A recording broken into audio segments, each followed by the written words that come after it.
Hey, what's up, Scott Ball, with Imagination Creation Films, and today it is Friday the 15th, which means nothing. It's irrelevant. It has no day of meaning whatsoever, except it's the day for me to live stream. And it's July 15th, 2022, 3:30 Central, which I guess CST doesn't mean a lot to people. I always thought it was a standard thing, maybe because I always lived in CST. But how is everyone doing? I need to adjust that real quick. Oh, that didn't work. Let me try that again. Can we put back to reality there? There we go. And then, oh, okay. Yeah, nice. Thanks.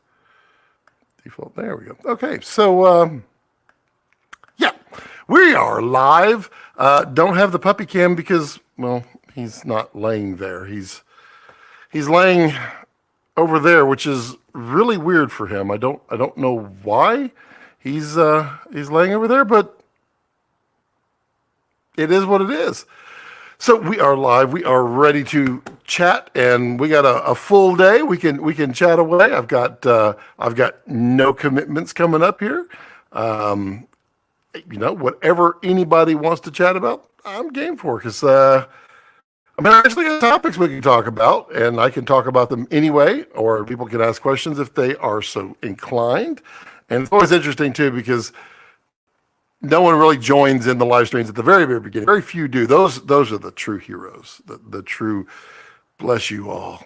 Those are the people who really just, hang in there. They're usually the silent ones, the quiet ones. They just kind of sneak in and just kind of hold their spot. It's probably literally just me on the iPad here, but we know how much it doesn't tell the truth. So yeah, we could talk about anybody catch the new video I put out, which is, it's really nice. I'm really getting that video out was really really good. It was motivating for me, because I was able to. I did the research before, but I wrote the script, shot it, edited it, got it out in like less than 6 hours. I mean, yeah, the quality kind of shows it. And I didn't really know what kind of video it was going to be. It didn't really get the runtime. It felt like it might be a little long, but not that bad. And I honestly cut 2 pages out of it anyway. So, we could talk about media. We could definitely do that. We can talk about these little guys, the little deity timecode devices, and these things are fire. They are really slick, and I mean, there's not a whole lot to these. I mean, a timecode device is a timecode device. There's a way of controlling it. There is the synchronization of them, and they either work or they don't. And when I made the post today, it was 100% truthful. It was 0 to full time code in 5 minutes. It was really unreal. Opening the box, seeing what was inside, grabbing them. They were basically charged. I powered them up, downloaded the app really fast, added them in with Bluetooth, which, I mean, the menus were pretty intuitive. Had them synchronized all within a couple of minutes. Ran out here, grabbed a Komodo, grabbed the DSMC2 audio device, and they were all synced. It was pretty spectacular. So I'm really excited about these. I will do. I mean, they're going to be used several times over the next couple of weeks, and that'll be putting them through their paces, like deeply, making sure there's no drift or anything. And then, review will be forthcoming. And the price is really right on these. They're like $169 or $179, something like that. It's cheap. You basically, you can get 3 of these in a box with the assortment of the cables that they make for these. for $550. But if you look at, say, the I already lost it off the top of my head, but if you look at the tentacle sinks, 3 of those cost you $1,500. 3 of these and the time code slate is $1,500. That's pretty exciting. Tim, hello Tim, how are you? How you doing, buddy? Joe, the media card one, awesome. Yes, the media card one. We can absolutely talk about the media if you'd like. This is my prop that I keep grabbing. It's my Komodo cards. Interesting topic, and I learned something yesterday too. It's very meme worthy. I'm thinking about putting the meme out, but I did not know this, and to me, this is for anybody in the wildlife world or anybody who's looking to catch action. This is huge, and I didn't ever hear it. Jared said he told, he thinks he told people about it. I never heard it, but Vraptor has a dedicated cache, a dedicated RAM built in that you can, when you pre-record, it goes to that, not your media. So you won't kill these cards, or you won't kill the lesser card in a Vraptor that quickly even. In fact, it would take quite a while. But the pre-record is also in Komodo. So, wow, big cool thing. I learned that yesterday. So that part of the video, I had to amend it. I wish you could change YouTube videos. It's so irritating that they won't let you do that. I mean, really, is it going to be used for evil? I don't think so. Reach, how are you, Reach? Doing well, I hope. Ollie, how are you? Haven't seen you in months? It's been months, dude. How you doing? You doing well? Good to have you back. Glad to see you. My voice keeps going up and down. It sounds really weird. I don't know why. I should sell used cars. Let's see here. Yeah, they should do the old Vimeo trick and let you re-upload. I mean, that would be totally fine. I don't know why they wouldn't, but I guess they just feel like somebody's going to do something wrong. And maybe somebody would. I would at least like to be able to, at some point in the video, put a text box on there and say, this part has been amended. That would be great. You can't do that. The only thing you can do is go in and modify your closed captions to make that. But if you have your closed captions turned off like I do, you're never going to see it. And you can't use the little pop-up thing because that's for links. It's weird. We could talk about the new FX3 firmware, which is really cool. Joe, you got any FX3s in stock?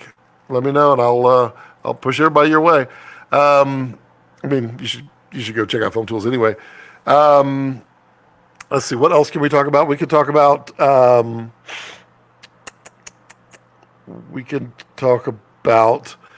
been messing around with this guy right here, the Zoom F8N Pro with the 32-bit float. Really interesting, really fun with this one. What else? We've got the DCC running over here on the Kessler Cine Shooter, so we can do all kinds of moves. We can pull rotation. We can do focus. Well, you can't really see the focus, but you can do it. We got that over here, which, if anybody has any questions on DCC or want to see how that operates, I'm more than happy to share. Joe says, not today, buddy. Well, okay, soon. Put your orders in, pre-orders. Ollie says, I'm good, super busy. I think you were away for a while and I got busy when you got back. Yeah, I mean, we're like two ships passing in the night. It's a thing. It's all good. It's good to see you're busy. I'm picking back up, and I definitely like that. Let's see. I don't know if I will be here next Friday. I might. the main reason is that all this stuff needs to be packed up, and it should be in the van, or else I'm behind schedule. Um, and then the next Friday, I, I might do a live stream direct from, say, Kessler Crane. I might do one from there. I don't know. Could do it. It might be fun. I might as well. I hadn't talked about it. Don't know. Depends on the time. We'll see. But the week after that Friday, the 5th of August, we have our first lined up guest. Charles Papert is going to be back. And because Charles was towards the very beginning, was he the first or the second? I can't remember. Ollie, official time observer. Yeah,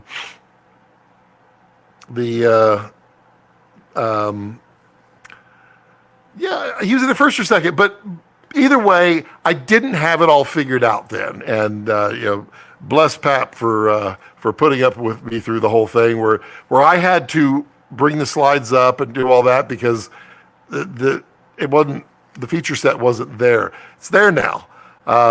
So Pap's coming back. Pap gets to drive his own slideshows. He's going to bring lots of stuff to talk about, and we'll be doing deep dives. And I want to make sure that we literally just scheduled him like an hour ago. I mean, we've talked about it for a long time, but we literally put him in. I wanted to make sure that we had enough time out there to let everybody know about the live streams, and so like to catch up with Pap and learn all some cool things and just talk shop. Audio sounding good, it should be good. I don't know why the ATEM Mini Extreme, every time I can save the settings, but every time power it up, I have to go down arrow twice on the mic volume. I don't know. Ollie says those Angelberg cards aren't getting much love in the Facebook group, I noticed. Which part? I see people. I've seen lots of random comments about a bunch of different things about them, but I've dug into a lot of stuff out there, and there's some weirdness in the industry for sure. I mean, I don't know that it's nefarious. I think it's just we just don't say anything, and then we can do things. But it's this variety of options out there that really makes it difficult for people to. We'll do this. You can just look at my hands. Really makes it difficult. I don't want that. We'll just we'll do super source. There we go.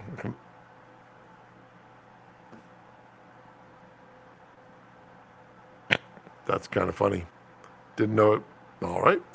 And if Rex decides to lay over there, then we'll have puppy cam.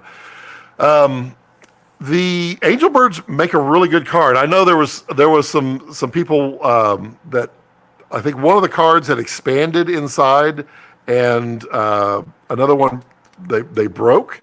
I mean, that can happen. I'm not a huge fan of any. I mean, it's not a manufacturer, honestly, because I have not seen one that was different. I think it's the standard where you've got this like plastic lip. I'm not a huge fan of that. And just like I'm not on the, I can find, there's one right there. On the SD cards, you got these little fingers here. You can actually, when you're grabbing a card out of a bag, you can rip that right off, and that's not cool. So there's a lot of weirdness in the industry. But what stuff specifically? Maybe I can shed some light or not shed some light. Kessie tease, huh? Okay. Well, I like to tease the Kessie. Charles was first to break 4 hours. That's true. He was along, and I did offer him multiple times if he wanted to do any kind of like icebreaker thing. If he wanted to, we both drink sip for sip on scotch or something. I don't know. It's whatever Pap wants to do, we'll do. Oh, he's 5 hours. Yeah, woo. That was a strong one. Charles has the longest single person interview. That's 2 years ago. We really needed those. We did, but we need them now too because now we stopped having conversations, and I want to continue those. And now that StarLink, which Ollie, if you didn't know, I got StarLink. Yay! And it appears to be working. Look how smooth that is. That's really nice. Starlink is working. In fact, the upload speeds were really good this right before the live stream. So yeah, we got that going for us. It will cut out from now and then, but it's not going to drop like it dropped before. And I did. I divorced the other ISP. It's gone. So yeah, Ollie, you've missed a lot. I can come show you how to use that. Oh, okay, Joe. Okay, I know how to use it. I'm just telling you, it's not saving the settings. And yes, in the settings where you save it, I do check audio settings as well. Yeah, it's weird. So I just get in a habit. As soon as I power it up, I go doop, doop, boop, boop. And away we go. Ollie, sup, Scotty? Attended EuroCity in Munich, so I unfortunately could not tune in. Hey, we got work. We got things we got to do. No, there's no reason for that, but you're here now. And look how excited everyone is. Everyone's so excited to be here. It's great. It also looks like it's weird. I've been posting on LinkedIn, so if you're on LinkedIn and you want to connect that way, go ahead and connect. I'll be using it with professional connections as well as the kind of the stuff that I do on normal social media. So if that's one of the social medias that you like to use and you don't like to use another one, you can link up with me on LinkedIn. But I noticed after I posted 3 things, it goes, "Oh, would you like to live stream from that?" And I'm like, "Well, yeah, I thought you had to do all of this stuff to do that." And well, apparently you don't. So I guess at some point I'll be live streaming from there. So that's good. Ollie says, "Oh man, after years of pain, Elon finally delivered the live stream nirvana you were always searching for." Yes, and it's really good. We've had a few blips, but the blips never last more than like a couple of seconds. I think the longest. Now, Joe, I can't allow that on. Those types of words are vulgar and insincere, and so if you can adjust your wording a little bit, then it'll post. He said he basically said, "So no poo posting on LinkedIn."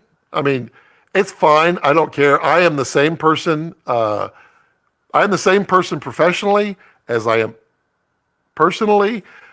So there is no question, if anybody knows me in any capacity, I'm the same person. I don't wear a different hat or a different attitude.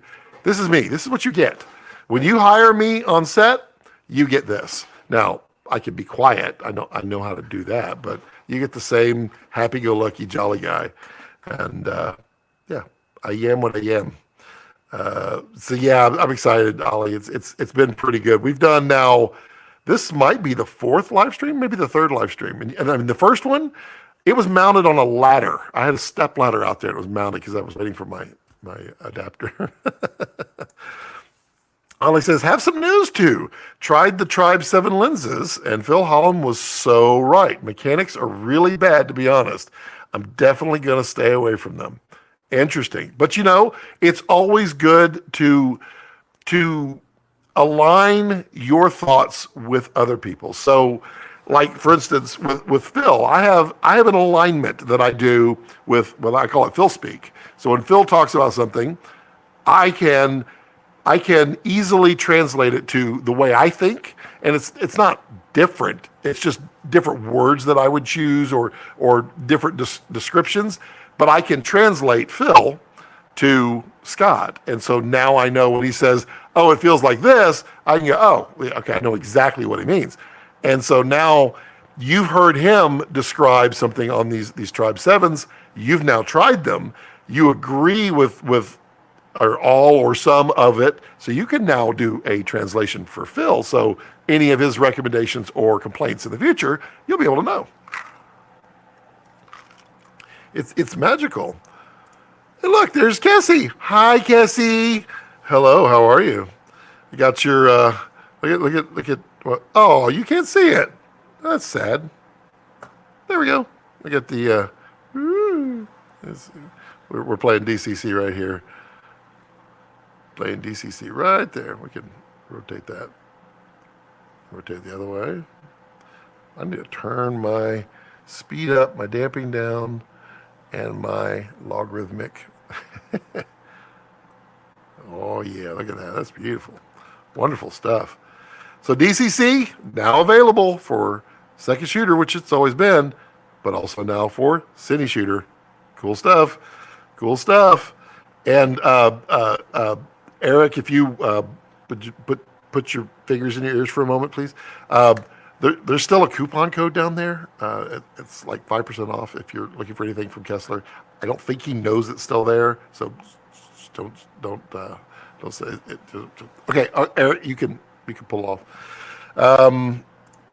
Let's see here, Ollie. I tell you what, I've recently been diving into the Red Solitaire. Yeah, those were good.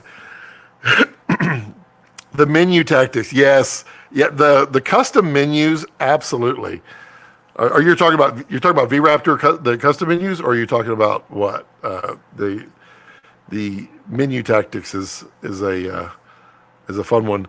But also for anybody that didn't or has just joined, we can talk about the do that. Push the button. The D&D timecode devices that I've been testing here.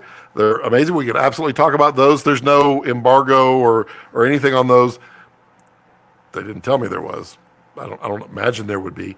So we can talk about them at length. They're really solid so far. Doing a full test on it. Been playing around with the Zoom F8 in Pro, the 32-bit float. Obviously, everything Kessler. Also, if you watch the media video, I was wrong. And then there was a cool thing. I was wrong about one part on the red DSMC3 cameras, basically, about the pre-record. So Komodo and Vraptor both have pre-record RAM in the actual hardware. So it doesn't mess up your cards when you pre-record. Eric says, I need the new lens motor. I kind of do. The new one is really kind of cool. This one is it's compact, but that new one is pretty slick. It looks, let's see here. Let me just pull it up here. Kessler, because it's very well designed, and like I always say, they always listen, and they did. They listened. And they got rid of one thing that I disliked the most. Let's see here. So, okay, we'll just do that. So this is the new lens motor right here. And you can see it's really compact. But one of my favorite things, other than the fact that it's really compact and it's all integrated into one, this is a two-handle. It's a two-handle instead of a single, the standard single-handle turns. You have to turn it and then you flip it and you turn it and you flip it. That's gone. The new is, I love it. I love it. Those are really awesome. Let's see here. Ollie says, evening, Eric. Still blessing you on every shoot. That's awesome. Phil, Ollie, DOP, and AC told you so. That, by the way, is Phil speak for nye, nye, nye, nye, nye. It's the I need to turn this off. This is annoying me. There we go. My pedals. These things, if you have to use prompter for yourself, a lot of people use the little hand controller and they put it in their hands. air turn Bluetooth pedals. These things are awesome. You take them and you don't turn them on, really?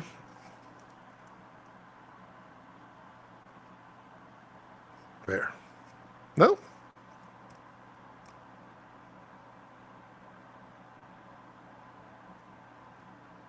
There we go. Okay. So you can program them, and you use your feet, and you could just do the teleprompter that way. And the way I do it is I do right foot or right pedal is play, and then left pedal is go back one marker. And it's, I mean, you can fly through it. But inside baseball, if you look really carefully, when I'm talking, you'll kind of see me kind of just slightly move. I've noticed it. Sometimes, and that's me pushing the buttons. Kind of funny. Love the new motor design, Eric Kessler. Yeah, it looks slick. Heroes Reforged. Just saw your comment on Chris Howe's YouTube regarding aspect. Well, so I mean, I saw everybody's point, and I get everyone's side. So, excuse me. The conversation was, and if you haven't watched Chris Howe's video on it, he's you can go over to Chris Howe's video after the live stream, and he talks about the shooting for 16:9, but then having to go to 9:16 for social media, and that it's a pain in the rear because they never line up. So shooting in 4:3 mode gives you a little better edge for shaping. My comment was that I think everyone is getting lost in the whole content creation thing. And I when I was typing it up, I actually went out and tried to find some definitions of content creation, and they all pretty much said the same thing, which I think is literally everybody just copying each other at this point. Content creation is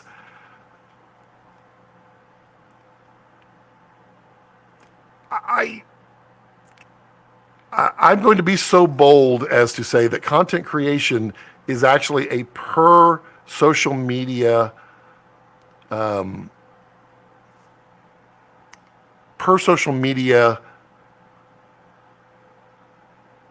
can't think of the word, but basically you can do all the social medias, but content should be catered to the audience type, the format, everything.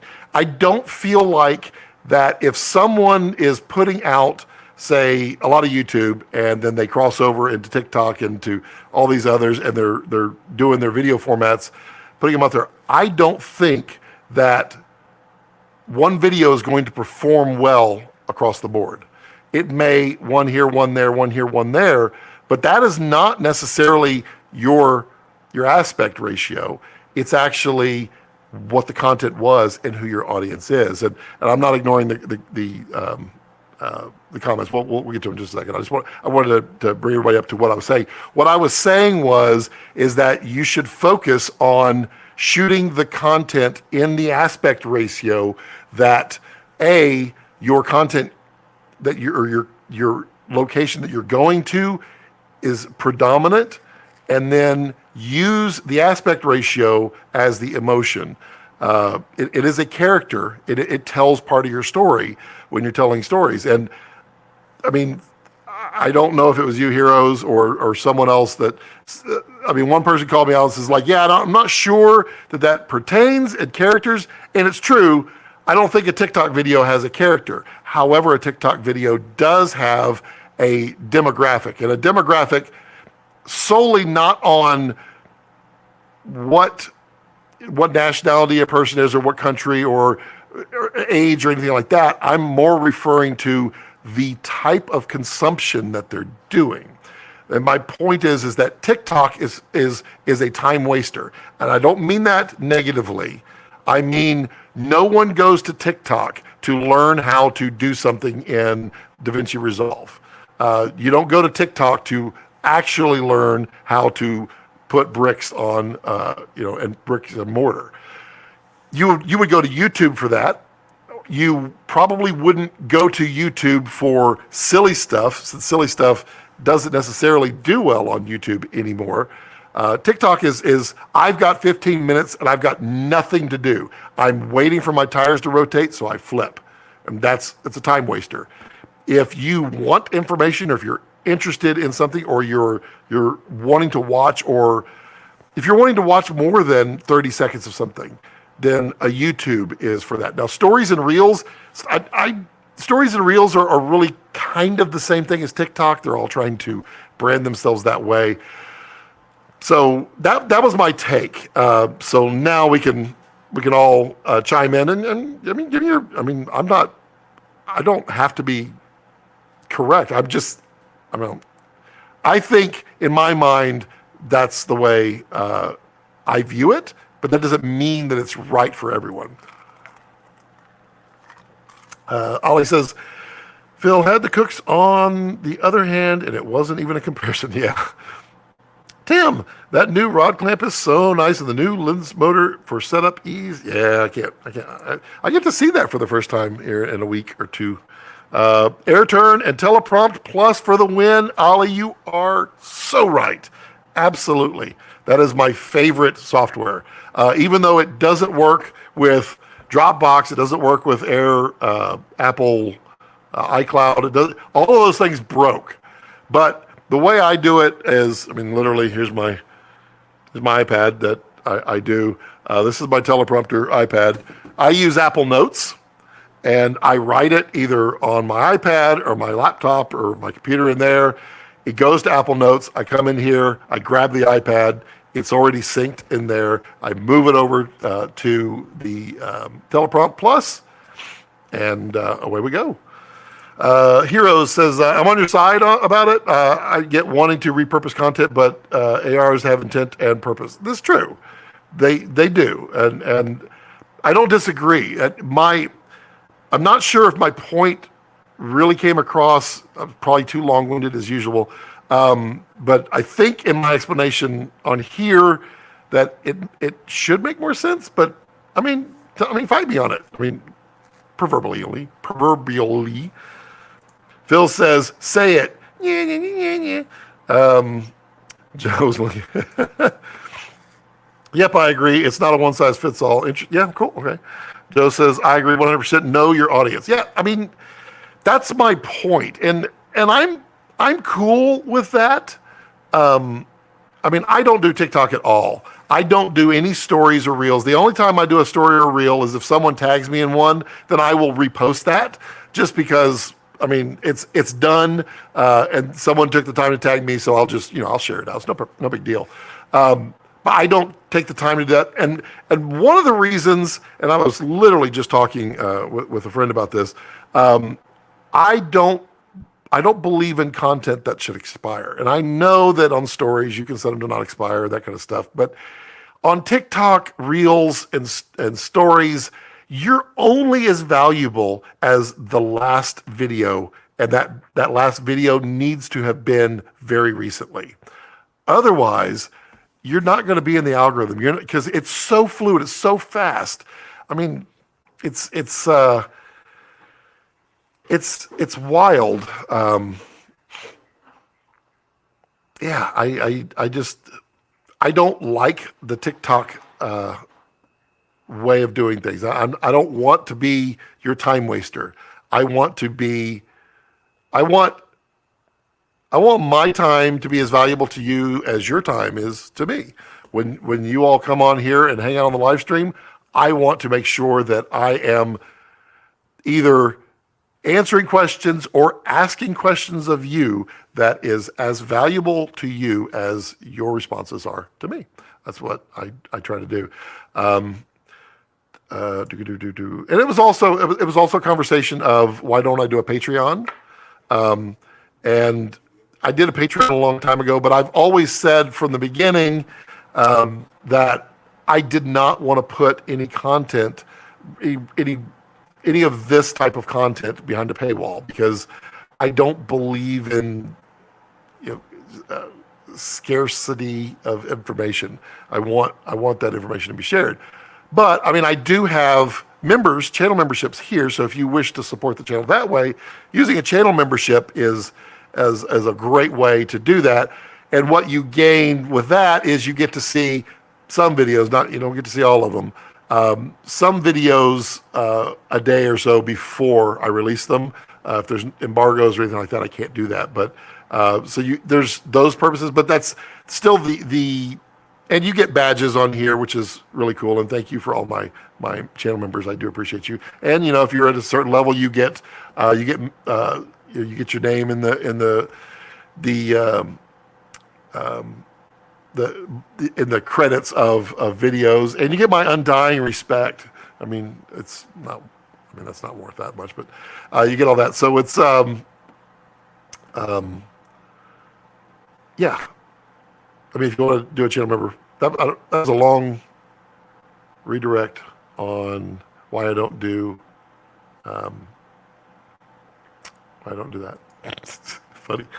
Okay, when I was at Cardone, we had to make all videos that were for social media in 16:9, 4:3, and 9:16. Yeah, if you have to do a single video, then yeah, it is that way. I mean, if the client tells you this is what I want and I'm not going to pay for 3 separate videos, then you got to do it. You got to do what the client wants. And I mean, I will recommend not to. And if the client says, well, we don't have the money or we don't want to do that, then that's that. We're done. We're done, but we do what the client wants. So yeah, I do like the power of at least a high resolution sensor and being able to shoot in like 6 and 8K and shoot and frame at the same time, so you can see the frame for 16:9 and 9:16. Kind of nice. And technically, you could put 4:3 there in there if you want. Ali says, a lot of clients I work with commit to shooting 9:16 in camera as it looks so much better. Platform native rather than distribution across all model. Yeah, I mean, if your target is like Instagram, then turn your camera, absolutely. Because you get the resolution and it always looks better when you down res from a high res. And you're always thinking about it. Even if the guides are there, you're always going to see to the sides, and it just kind of messes with your brain a little bit. You'll see on the screen a different emotion than your guides because you're seeing it wide. Yeah. I was going to throw an analogy of 2001, but I don't want to ruin it for anybody. Bill says, Yeppers, I choose the aspect ratio on a project-by-project basis, and there's a lot of considerations at play, even beyond the delivery format, like frame extraction, etc. Yeah, and the example, I think that's what I made on Chris House. I know it's something that I was trying to point out, because in his video, he has a plant, that's sitting right here. Well, on a 16:9, that plant is right here. But on a 9:16, what plant?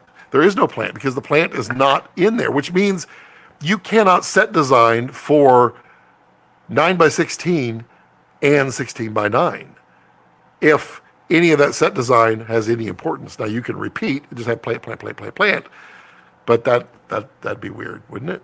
I mean, maybe there's some good set designers out there. I have to disagree, Scott. Okay, Ali, here we go. TikTok is a crash course learning resource for many. I think it's still underestimated. There are a lot of learning resources on there. Give me, not doubting you, I personally have not witnessed it. And I do peruse TikTok periodically, and I have laughed a few times, but I have not found that to be the case. But give me an example, and let's chat about it. It's kind of cool. Hero says, Ali, sometimes super depends on the creator. Some creators can kind of do it, most don't. Interesting. And how is monetization done on TikTok? Because as I understand it, there's still no ads on TikTok. Is that correct? Am I wrong? I've never actually had an ad served, so I'm not sure where the payback is on that. Not that I'm making money on this channel. Believe me, I'm not. So if you want to help, channel membership, tip jar. You know. People go live for more in-depth teaching. Interesting. I didn't even know that TikTok had a live now. Well, I mean, it's not my place to hang out, so I get it. Here it says, in our industry, there is Instagram snobbery. Yes, there is. Trust me, everyone will be pumping out content on TikTok sooner or later. I have a thought on that. And here's my thought. It's a two-pronged approach. Literally, there's two prongs here. There's I'll attack it from two different sides. Number one, the up and coming, the super popular, the happening, hip, cool, throw in a cool term of today, social media is the ones that the kids are on, not the children, but teenagers, et cetera, et cetera. Why? They escape their parents. That is what starts these social medias going crazy, is the parents are on the same social media as the kids, which means the kids can never, let's just say, be kids. And by kids, I mean teenagers. They can't get away with anything because mom and dad are like, wait a minute, what is that picture? So the kids go to a new social media. And then they go to the next social media when the parents go to that social media. That's one prong.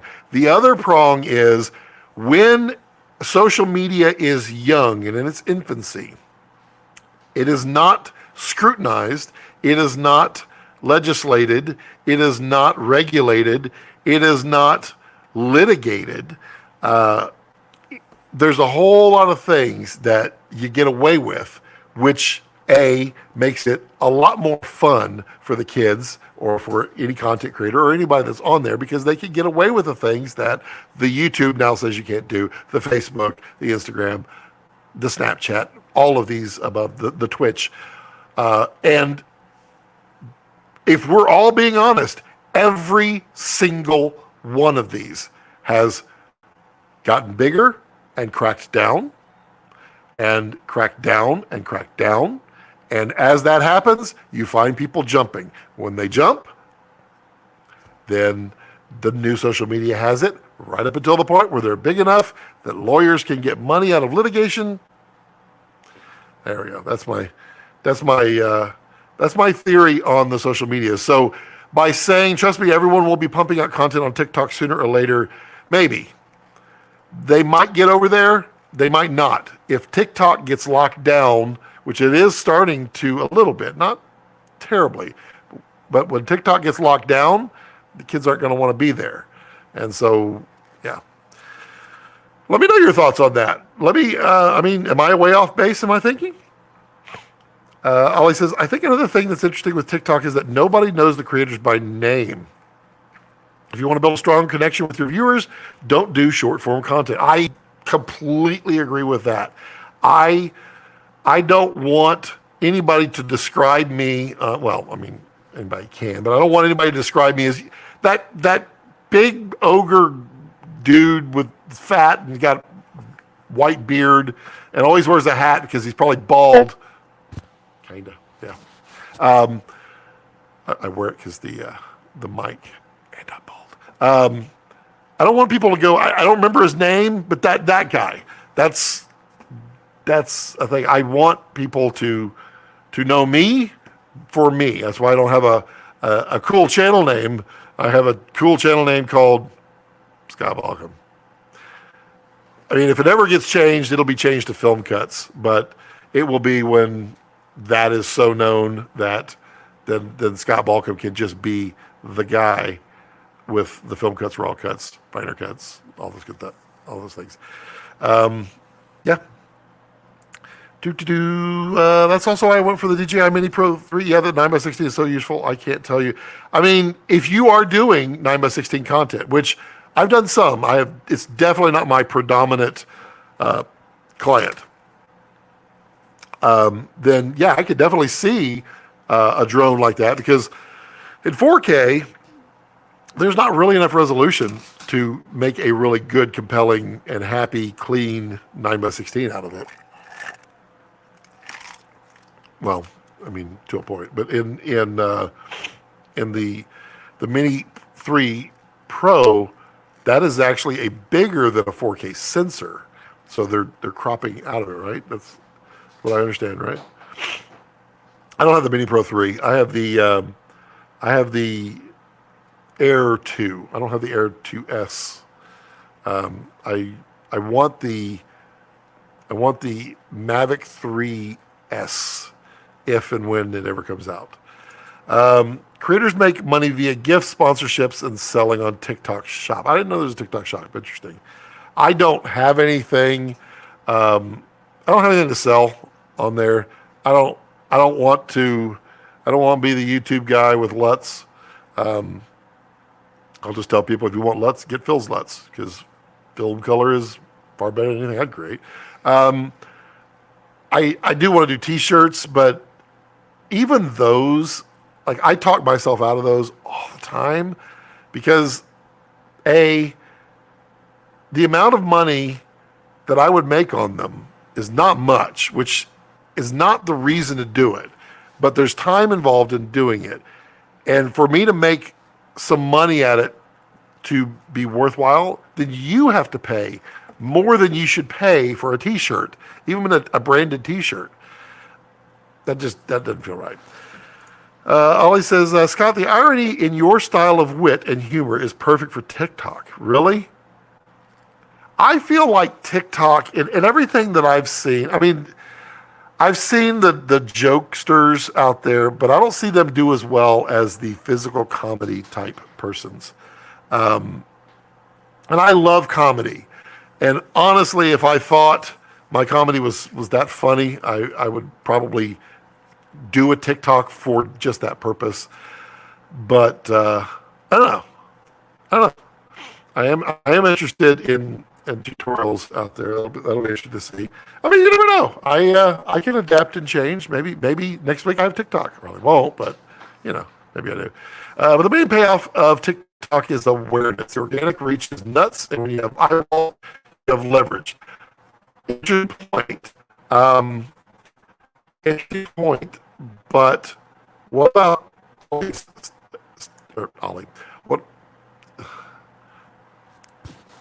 What about his? Now I'm confused. We did agree it was Ollie, right? Oh my God! I literally, because now that Ollie's back, I start saying Ollie's name, and I'm like, wait, did I just combine those two names? But I mean, there's an interesting point there about this one right here. Let's read it together. That no one knows creators by name. So that question comes in, is awareness. So I would assume awareness works for general things that you don't need to know a name for. Let's just say it's breast cancer awareness, something like that. Then you don't necessarily need to have a name, because the concept is reachable, that you can do that. So that kind of awareness, that kind of I would almost say, when you're generic, then for awareness, I could see that, because it would put a lot of eyes on it. But let's take an informal poll here. There's at least 2 handfuls of people watching right now. Of all of you, and please just vote. Let's see, how do we do this? Would you be more interested or less interested in watching a TikTok video if they start doing, like, say, the NFL, and each month is a different color awareness thing, and it's the prominent, and everybody participates in it, and this thing. I'm not putting down awareness campaigns in any way. That's not what I'm saying. I'm saying if the brand of that social media was like, this is how it's going to be on that. I don't know. It'd be interesting. I won't vote yet, but I'll be interested to see all your votes. The YouTube guy with Lutz, Peter McCannon. Peter McCannon. That's great. I've actually never seen that before, and I don't know why I've never seen that before, because I'm sure that's floating around for sure. I also, I'm not knocking Peter for this, but I find it really telling and interesting that Peter is now selling his office that he built up. I don't really know what his new whatever is going to be, but I'm guessing it's not going to be quite like that. It's kind of like the what was Casey Neistat's 368 or whatever that was. I don't even know what happened to that. Anybody even know what happened to that? That was supposed to be the biggest, most amazing thing ever for creation, and then it was nothing. It was gone because they moved to LA and it just poof vanished. And then, I mean, I know COVID happened in there, but it's weird. Where I was going with that is it is almost a standard. I would almost call it a rite of passage that the big YouTubers tend to do is get several million followers, get the money flowing in, and it's nice to have that. I'm sure I would like to see that one day. Well, I actually would like to see it in my film career.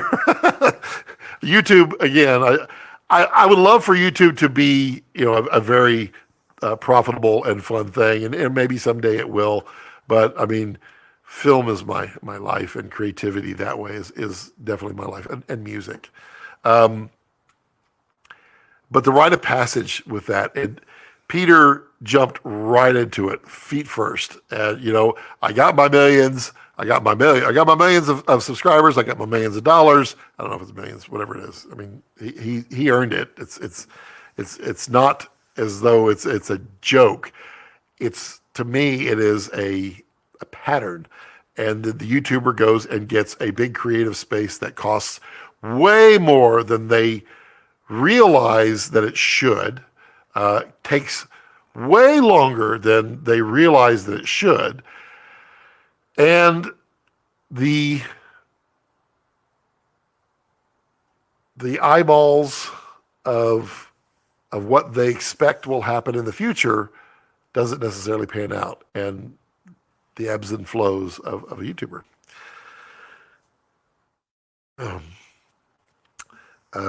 Kevin, hello, Kevin. I don't use TikTok and never will. I mean, that is a vote right there. George, hey George, how are you? He's expanding his coffee empire, surely. Well, it's not just coffee, because he's got his whole Pete's Pirate Life thing. And I mean, I would give far more accolades to his Pete's Pirate Life thing than his channel.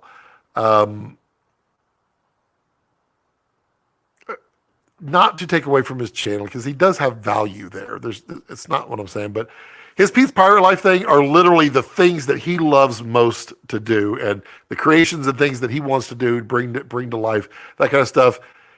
He's used his YouTube channel to create the buzz for that, which he then maintains the buzz. So he gets to do the thing that he really likes and sell those things. And quite honestly, it's probably where a lot of his money comes from, just the buzz with that. I mean, I'm sure the YouTube makes a lot, but it's fun to be in that driving position, for sure. Coffee Empire. I mean, if anybody's ever watched my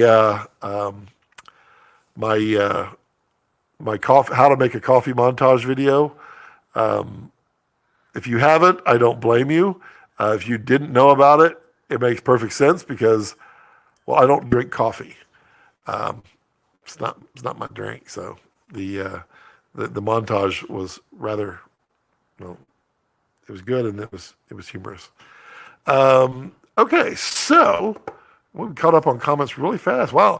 I mean, heroes, come on. I thought we were going to get in a good debate and talk about aspect ratios, and then everyone was kind of like, yeah, I mean, yeah, kind of. Let's see what we got here. Ollie says, if I bump into some short form content, it is scary to see how much time I wasted, as it's so highly addictive in a positive, not in a positive way. For me, this kicks in when some guy is fixing a hole with rum. and you know, the thing that bothers me the most about YouTube, and I wish there was a way I could disable this. Because despite what YouTube thinks, and maybe it works for 98% of everybody else, but despite what YouTube thinks,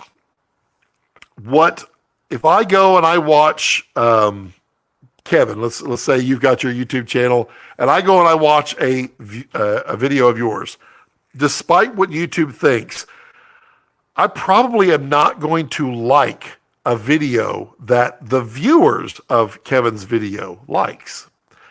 And so I get on not this channel, but my account on YouTube, all the things that I subscribe to, I get inundated with these, like, it's like barrages of single topic things that just come through. And it's constant.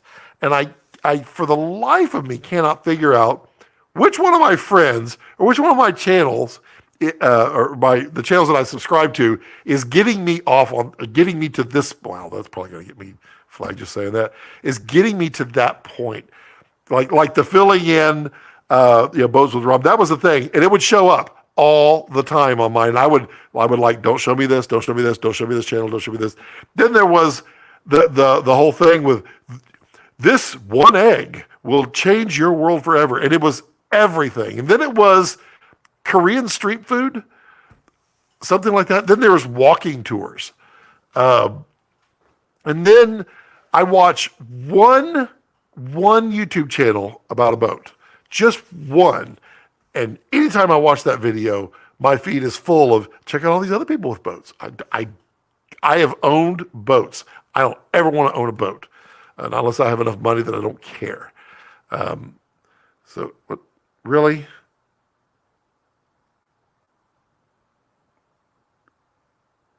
That is hilarious. Is anybody else that has an Apple Watch, have they noticed that it starts dictating way more often than it used to? I am not saying those words. And for some reason, I just say it all the time. It's just dictating away. And I'm like, great. Ollie says, Scott, remember when I told you they will cancel NAB 2020? And you said, yeah, it's true. Aperture would release an RGB COB. And you said, nah, this is the same intuition, bud. Get on TikTok. In fairness, the Aperture one, I couldn't say. So I can't allude to it one way or the other. So in fairness on that one, but the NAB one, yes, you're correct. I did not think they would, but yeah, I didn't think they would cancel the second one either. Yeah, I mean, I'm wrong a lot. All right, let's throw some questions, throw some topics out there. Is how many people are excited for centering of cameras? Really? How many are excited for these? These are really cool. The menu took like 5 seconds to figure out, and it doesn't work when they're all synced up and lined up. But I mean, they're really, really simple. I'll tell you what took the longest, figuring out how to power them off. I mean, I tried every combination of buttons, and nowhere in the manual is there anything on the power off button. And I had a friend tell me, like, oh, you should never have to power them off. I'm like, yeah, I'm not going to have blinky lights, which They're all blinking at the same time. That's a good thing. It's a good thing. I don't want blinky lights all day long. Um, that's a Scottism too.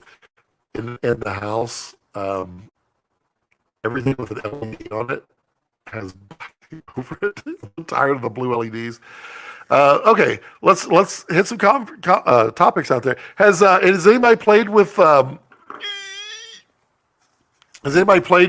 32 bit float on the Zooms or the sound devices? All of those. It is really. I'm really impressed with it. I was worried that it was going to be a gimmick, but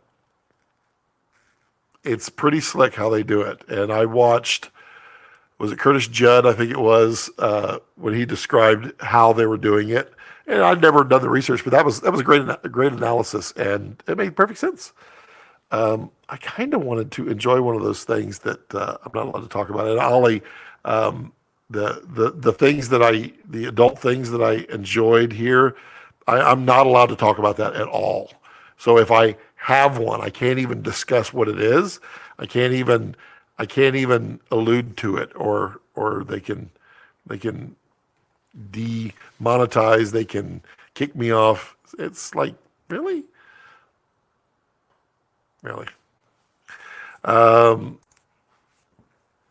I will be so broke at the end of the year. So much new stuff that I discovered during the Munich trade show. Also, Ari is positive that I will get my 35 mid next year. We will see. I know there are a ton of pre-orders. And, really the questions will come down to how many can they manufacture? Well, how many good ones can they manufacture? I mean, there's always probably going to be a few that fail, but how many good ones can they manufacture? In what time period?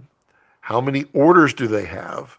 And then if one of those is off, how do they allocate those going out? So it'll be interesting to see how they do them. It's going to be a really popular camera. And it'll look pretty good with cooks, that's for sure. But I'm also really, really interested. I was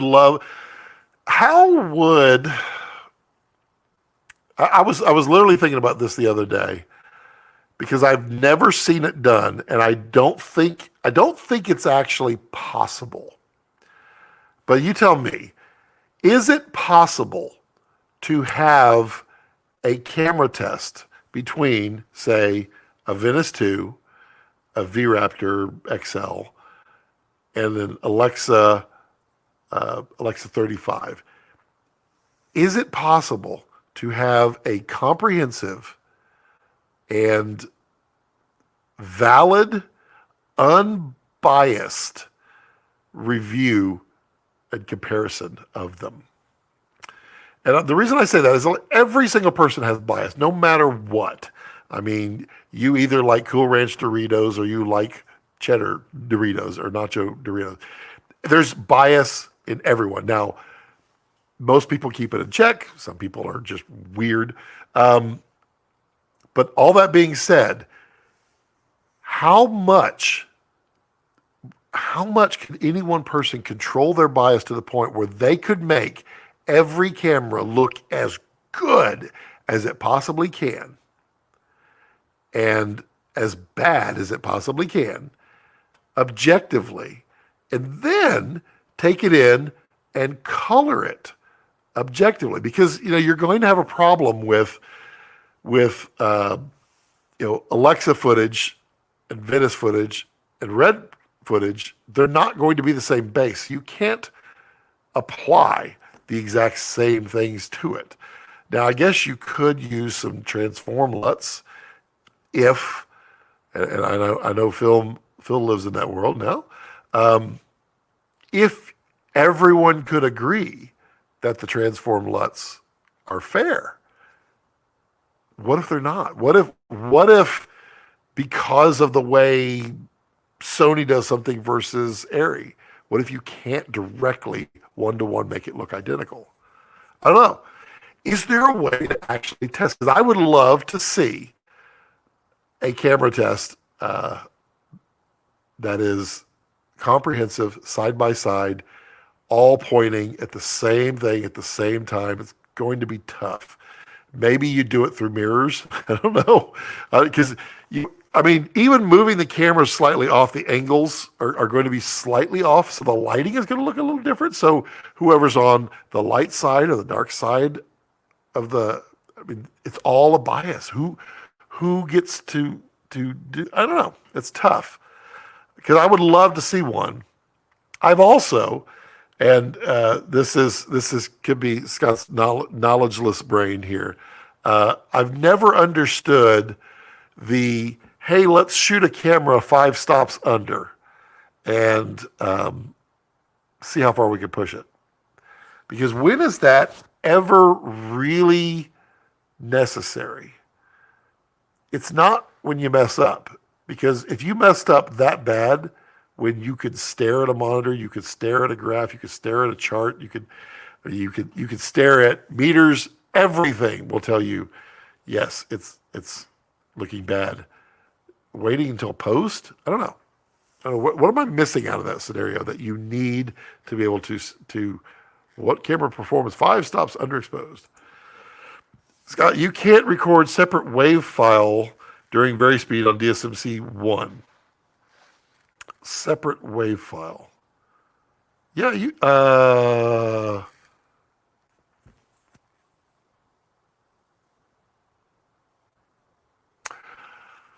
I think that is a DSMC2 option only. I think that's right, Ollie. Phil, do you remember, did Epic have recording off-speed audio? I think that's what you're asking, right, Ollie? when you're recording slow motion, because I know it's DSMC2, but I'm trying to remember if it was introduced in DSMC2. I don't know. Ollie says they said they have a production volume of 1,200 units at the moment, but they're trying to bump that up. They said they have about 3,000 to 4,000 pre-orders. Wow, that's a lot. I mean, that's cool. 3,000 to 4,000. Wow. Now, I wonder how many of the pre-orders are, say, like stores, like B&H. I don't know how many B&H would order, but let's just say B&H says, we want to have a ton of them. We want 200 of those to have in stock. Or Film Tools. Film Tools says, we want all 4,000. I mean, how many of those are actually spoken for versus wanting to have in stock? I don't know. And then also how many will actually buy when they ship? Because you pre-ordered yours, but you didn't have to prepay, right? You pre-ordered, you put a deposit down, basically, right? I mean, if something came up, you'd be able to get out of it. So the question comes in: how many people fall off? I'm sure it's some. I'm sure it's not that many, but I'm sure it's some. And how many are for stores? But that's a sizable chunk of cameras. I mean, that's cool. 1,200 per year, nice. Ooh, we are back, baby. Yeah, Lewis, we are back. I wasn't expecting this. How are you doing? So why weren't you expecting this? I live stream every Friday that I do. Sometimes I don't, but it's getting cold in here. Man, it's 106 outside, and it is like 68 degrees in here. It's wild. Can you talk about the mental aspect of filmmaking, and how do you deal with pressure, manage stress? I'm probably the worst person on pressure, because I actually strive in pressure. I do really well when stuff goes wrong. That's when I can come up with the best problem solving. Managing stress, I mean, yeah, you got to take time off. You got to do passion projects. You got to take me time, and you got to do it. That's how you do it. Ollie says a CVP representative said they ordered 400. So I would imagine B&H would probably be somewhere around there. Adorama, a percentage of that. Film Tools would be a percentage of that as well. Let's just say 1,000 to 1,500 for stores. Well, let's. Yeah, I don't know. I don't know if there's a fair statement in there, but there's probably no guess because the stores could have pre-orders, and then they could also want stock as well. So there's really no way to guess there. Hey, I have no idea why I'm yawning, but I just did. I wasn't up. I was up a little late, I guess. I was up an hour later than I should have been last night, but yeah, okay. So happy to hear about your or talk about hear you talk about your perspective. I like pressure too. No pressure, no diamonds. They say. I mean, I love it. Back in my old IT days, my worst and favorite thing was when we would get hit with a virus. And I worked for big. We would have like 10,000 plus users, 1,000 servers, that kind of stuff. And when we would get hit with one of those massive viruses, I was one of the people that would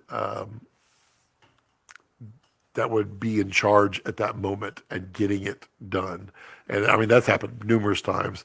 I've had, I could talk about all this stuff now. I don't really care. I've had, massive, the viruses that were shutting down every corporation. I've had that happen where it started affecting massive network and a huge network. And I was the person responsible for developing the plan right then and there on the server room floor. How do we stop this virus? Because at that point, no one had an antivirus for it. It was a 0 day. It came out, there was nothing. And we successfully did that. I've had where our big financial institution, how can I phrase it? The storage was, wow. The storage was completely removed from all the servers. All the servers were virtual, and the storage was just, oops, all storage was removed. And, you would think, high availability, you would think that would protect you. Not in this case. Not when both were removed. So in that situation, that's the stress that I really do love. Those are the like 24, 36-hour days. Whew, those are fun. But I do love that kind of stress. Lois says, that's why you love it. You keep doing it because you love what you do. This is true. It's true. Ollie says, DOP and AC, 400 units of what? Sorry. Area Alexa 35 is what he was talking about. Can you talk about the leadership and how do you become a good leader in filmmaking? Well, DBAA, don't be an a-hole. It's interesting. I posted this. It actually came up today on my Facebook feed. I don't know if it was from 2 years ago or last year. I did not repost it, but the way what I put was the way you carry yourself on set reflects how you carry yourself in life and vice versa, which basically means don't be a jerk. If you're a jerk, who wants to work with a jerk? And it was odd because there was a lot of well-respected people that came back and told me wrong. You need to be a jerk. You need to do this. You need to do that. And sometimes that's required and blah, blah, blah. And I get it. But if everyone wasn't a jerk, then you wouldn't need to do that. I firmly believe being a good leader is knowing what you need and being able to lead and change and pivot when it comes to that time. And it's something I talk with friends and people that I work with. Say what you're going to do and then do what you said. That makes a good leader. Now, in film world, it's not always, but what really is You don't have to say you're going to do this specific thing. You say, this is how we're going to light this area. This is how we're going to shoot this area. And then you can pivot and not undo what you say. But say what you're going to do and then do what you said. Alexa 35, yes.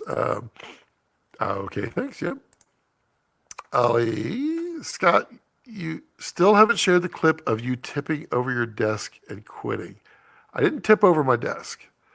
I walked out the door. But I will ding my. Let me see if I can find it. I don't want to. I want to deviate too much here to keep people unexcited. But what I don't know, because whoa, is that it? That is not it. I don't know where it is on my phone. I think I explained it last time, but I think I was looking for it last time. That when I switched over to Samsung briefly, it completely rearranged the order of all of my files and videos, and I really do want to. I mean, it's literally I'm looking at 2015 and 2016, 2017, 2018, all at the same time, like, and it's sorted by date because they all have the same date. Let's see if I can find it. I mean, there's 2010. Jeez. This will be fun. Let's see. We'll get a. Okay, we got some more stuff. We'll get a question going here. The way to lead is think of your team as a chain. You can't push a chain around. That is a good leadership quote there. It won't move. You have to pull a chain. You have to carry your team. That's true. You can't be worthless. You have to be a working leader, which means you can't sit back and point this and this and this. That doesn't work. They have to see you doing the very thing that that you're asking. You have to see if you tell them, I want you to give me 100%, they need to see you giving 100%. Wow, this stuff is way old. 2005. It was funny. I just did not realize that I've been, yeah. This last barrage of filmmaking started 10 years ago. I mean, it's always been around, but I mean, the hoorah, 10 years ago was when I set the sights on full time was what I was going to do. Let's see if we can find this video. Let's see. This is, so it's not worth it being Michael Jordan or Steve Jobs and bully your team to success. I mean, no, you're not going to get the best results that way. You're going to have results, but they're not going to be the best. That's weird. Videos doesn't show everything. So let's try going back here. Let's see if I can go back to 2018. Oh, there's a 2018. So let's see if it shows up in here. That would be September, August. I mean, it should be right in here.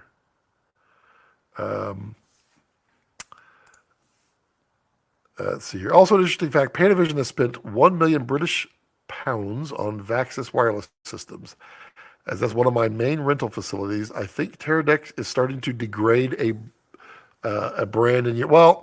I think the problem with Teradek is their unwillingness to decrease in price. I think that costs them future work because you can't have that attitude forever. It doesn't work. So there were no videos there. That's horrible. So let's go to camera.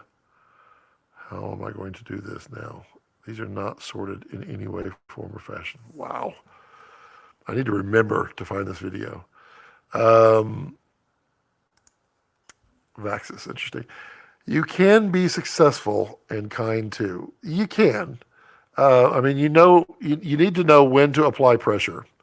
And then when you apply pressure, you need to know, did I need to apply pressure because of something that I as a leader did not do, or the employee, they did not do? What contributed to the fact that the work wasn't done in the way that you were wanting? And then you can determine, do you have to ride roughshod on someone for a little while until they get right, or do you need to find someone else? Panavision, London, to be exact. Interesting. Met Sir Roger Deakins once, and he was one of the nicest persons I've ever talked to. Wow, that is really slick. I would like to meet Deakins. He would definitely be one to meet. I met Dean Kundi several times, actually. I've hung out with Dean Kundi several times, briefly. Wow, these are in such not any order. It's so difficult. By the way, Scott, my Epic's internal battery.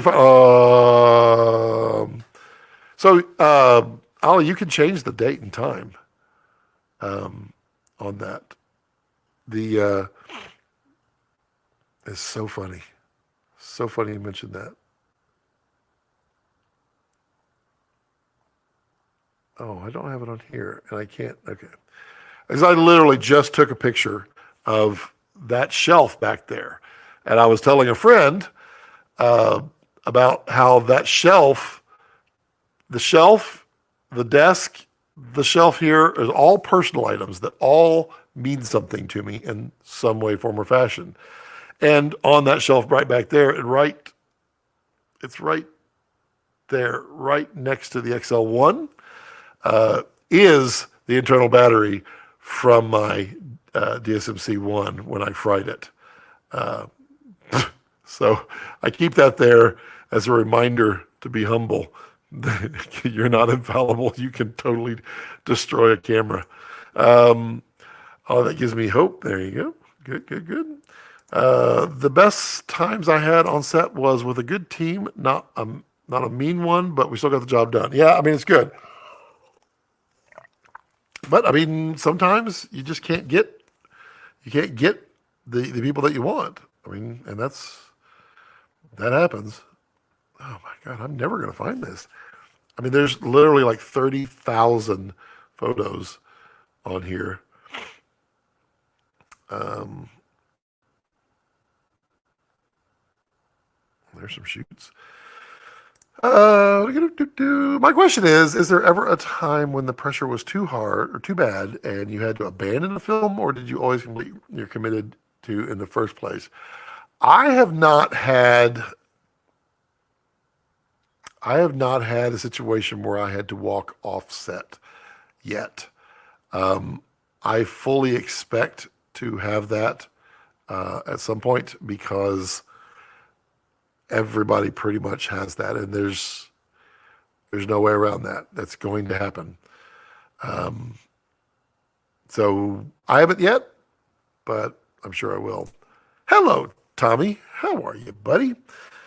Tommy, one of our wonderful members on the channel, and thank you for being a member. Tommy, I appreciate it. You see that? He's got this little, you can't see it. You can't see the mouse. I'm literally pointing. That's silly. Wow, that doesn't work. See this little thing right here? I gotta get in the 3D space. This thing right there. That means that Tommy is a channel member, and you can recognize the wonderful people who support the channel. Thank you, Tommy.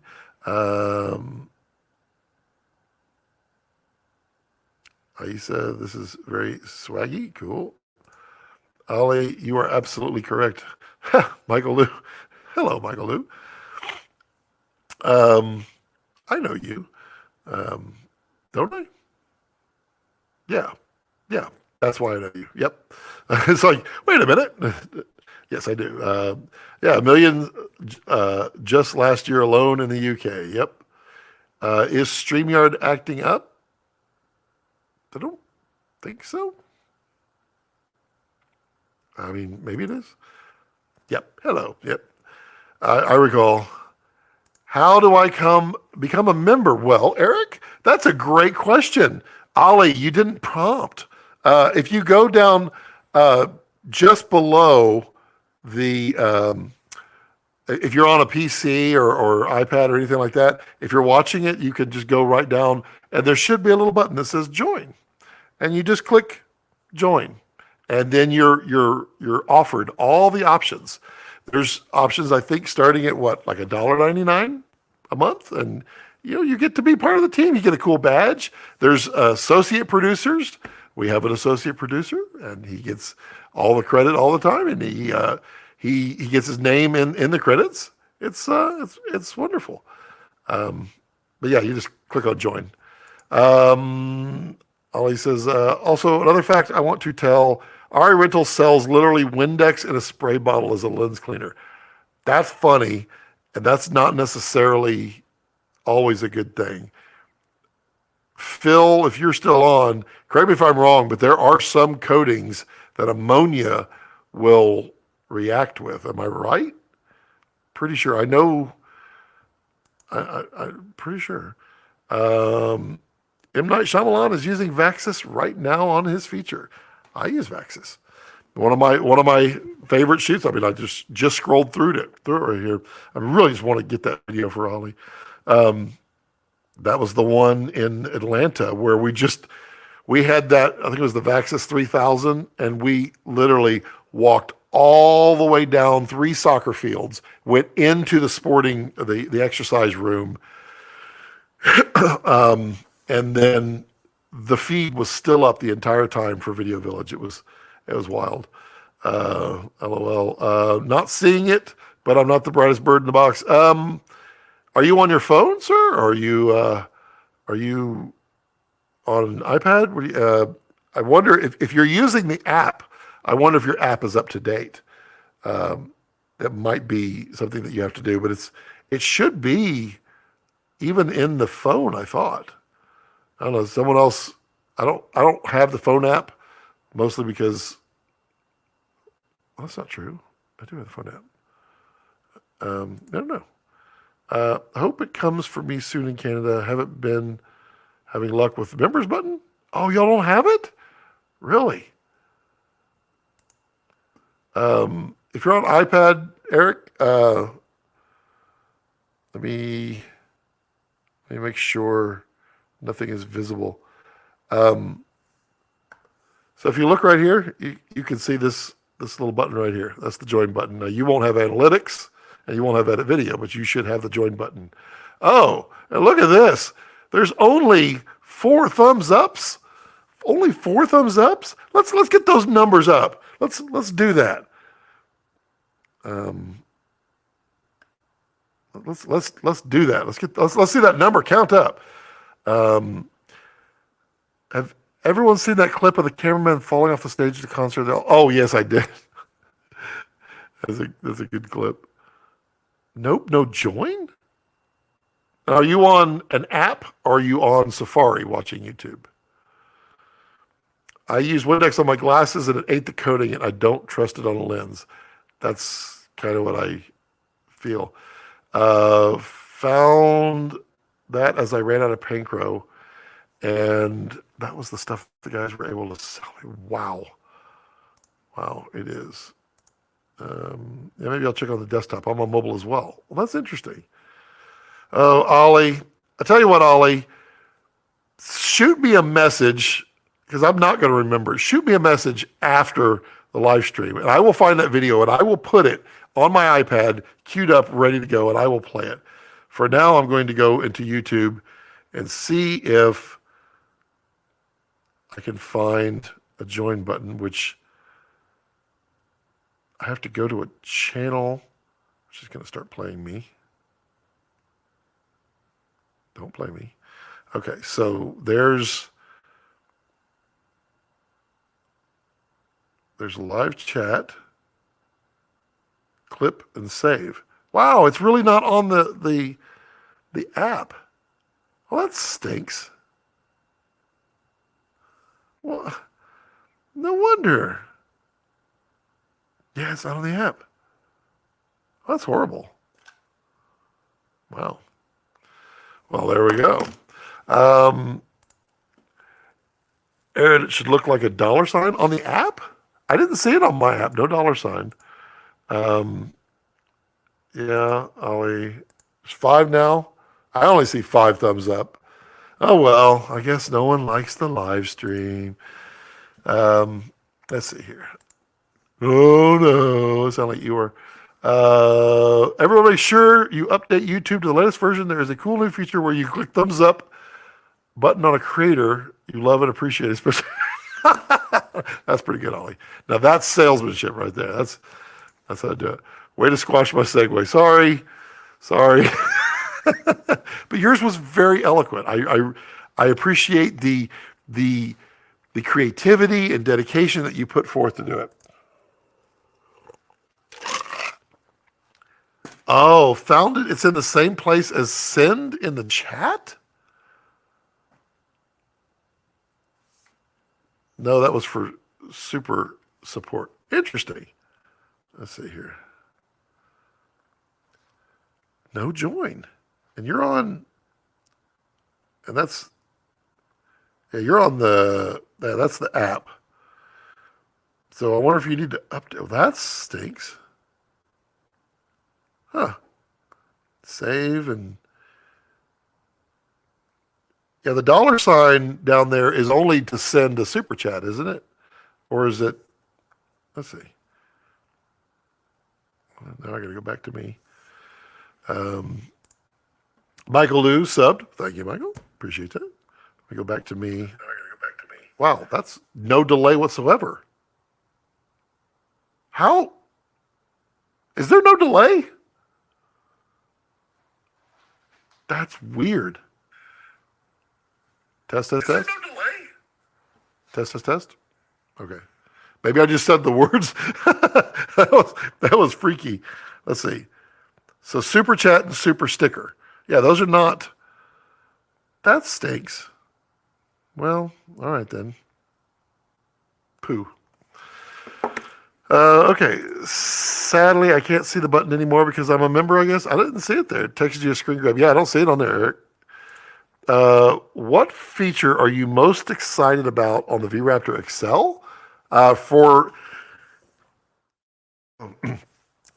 The Vraptor XL, to me, the most impressive and cool feature is going to be the variable ND, electronic ND. That is going to be awesome. I probably won't be on XL, though. I will probably be on standard Vraptor Super 35, but I will probably want that Super 35 or the ND, the electronic ND, because that's supposed to be an option to go on the Vraptor, and that's going to be slick. And would you recommend it over the current version? The Vraptor XL versus the Vraptor? Different use cases. So, different use cases. Me, I am not on Hollywood sets.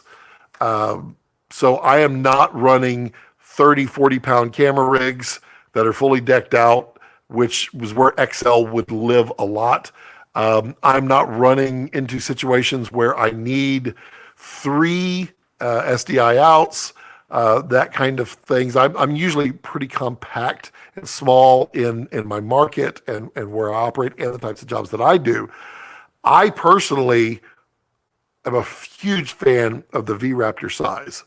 And obviously Komodo. I do love me some Komodo, especially that beautiful blue. So Vraptor for me, because it does everything that it's sensor and recording wise, everything that the XL does, minus the electronic ND, which will be able to go on the front. So I would rather have the small and build it bigger than have the big and not be able to go smaller. but would I recommend it? I mean, if you build larger rigs, if that's your normal style of shooting, if you have a bunch of modules on a DSMC2 camera, then XL is probably where you want to be. If you run multiple SDIs or multiple transmitters, and you rock an EVF, something like that, then you're probably going to want XL. If I mean, if that's your build style, if you're using all those feature sets, then it's probably going to be your choice. Only for super chat, interesting. Lewis says, Michael Jordan said, if you want to maintain dominance over people, you can't give them a chance to have confidence. Oh, well, I am not interested in having or maintaining dominance over anybody. So that's probably why that didn't make any sense to me. I do not believe that you need to be dominant. It's probably a really bad word to use, but I don't think you have to be dominant to be a director. You need to be decisive. You need to be able to clearly, which I'm not doing right now. You need to be able to clearly get your vision out and be able to direct your vision outward. But that does not have to be dominant. That is more of an attitude more than anything. So I don't know. He says maybe it's an option to enable in Creator Studio. It is available. I mean, is there anybody right now on the web version that can just verify it? Because I see it here, and I'm on the web. Eric, go to Safari and open up Safari. Go to YouTube and click on me. See if you see it there. Because I see it. I don't use the app hardly ever. I don't like it. It's too few options. Funny enough. Ollie says, Michael, for me, it has gotten so much more rugged. Touched a dummy once, so I can't say anything about the weight, but it felt great, to be honest. I've held it. It's good. It's oddly, it's similar to Ranger, but if I remember, it is a little bit lighter, and I think it's narrower and taller, or is it fatter and shorter? It looks different. So when you look at the two side by side, you're like, oh wait, it's bigger, but it's not. It's smaller and it's shorter for sure. It's fun. And Ali Basri, Basri. Well, I've never actually had to use your last name before. I've actually seen the Super 35 sensor for the XL. It's really cool. And it's small. It's actually Super 35 in size. It does not look like Komodo or Dragon or Gemini or Helium. It's actually Super 35 in size. Lewis says, I took a picture of a baby eagle yesterday. I regret not bringing in a telezoom. I just had an 85 f1.2, never missing that opportunity again. Yeah, I mean, failing to prepare is preparing to fail, as they say.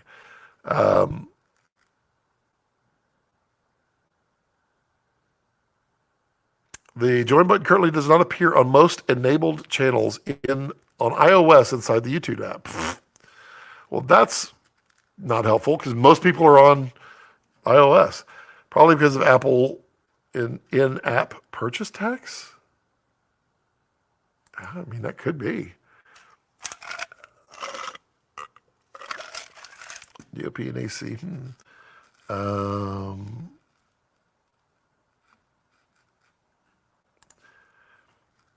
Scott, too bad you did not get the trip you were going on. Don't often write here, but often looks at the recordings afterwards. Keep up the good work. Well, thank you. I will go on that trip. It's going to happen. It's just a question of when. And I mean, it's going to happen. I mean, it's a passion project. So the passion is not leaving until it gets satisfied. So it's going to happen. It's just, stars need to align. Hubble needs to take a photo of the James Webb Telescope. And those are really cool shots. Y'all have seen those, right? Yeah. It's fatter and shorter. Yeah. Okay. So it looks like it's bigger because it's fatter, but it's not. It's actually the same width, but because the Ranger is taller, it made it look like the other was. It's weird. Ollie B is fine. Got it. Ollie B. Ollie B. Ollie G. Ollie B. I like it.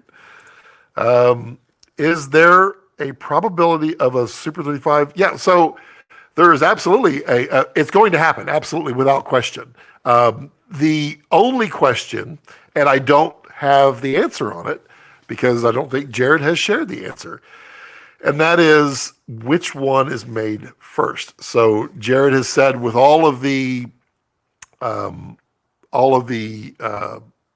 shortages in getting materials and labors and getting stuff all over the world necessary to build cameras, they can't build the Super 35 XL and the Vraptor at the same time. So one of them has to come first. They will be able to do them at the same time in the future, but to get it out faster, one of them has to come first. So he basically asked the community, which one do you want? And people voted. I personally, knowing me, I would probably rather the XL get out there first because it gives me more time to save for the Vraptor non-XL version of it. And I think that's going to be the way it goes, just because I think the XL is going to be so much more popular out there because a lot of people do shoot in that form factor. It's a question of when. That's correct. It is a question of when. So back to the question, XL or non-XL for if it's Super 35. Same. For me, it's the same. I don't know. That might be a different answer, though. No. I tend to prefer. If I were getting on bigger and bigger shoots, maybe I would go for an XL at that point. But for now, for the foreseeable future, and for the longevity of what we've been doing and are doing, Vraptor size is beautiful to me. It's smaller than DSMC2, which is just right over there, and it's fast. And I am really, really hoping that it's cheaper too. That'd be really exciting. That would be really cool. I like cheap. I don't know if y'all know this, but I'm cheap. As I drink out of my restaurant cup. No, I didn't steal it. Yeah, Ollie, you left off your today is sponsored by. Scott, are you a competitive person with yourself, with others? I can absolutely be competitive. There is no question that I can be competitive, although I have become less and less competitive over the years. Short side Scott story. The competitiveness caused me to shatter my vertebrae back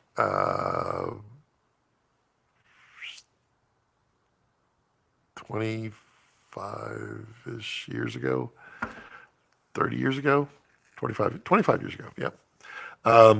So after doing that, it slowed me down. Physically a little bit, it slowed me down, but it was kind of a reset for me to you don't need to have someone hold your beer. You can go through life without being so wild and rebellious and free, blah blah blah blah blah.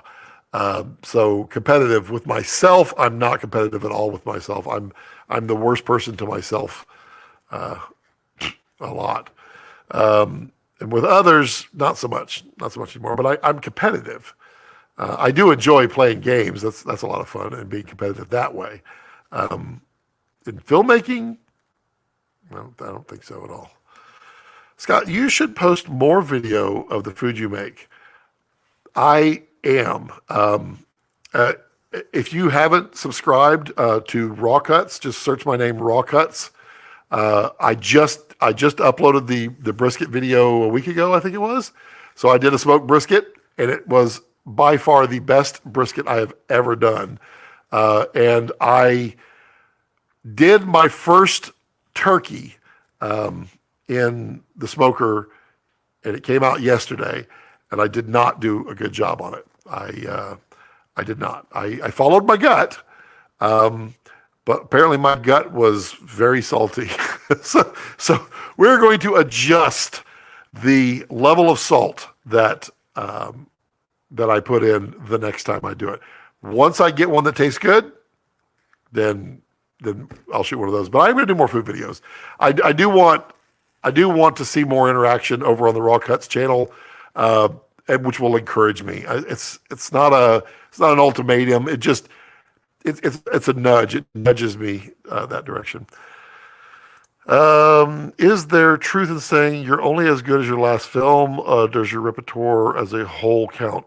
I don't think that's. I mean, your buzz is only as good as your last film, but your repertoire says lots of stuff.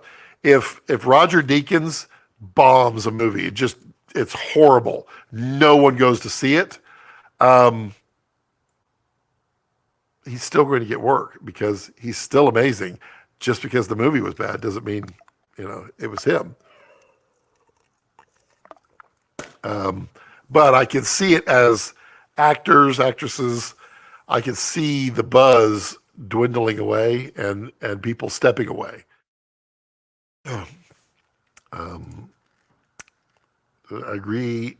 +1, it's about that time. But I just caught your joke, Liz. I haven't read it yet.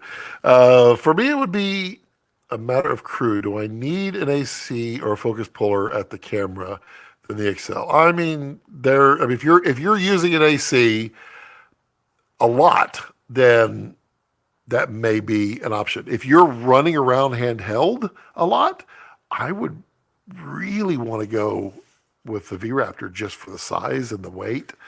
I mean, that's just my back talking there. Brandon Marsh says, howdy, Scott Balcom. How are you? Enjoying KBS on this fine Friday evening. My question for the week: what's your dream passion project you have or haven't done yet? My dream passion project, and I have not done it yet, is my sci-fi film.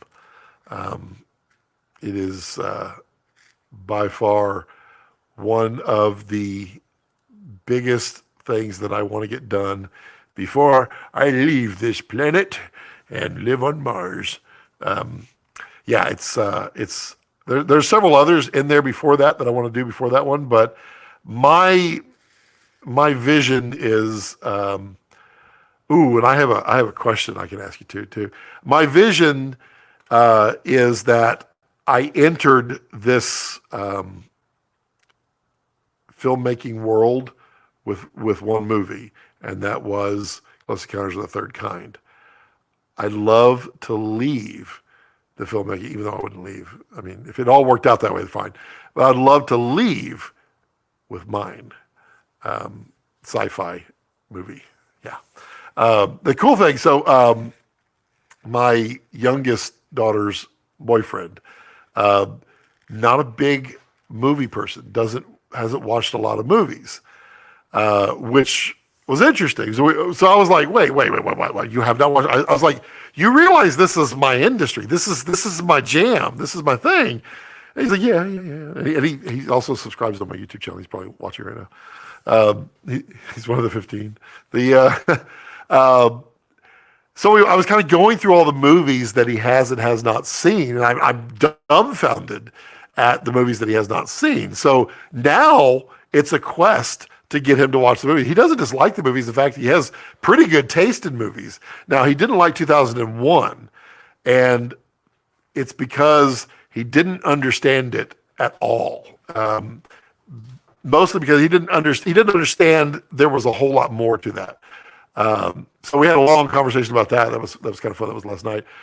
But then, what movies would you say you must introduce this guy to? Because I have a whole list of them. Close Encounters of the Third Kind is on that list. He needs to watch that one. He's also, I know we're working on it. He's never seen the greatest Christmas movie of all time, Die Hard. He's not seen Vegas Vacation. And this is nothing against the guy. He's a really nice guy. But now it's hey, come on over. We're having film night. You're going to get some movie watching in. We're going to see what movies we can get some. So the one, I didn't want to start with a sci-fi last night, so we watched one last night. And the movie I chose was A Million Ways to Die in the West, because I think that's a great, current, hilariously slapstick comedy. But that was the choice there. Okay, Ollie's got, can I send you a link to my Apollo review that's currently not listed yet, so I could maybe get some feedback before I release it? Yeah, absolutely. Are you, forgive me, I don't remember the thousands of people. Are you friends with me on any social media platform? If you are, send it that way. If you send it through here, I probably won't remember to go get it. It's nothing personal. I just probably won't remember. But you could also you could send it to films@imaginationx.com, and then I'll happy to look at it. Sure, absolutely. My innovative Apollo. I like those carts. That's a lot of money. It's a lot of money. They're really good carts. Wow, that's shattering. How did you recover? That's the good joke on the back. I recovered over 8 months, with five fused vertebrae. I was literally this close to being para or quadriplegic, because it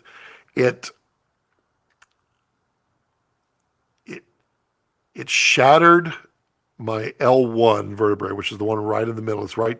I think just paraplegic. Wasn't the quadriplegic, you have to be up here, I think. Yeah, L1 is like really important apparently in that area. It shattered it, and it compressed down. Do it this way. It compressed the spinal cord to 40%, and the big concern was if any of those shards, which it was shattered, had nicked that spinal cord, then I would have been at least paraplegic. It was rough. It's one of those wake up, Scott. One of those moments. Brandon says, didn't realize you had a second channel about. Oh yeah, consider me subscribed. Oh, I do.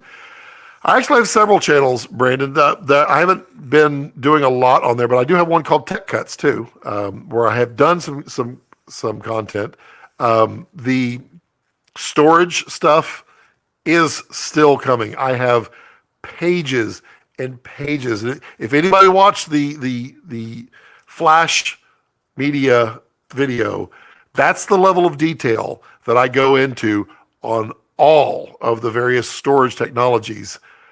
The RAID, how RAID is done, what RAID levels mean, what each RAID level, how it physically works, what is important to filmmakers, what kind of connectivity, Thunderbolt, USB, Ethernet, all of these things. I dive all the way to. It's going to be a big series of videos, and there will be a Tech Cuts version and there will be a Filmmakers version.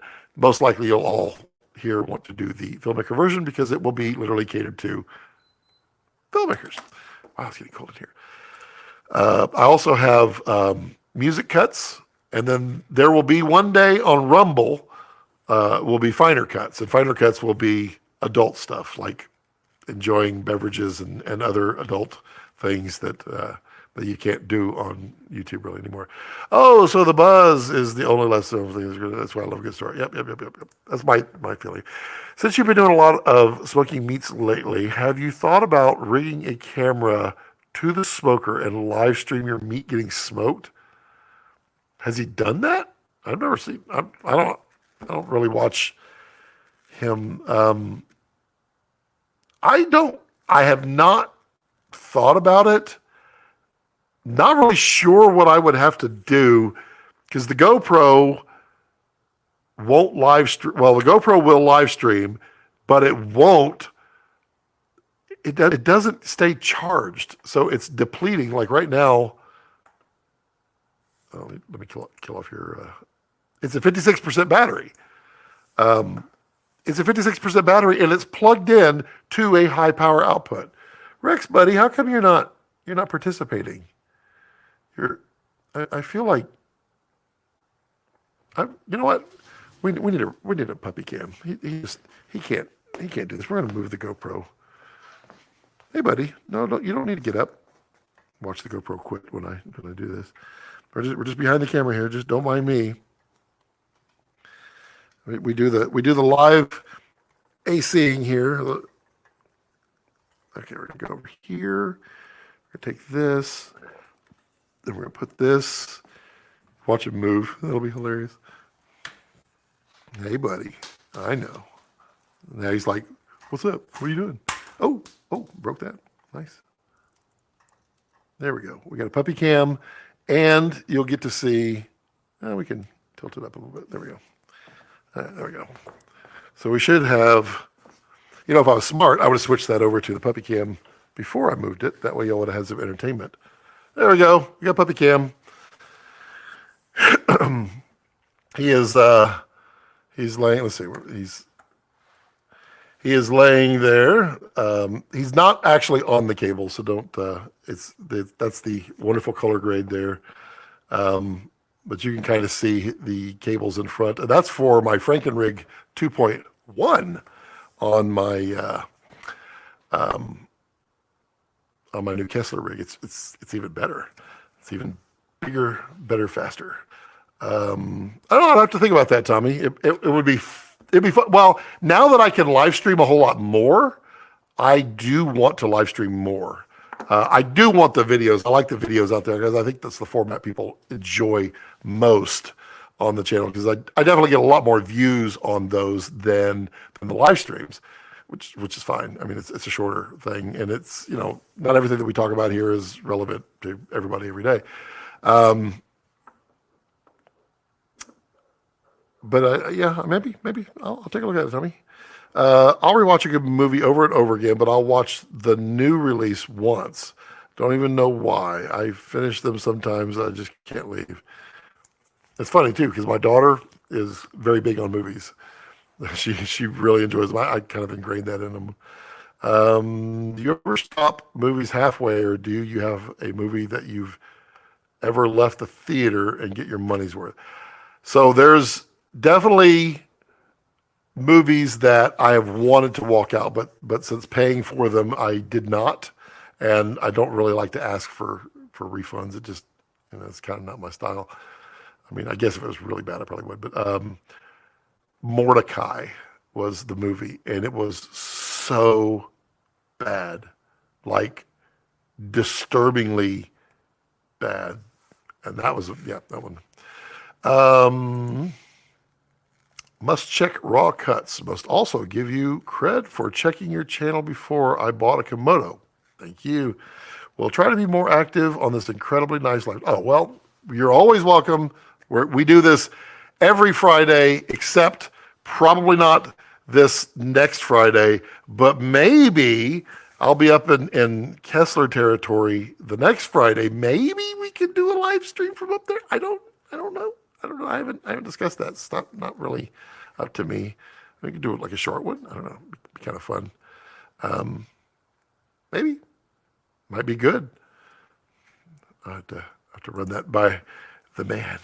Um, Unpopular movie opinion. I didn't like Pulp Fiction.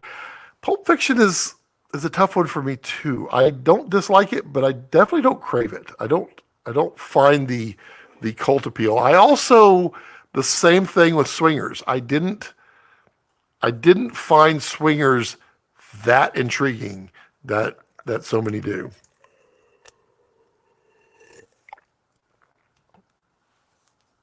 When did you first see it? Interesting. That's so funny. Okay. He does it with his chicken coop and chickens just walking around. That's hilarious. I definitely don't have enough bandwidth to do multiple streams, although that would be funny. And then Tim's like, well, do it live. Yeah. Move the puppy cam, you mean? Yeah, I should have. Hey, Art, how are you? Gone Girl. That is a good one. I love Gone Girl. I love Gone Girl for the twists and turns. Girl with the Dragon Tattoo, also a good one for the twists and turns. The Village, I was okay with that movie. It wasn't one of my favorites. No Country for Old Men, disturbing, very disturbing movie. Also, not didn't dislike it, but I don't crave it. I've seen it multiple times though. True Detective, first season and only the first season. Yeah, I tried to watch the second and third, and there's now a fourth season.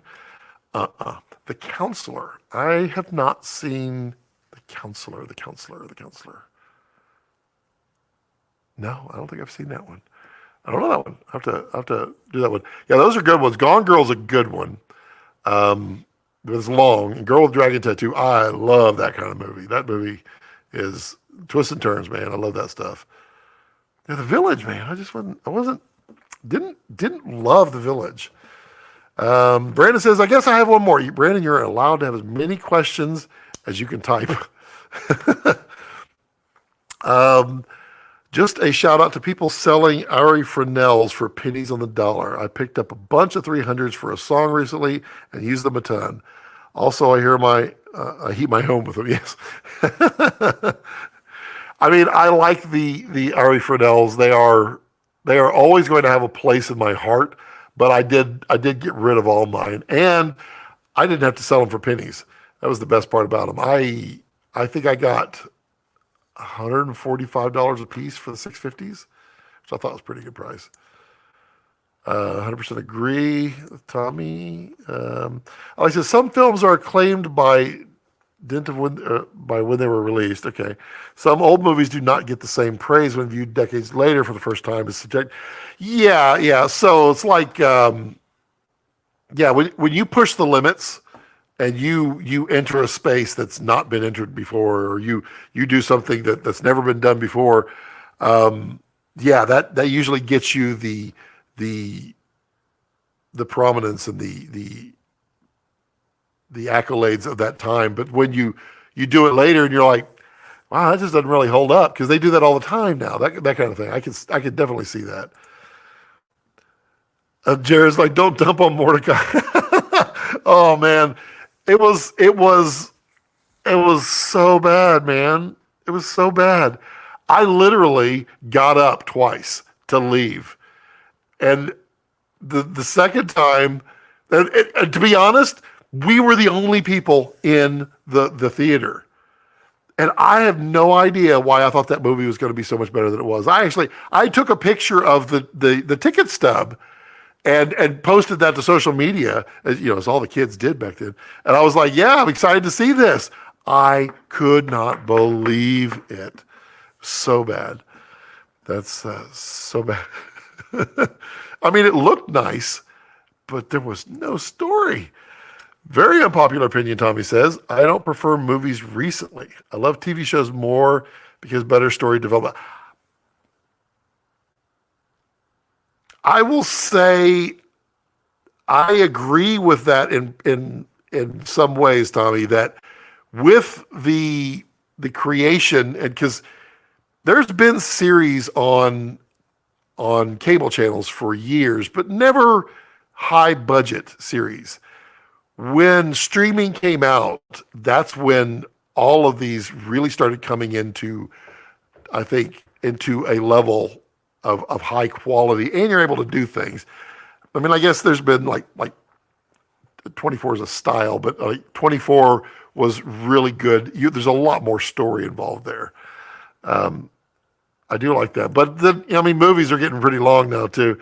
Just says that's the show where I was introduced to. Oh, really? That's funny. That's interesting. Well, Mikkel is a rock star for sure.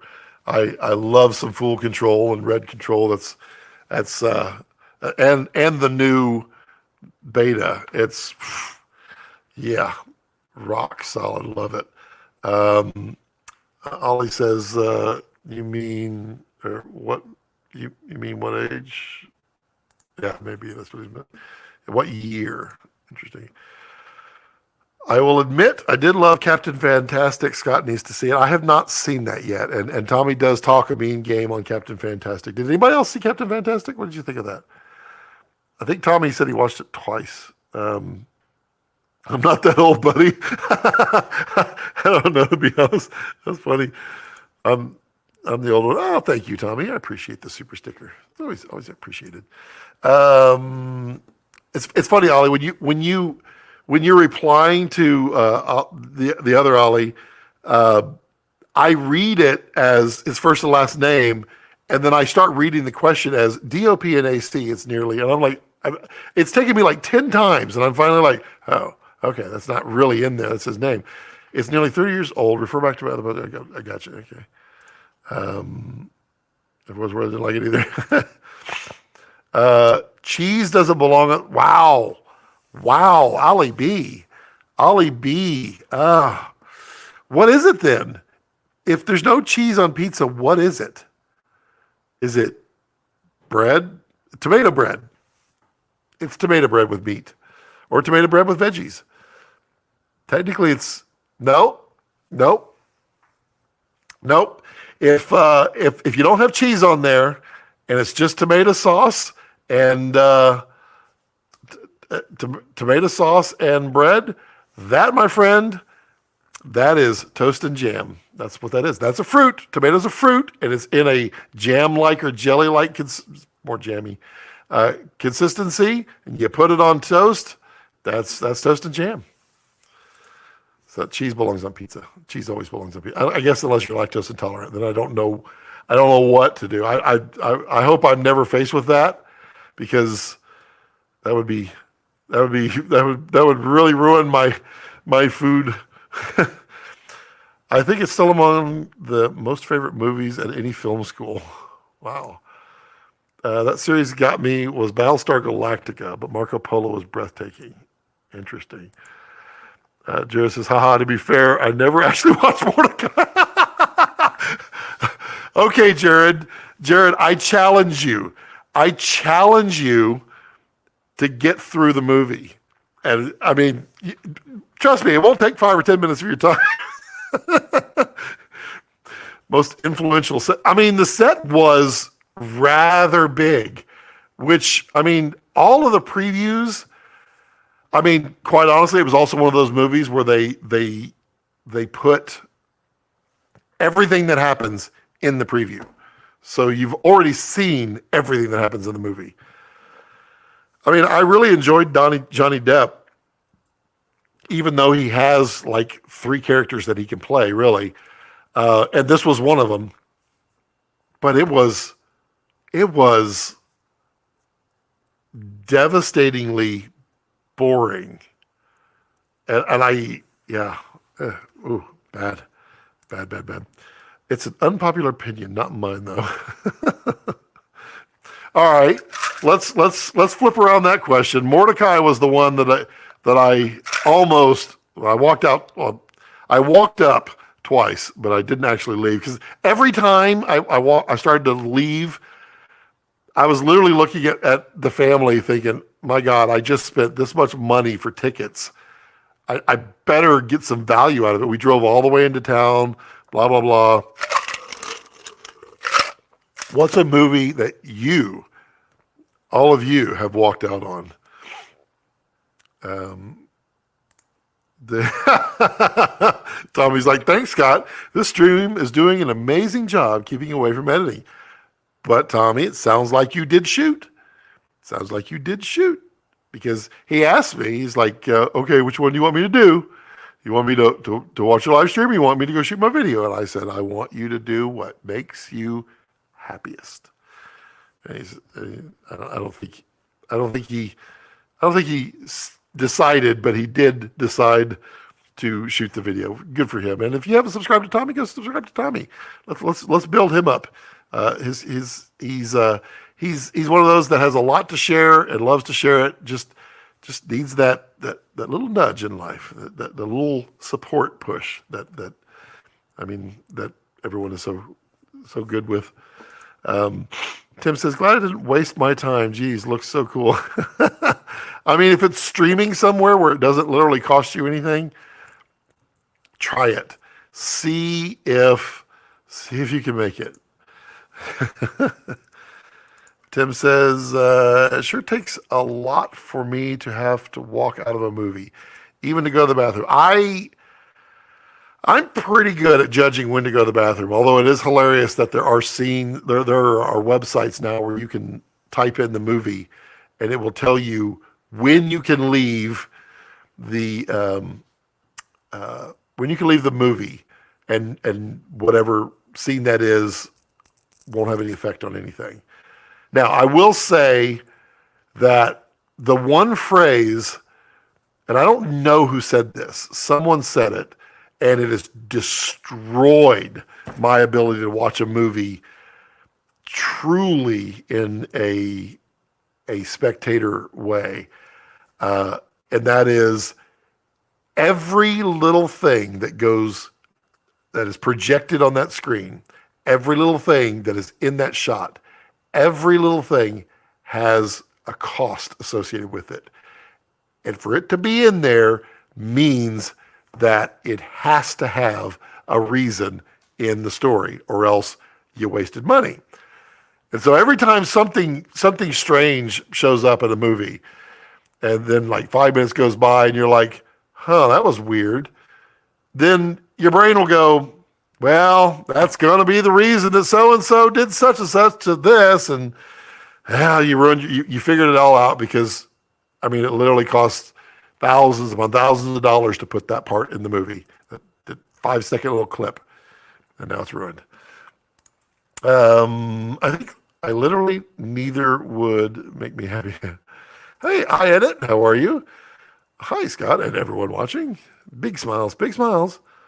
I do appreciate that bathroom break. I tell you, when The Hateful Eight came out, I did go see it in the roadshow, which I really wanted to do. I wanted to take my girls to an actual projected movie because they've never really seen one that they can remember. So when The Hateful Eight came out, I did the roadshow. We watched it in 65 millimeter, and it was great that they actually had an intermission because Hateful Eight, fantastic movie. I really love that movie, but it's long. It's 3-something hours long. And then they had the 4-hour version on Netflix for a while. Wow. That intermission was awesome. Tommy says, I don't think I've walked out of a movie like you, Scott. It's a financial equation. I've sat through so many horrible movies because I didn't want to lose out on money. I mean, I guess you could go get your money back, and they will do it.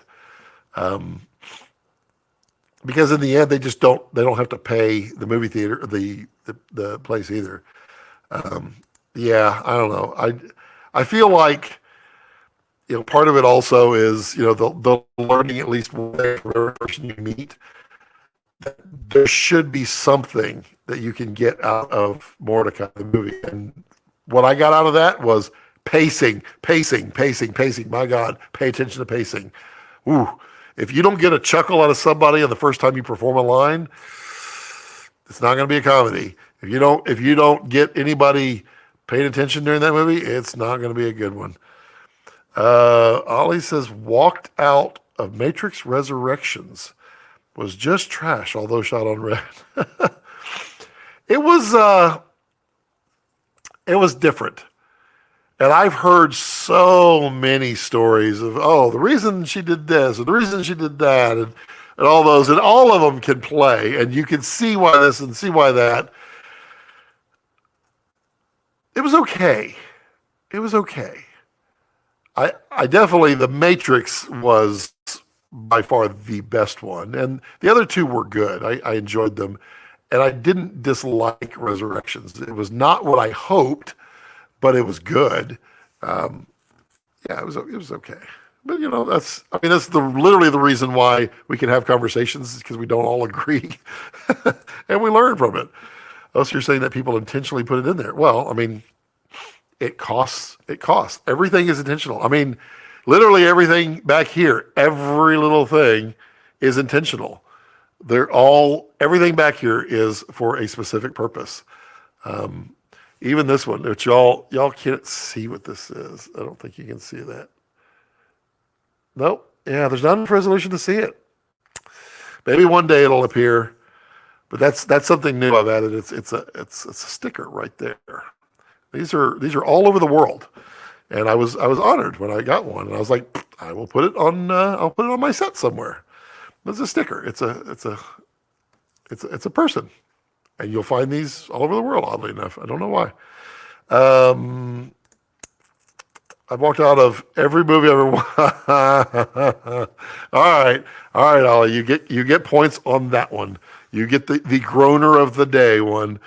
I mean, nope, I've never walked out of a movie. Still sitting in the first movie I bought.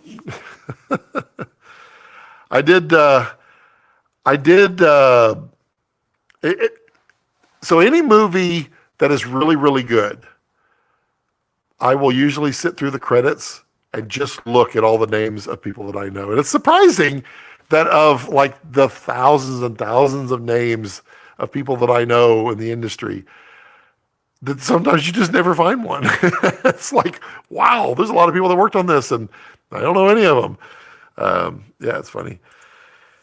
Isn't time money? When will we learn?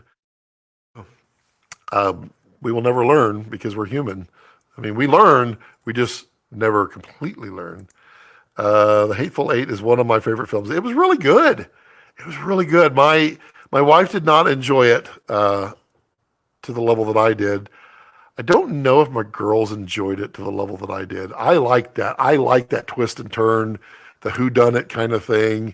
M. Night Shyamalan movies, I really enjoy that kind of a plot where you're like going, well, I know how this ends, and then 5 minutes later you're like, what in the world just happened? I don't understand. I love that kind of stuff. Those are great. Why? Oh, what just happened? Is it not working? Oh, there we go. Okay. So that was okay. I was thinking that's interesting. Let's go back to live here. There we go. Okay, so it paused, and it paused over here, and I didn't know if it paused. So that was probably, well, I can actually look. See what the StarLink says. The StarLink. The StarLink says, I did not have an outage. Okay. And I'm right now, I'm only uploading at 2.14 megabits, 2.5, 2.0, 2.4. So it's doing just fine. Tim says, I definitely got my money back for a movie when I had horrible sound issues in Pink Picture. Okay, that's true. Now that I think about it, I think we got our money back on a movie too. And it was because the sound, yeah, we did. The air conditioner wasn't working, and the sound was cutting out, and it was literally missing for like half of the picture or something like that. We did get our money back. I don't remember the movie at all. Wow, does anybody remember Movie Pass? Oh man, I love Movie Pass. I got to see so many great movies over and over again, which is probably why Movie Pass went belly up. I mean, it was never going to make profit, but I love that. It was so good, so good, so good. How about you? Was Mordecai shot on Dragon? I don't think so. Maybe it was, or was that Mysterium? I don't know. It kind of has that look. I don't know. Jared, what was it shot on? What was Mordecai shot on? Or was it, or it may not be red. Maybe, maybe, I don't know. Hateful Eight was such a pain in the ass. It was so good though. I really like that movie. That intro, man. That intro is like, wow, that is a long intro. I was watching Kill Bill Volume 1 scene breakdown today. QT even uses blood as an art form. He does. And his blood is so it's so over the top that you don't mistake it. I mean, you don't mistake it for real. It is. And Jared says yes. So Dragon, interesting. Because it did have that look. And honestly, Jared, it might have been also that it might have been, you might have actually posted on social media that it was shot on Dragon. So I was probably extra excited about that to go see it. That might have been, because that was like 2015. What was that? 2016? 2015, 2016. I don't know. Might be interesting.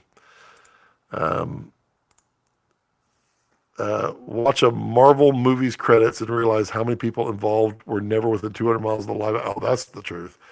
Yeah, and it's the endless number of people that work on VFX, and it's just like, wow. Tim says, yeah, mine was a front center channel short. Couldn't hear anything. Wow, that would suck. You don't get any dialogue. That would be horrible. Hateful Eight was like trying to lock in on someone telling you a story where they keep going on. You mean like my live streams? It's like, let's talk about filmmaking. Scott broke his back, and here's that movie. Here's that. It's funny. And see, Jared could actually be saying yes to Ollie's comment. I love Kill Bill. I'm an okay with the Kill Bill. I'm not a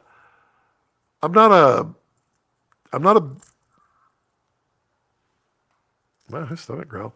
I'm not a big Kill Bill fan. I did enjoy it. I did like the Once Upon a Time in Hollywood. I thought that was a really good one. I don't think any of the girls liked it, but I did, and I've probably watched it 3 or 4 times. I enjoy that kind of stuff. I just think it's funny. Hateful definitely needed multiple times to watch through the whole. Yeah, not my favorite Quentin Tarantino favorite, but a nice movie. I also love now watching, and it also makes me sad too. The scene where was it Kurt Russell that smashes the guitar, and they didn't. It was actually a vintage museum piece that they were supposed to use for show only, and they didn't swap it out, and they didn't tell. Was it Kurt Russell? I think it was Kurt Russell that it was that was the museum one, and he smashed it. That ruined museum pieces on film forever. They're not allowed to be used anymore. It's a great film. How are you doing, edits? Jared says, remember Hateful Eight was shot at my studio. We had to dig a hole in the stage 10 feet deep for the cabin basement. Oh, wow. And I had to put a 70 millimeter projector in my theater so Quentin could watch dailies. Wow. Oh, yeah. That is, I don't think I actually knew that, Jared. That's wild. You had to dig a hole in the stage 10 feet deep. That's funny. What did you find in the hole when they dug it? That's amazing. That projector was so loud. I mean, I know Now he's leaving. Watch, he's gonna go lay at the other spot. Oh, what's up, buddy? You coming over here? Where are you going? What are you doing? You just okay. All right, bud. It's okay. Yeah, he's. Yeah. Now I have to go move the. All right, I'll move it live. That way, it's okay, bud. It's okay. I'm just moving your camera, buddy. I'm gonna mount it to your collar one day. It's okay, bud. You're good. He's like, why are you moving? Oops. I'll move that around. There we go. There you go. There's puppy. Puppy cam. Watch him move. He's like, I don't want to be here. Projector. I remember the projector. What was also funny was watching when we came out of watching Hateful Eight in the road show, where it was on the projector, and several like people came out. Some young adults, some I wouldn't have thought that young, and then some very young kids, which probably shouldn't have been watching it, but it came out and were like, oh my God, it flickers so much. It was giving me a headache. I couldn't stand it. It was so bad. And I'm like, you realize that's how we watch movies for like 100 years, right? I enjoyed it, although it was interesting. The flicker is noticeable. You definitely notice it, but I did enjoy just hearing the sound again. It's really loud. Hey, Luca, how are you doing? Grateful each day. Jared, nuts. The things we learn on these lives. Jared, you should get you should get permission to like post a couple of behind the scenes, like that kind of funny stuff. Just have a site dedicated to all that kind of stuff, and just post it all. 'Cause I guarantee everybody would love to see that kind of stuff. It's rare. I get such a thrill off of what's that? The set movie set cruise or stories. The Facebook group that's got like I don't know how many, like 100,000 people or something in it. But I love those posts because it has like a couple of behind the scenes from like a 1980s movie, and then the people that actually worked on it talk about it. I love that kind of stuff. People get nostalgic for that stuff. Ollie, we always learning. That's awesome. Sounds like a great experience. He says it sounds cool, but it wasn't. Scott, you nailed it. We actually did find some old treasures under there. Interesting. From 1914, when Stage One was just a backlot for Metro Studios. Interesting. Have you ever disclosed, or you just kind of keep them hidden and for never to be known again? And I can understand either way. It's interesting. What's the biggest controversial movie in your time, Scott?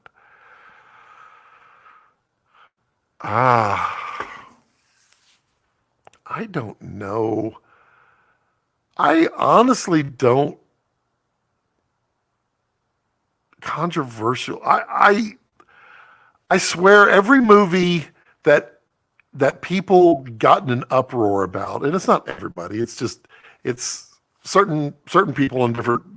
There's always somebody who's mad about something. That people get upset about, and then I watch, and then I'm like, wow, I wonder if I'm going to like it or not, and then I absolutely love it. I know, like Django got lots of bad press at first, but it's a spectacular movie. I mean, he played it so well. It was, the parts of history are sad, yes, and no one, I don't think, is celebrating that. In fact, I think at the end, it kind of proved the point. But it was so well done. It was a great movie, and I absolutely loved it. What's the one? This Is the End. People People absolutely hated that movie.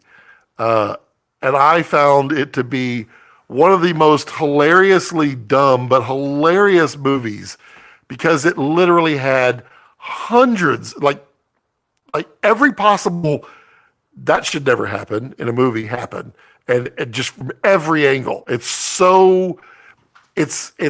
hilariously funny. I just love that kind of stuff. I don't know.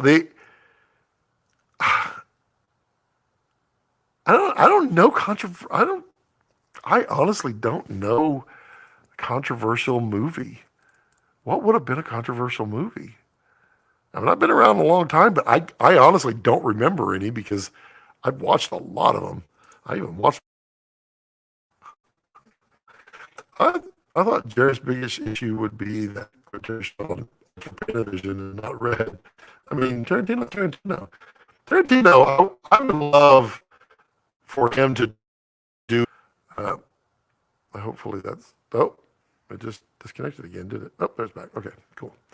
I would love for Tarantino to do more. What is that? Is that not working anymore, or is it? No, that's working. Okay. Well, that was it. The art. Yeah, I saw your comment, Art. Okay, so there was an outage there. That's interesting. It wasn't a bad outage, just high latency. Interesting. Yeah, I'll get to yours, Art, in a minute because that's a good one. But I don't remember when that came out. Wasn't that in the '60s though? Because it technically wasn't my time. Thank you for your time, Scott. Yeah, absolutely, Lewis. Hope everyone has a great weekend. Yeah, you too. Not loud enough to drown out Quentin, I'm sure. Yeah, I wish Quentin would do more. I watched him on, was it Joe Rogan? I don't know. He was on a podcast. I don't know if it was Joe or somebody else, but it was fascinating. Uh, it was just fascinating listening to him talk about all the different things. It had to have been Rogan. It's like a Fire Down Below. No, not Fire Down Below. That's what's his name. No, the Fire in the Sky. He had the guy that actually was the abductee on there. That was another fascinating one. I love those kinds of stories. Koi is a work of art. I can't pronounce that. Koyeniskatsi?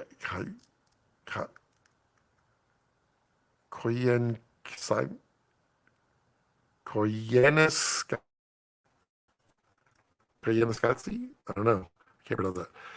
Yeah, Art. Controversial. Blazing Saddles.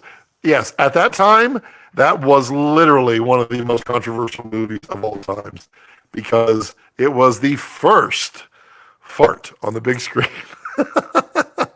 I mean, you just wouldn't expect that to be the controversy. But I guess at the time, it sure was because the first fart on film. No, not hiding them. One was an old arrowhead that we thought was actually going to be valuable. It turned out to be a prop from a shot. Well, that'd be kind of cool to put in, in a museum. I mean, if you actually traced it back, that's kind of cool. And that should be. I mean, that would be. Hopefully, you have it like framed in a hallway somewhere.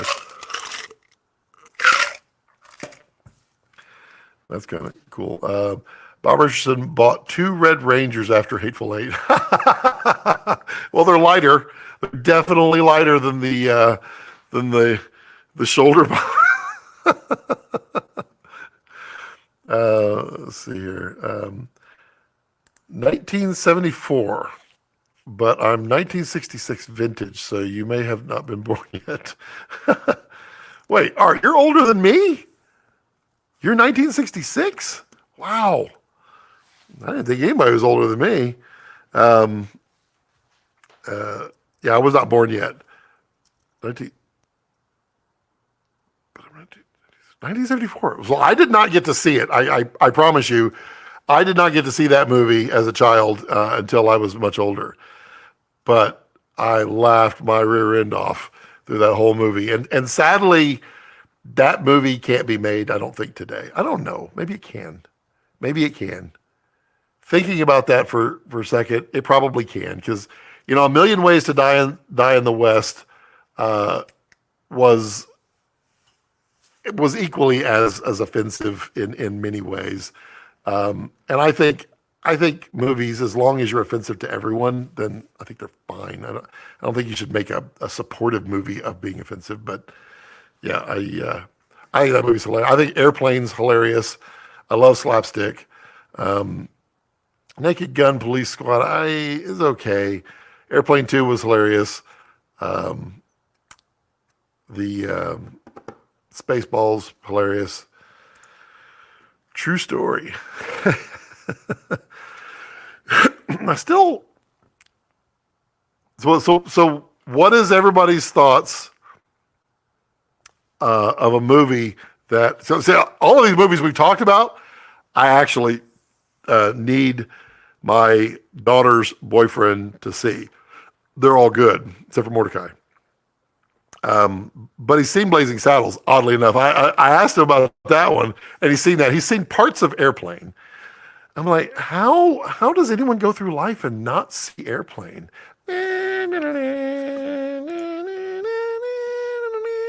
Scott is a classic. You have to see it. This is how I'm going to remember to do this. I'm going to take a picture, literally, of your comment. Just so you know I care, but I just took a picture so that I'll go be flipping through my photos and be like, oh, yeah, that's right. Ollie said to do that. Eyes Wide Shut is pretty controversial. Yeah, it was okay. It wasn't my favorite. I didn't see it so much as Kubrick-esque, but it was. I don't know. You like Airplane? Surely you can't be serious. Ollie, I am serious, and don't call me Shirley. Excellent line. But this is how I found out this young man has not seen movies. So in our household, obviously we like to cut up and laugh a lot, and so we usually are quoting lines from favorite movies, just to make points and things like that. So they were making side dishes for the oversalted turkey, and they said something, and I quoted some straight out of Vacation, and I got nothing out of him, and I was like, that's weird. And so that I pulled another Clark Griswold reference, and nothing. And then Allie turns around and he's like, he hasn't seen Christmas Vacation, Dad. And I'm like,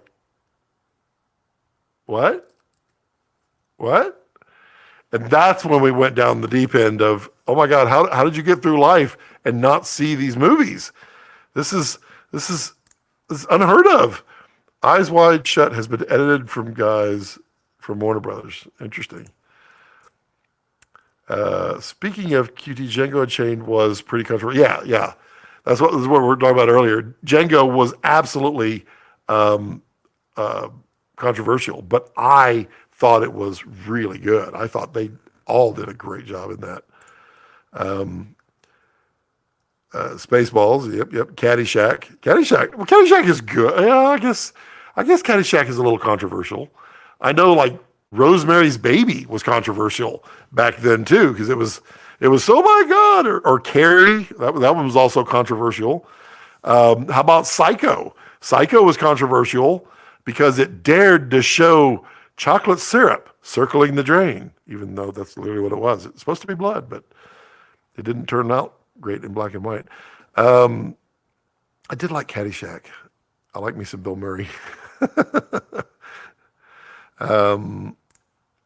Let's see. Stanley died after that movie, and if you go back and watch it, you can clearly see that has been missing a good part. Yeah. I did. Did we? I didn't. I don't think it did. I don't think I asked it in the live stream. I asked it on Facebook, and maybe we asked it on live stream. Maybe we didn't have a great crowd. But if Kubrick were alive today, and I honestly want everyone to state their belief here. If Kubrick were alive today, what camera or cameras do you think he would prefer or shoot with? I would. It's hard to nail him down because he's so all over the place with. But what, if he were alive today and making movies, I mean, he would embrace all kinds of stuff. But what camera do you think he would be shooting with today? Because he loved to follow the rules and he loved to break the rules. So it's really hard to do it. But what do you think? I'm not going to give my answer yet because my answer is all over the place. But everyone make a comment of what you think he'd be shooting. Lucas says, or no, it says, look at now I have something to research. Yeah.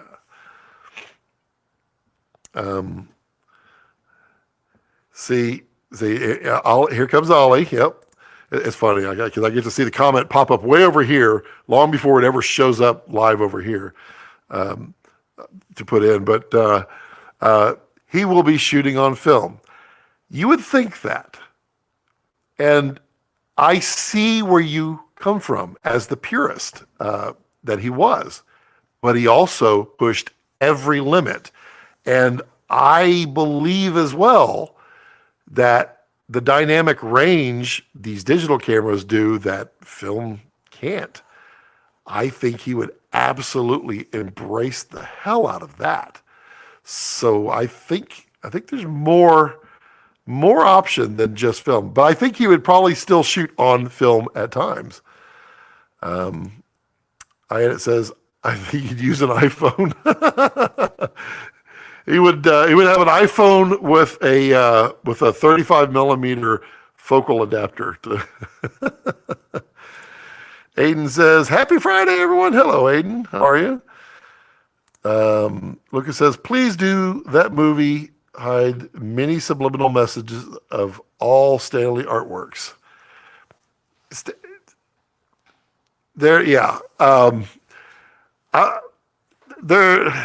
There's a guy who, I'm talking about 2001 for a moment because I didn't appreciate 2001 until I got older and appreciated the sci-fi depth that was 2001. And then rewatching it, then I really, really enjoyed it. And then when it came back out, and I was like 2018, I got to see it at the Arama, the movie Cinerama there on Hollywood Boulevard. Got to see it in large format. It was glorious. I think it was 4K actually. Maybe it wasn't digital. It was digital maybe. But 2001. Ali, this is the tangents. In 2001, this guy did this analysis of what the monolith actually is, and it's brilliant. And I've never heard anybody that level of analysis, and no one has been able to refute it and to prove that it's not, because it's so well done. But the interesting thing about the monolith in 2001 is the shape of it, and that shape shows up everywhere in that movie. It is literally everywhere. The same exact dimensions, 1x4x9. You'll find that shape in almost every shot in that movie. It's hilarious. Hello. What's up? You say hi to the gang. I am still going. Yep. You can go on in and just keep coming. Hey, say hello. Hey. It's the missus. We were. Oh, you were listening, weren't you? Yes, okay. So what was the movie we walked out or tried to walk out on? Yeah. But do you remember what was the movie that had the sound problem and the air conditioning? I don't remember that one. Yeah, I cannot for the life of me remember that one. I thought it was here though. So it had to have been in the last 16 years. It's interesting. Oh, was she listening? Hard. that I told her. Oh, you. So now my daughter is probably having her boyfriend listen to these movies.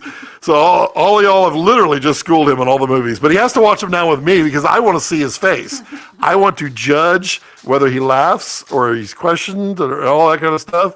I want to find what movies he's going to enjoy most. He'd be hopping back and forth depending on the project or even Ari, as this is his later days his camera brand of choice.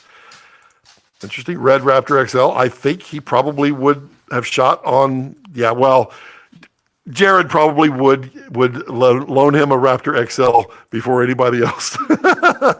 My guess. I saw somewhere where SQ tore a camera apart just to use a super fast lens. Oh, possibly. 2001 is a masterpiece. He saw the future. Ooh, Luca.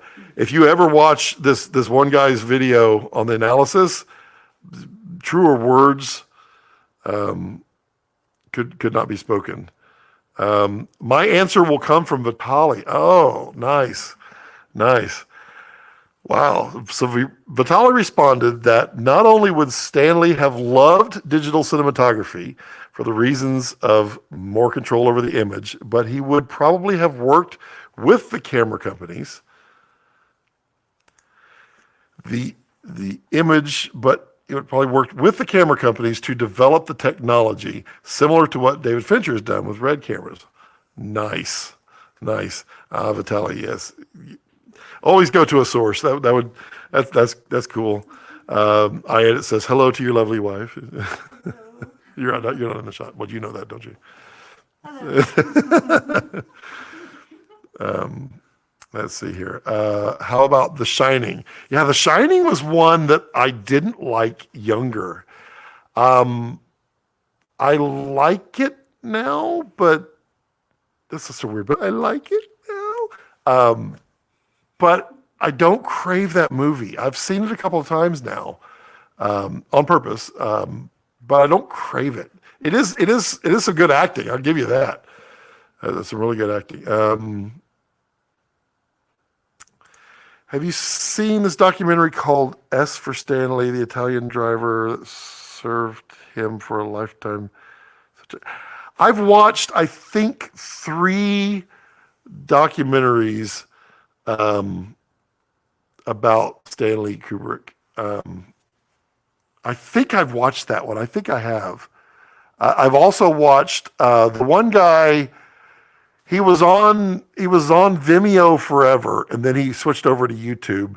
But he would do multi-part series on DPs and directors, and he's brilliant. And he did like 3 or 4 on David Fincher. He did them on Stanley Kubrick, and he talks about like the lifespan and where they learned from.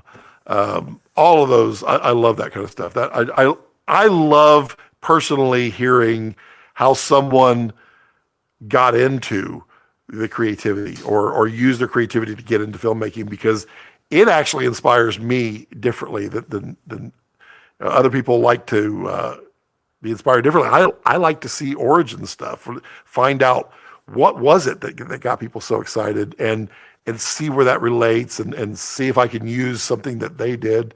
Like I love the HBO documentary Spielberg. That was so good. I enjoyed that. And Jared, not to be biased, for sure. You need anything, or are you just hanging out? That's fine. Hanging out. No, that's fine. You can pull up a chair if you want. Let's see here. What digital camera would Christopher Nolan choose if there was an atomic bomb to his head? Well, Ollie, I think this is where you put the joke on him, and you just basically convince him that we are living in a simulation. Therefore, film is technically digital. Did I just blow his mind? I hope that was the first time somebody thought of that, actually, because I just came up with that. At least I think I came up with that, unless someone else did, and I just remembered it that way. Citizen Kane, we need more talents like them. Yeah. Citizen Kane was really good on the on God, I hate getting old. On the subtext. Dagnabbit. I love the subtext in movies, and I mean, there's lots of movies with subtext, and it's funny that when people do like little mini docs on subtext, and then they pull an example of a director. Oh yeah, this director always does this in the first 12 minutes of every movie they do, and they always use this lens, and they always use this, and like someone asked that director once or that, and they're like, I do. It's kind of. I wish I could remember who that was. He'd use Ari's for sure. Nolan. Yeah, I mean, I I I I love film. I really love film, but I really think that digital is got such a wonderful place to stay because we've surpassed film. We haven't surpassed the care that goes into film and the art that literally goes into, well, the extra levels of art that goes into actual film, but digital has surpassed film. Unless someone knows of a film stock that's better, this is where Phil speak will come in. Phil, where are you?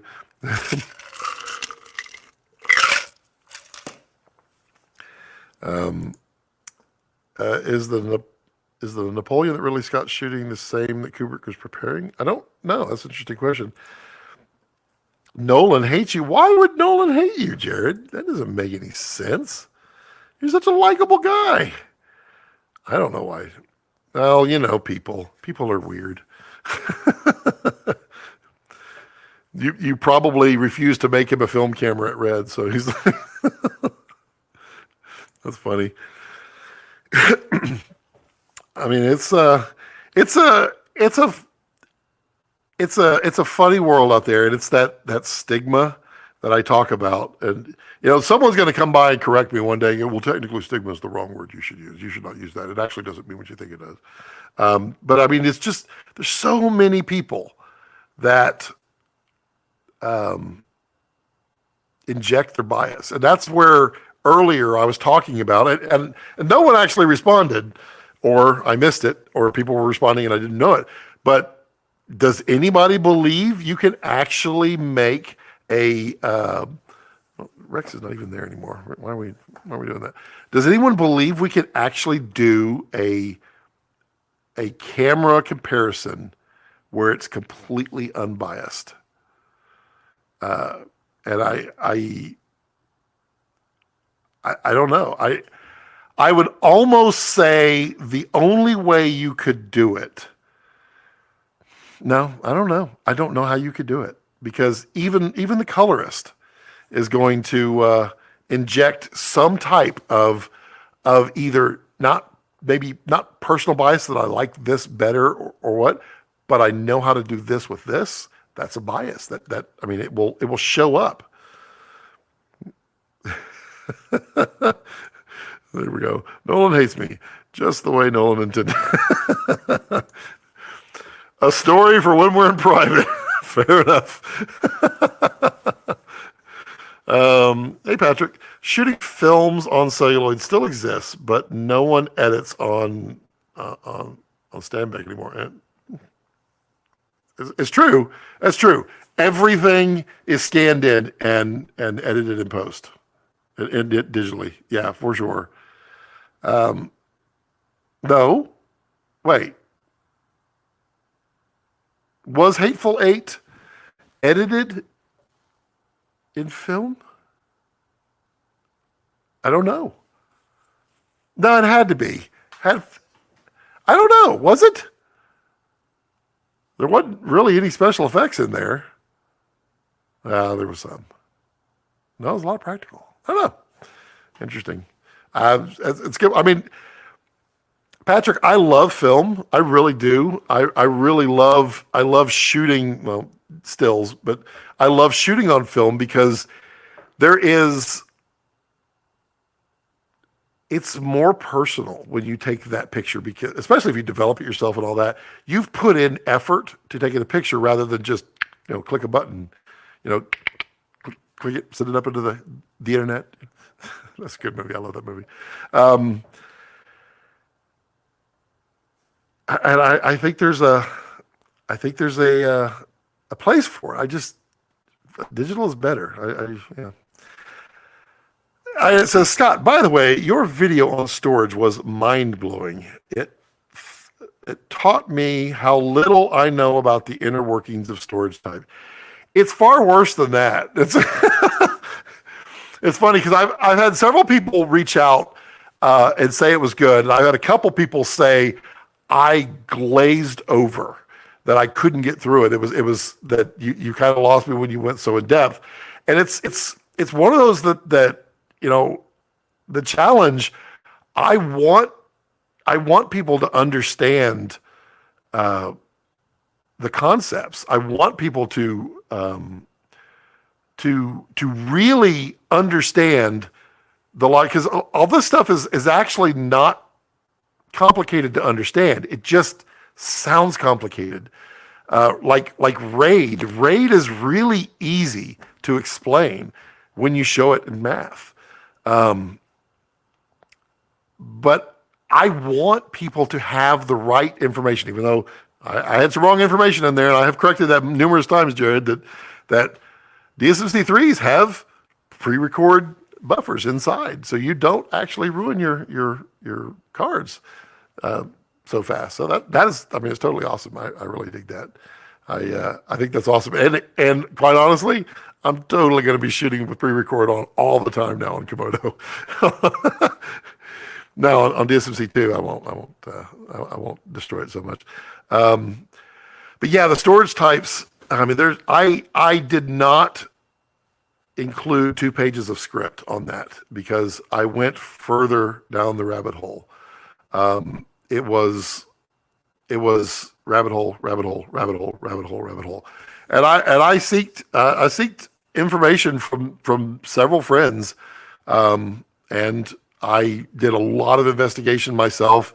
I mean, I found formulas, how you could do this and do that. I mean, things that I didn't even talk about because you can do them, and they have done them.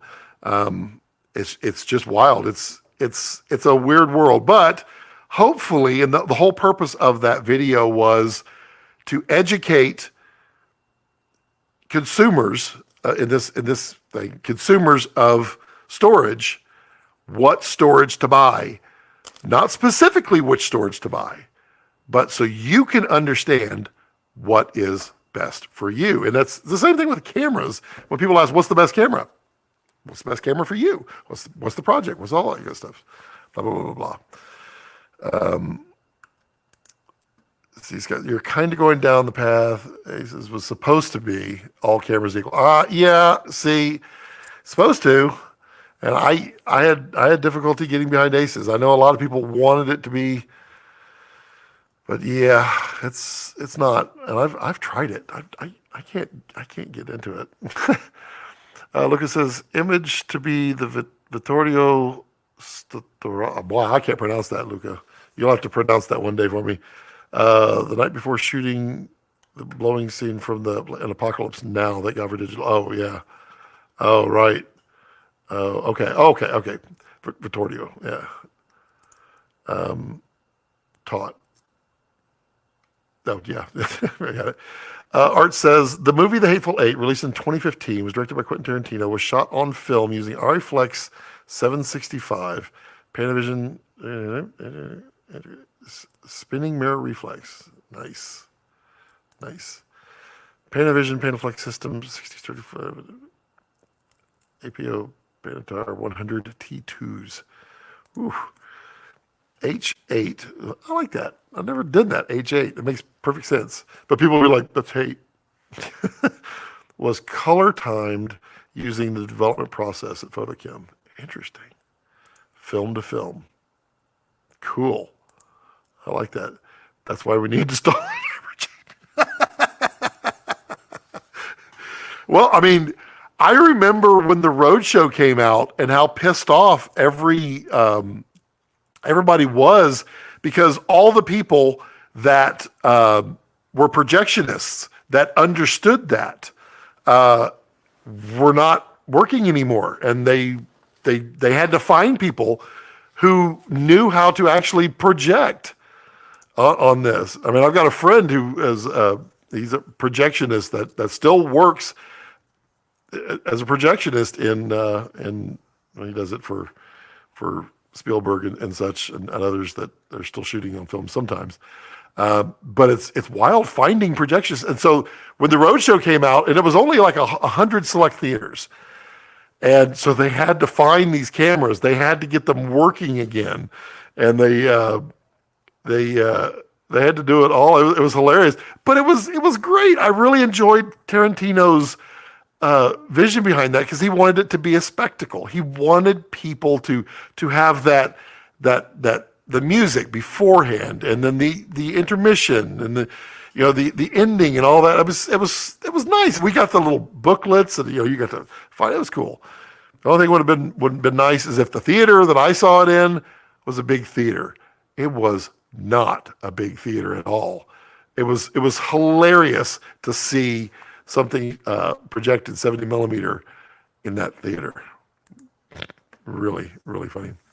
Patrick says, saw a YouTube video of England's ProLab facilities. They say the colorist actually, if you keep the process in-house, the DI round trip with the film is transparent.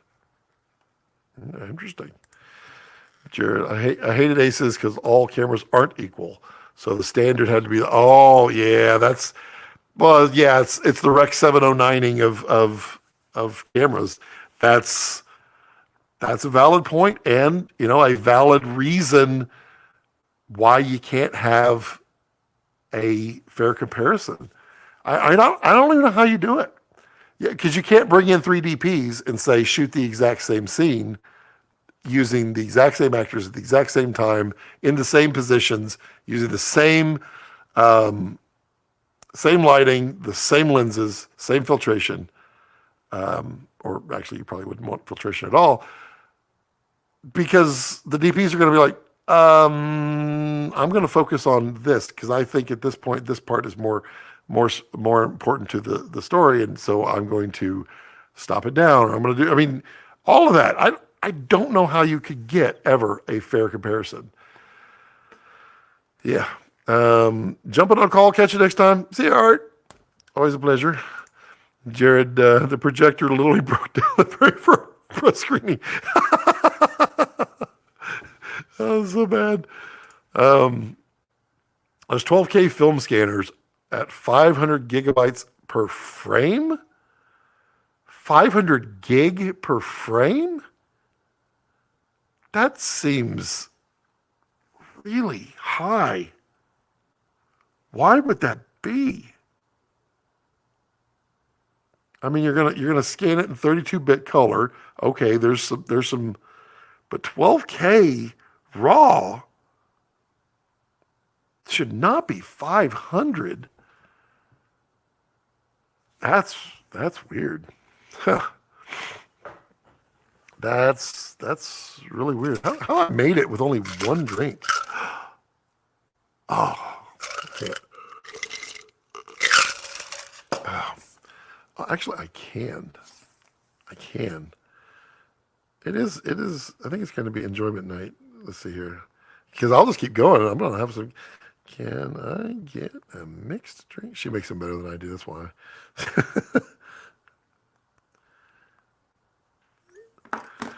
Let's see here. 4K are at 75 gig. That seems... Are you sure that's per frame and not, or it's not per second. That would make more sense if it was per second. But per frame that is an ungodly amount of data for 12K of scanning. Because they don't use red code raw. And we all know. No, the Ursa shoots something different. What flavor did you make it with last night? The orange. Okay, do the lemonade. Okay. Yeah, and do a little extra in the lemonade. Just a little. Just that way it'll do it. 12K is 500 meg per frame. That makes a lot more sense. So maybe that's what it is, Patrick, and then that's that. I mean, it's easy to get a G and a B, or a G and a B, bytes, a G and an M translated when someone's telling, because like you could have been told that and someone just misremembered it, or I mean that's easier to do. But I mean 500 gig per frame. I was just doing the math in my head, even with 32-bit color. I mean, I don't know where the rest of that is. But I wonder how much resolution would that be for that would be impressive. But Jared, how much could Red Raw compress 500 gig? I imagine you could probably take 500 gig way down with Red Code Raw, because there's so much not being used at 500 gig. What you looking for? Oh, were we out of the other one? The little one? Oh, yeah. Let me see that. This is pretty good stuff, actually. I have no idea why the model is so hilariously large, but I'm happy that it is. I know, yeah, my daughter bought it for me. It's still too big. Sorry. Love Red Code. I'm a huge fan. I honestly think, Jared, that everybody on the planet is a fan of Red Code. What I don't think they like is that they'd have to license it. And, first come, first serve. that is a thing. I mean, everybody wants to do a Red Code. There's no question, because it was the right tool for the job at the right time. And that was the cool part, was that it was the time before the right time. Kind of fun. What? Why are you laughing? She literally lives with me talking this way my entire life, so she's laughing. She's like, yeah, that sounds like him trying to explain something. Each frame contains a backup of the entire movie. IMAX takes 3 frames, so triple. That's true.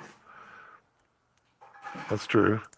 Plus an NFT for every frame of the movie, which gets you exclusive access to the encoded director's cut of the movie, and audio commentary by every single cast and crew and their families in all languages.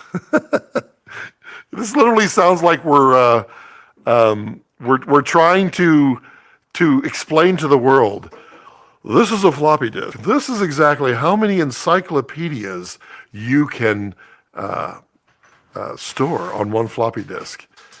Fun fact, and I don't remember where I heard this, but I was absolutely dumbfounded when I heard this. But did you know, before 1980 something, in the state of Texas, we were talking about weird laws, that you could not sell or possess a set of Encyclopedia Britannica in Texas, because it contained a recipe for how to make beer. And back in, I think, before 1986, you were not legally allowed to possess the materials to manufacture alcohol. It's like, what? Ooh. Yeah. That needs, did you put Cointreau in it?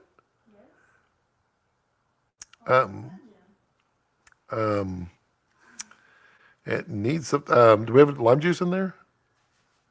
I don't know if it- Okay, it needs a shot of lime juice. Oh, we got Puppy Cam back. He came back. He's a good boy. He laid down. Let's see here.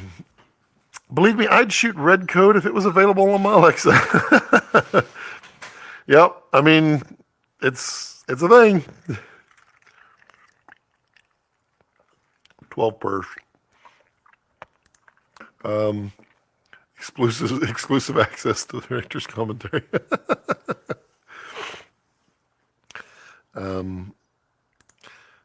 Picture in picture, picture in picture in picture in plus.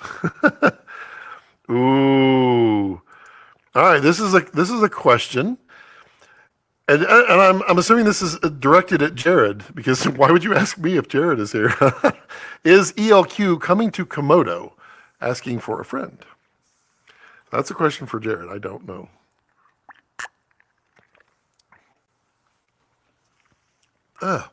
Wow, I think that gin is floating on top.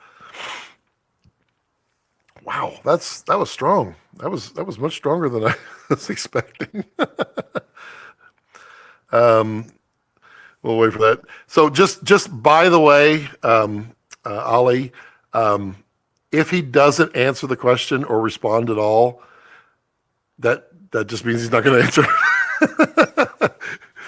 That's literally my conversation way is I ask a question. If I don't get a response, I know he's not going to answer it. we just let it go. It just kind of vanishes into the ether. Let's see here. I'm in love with the idea of having, and stir it, because I don't know if that gin's sitting all on top, because that was woo. I'm in love with the idea of having an LCDVF, okay, on Komodo, but can someone please design a modern 45-degree with diopter and something like Viper did without blocking the pins? Oh yeah. Well, I think the problem there, Luca, is that there's probably not enough market for someone to design anything. And so that's probably why no one's really done it. I think didn't someone try or say they were going to, and then they kind of abandoned it. No, I'm not drinking out of a straw. Only margaritas. That's so I don't slurp.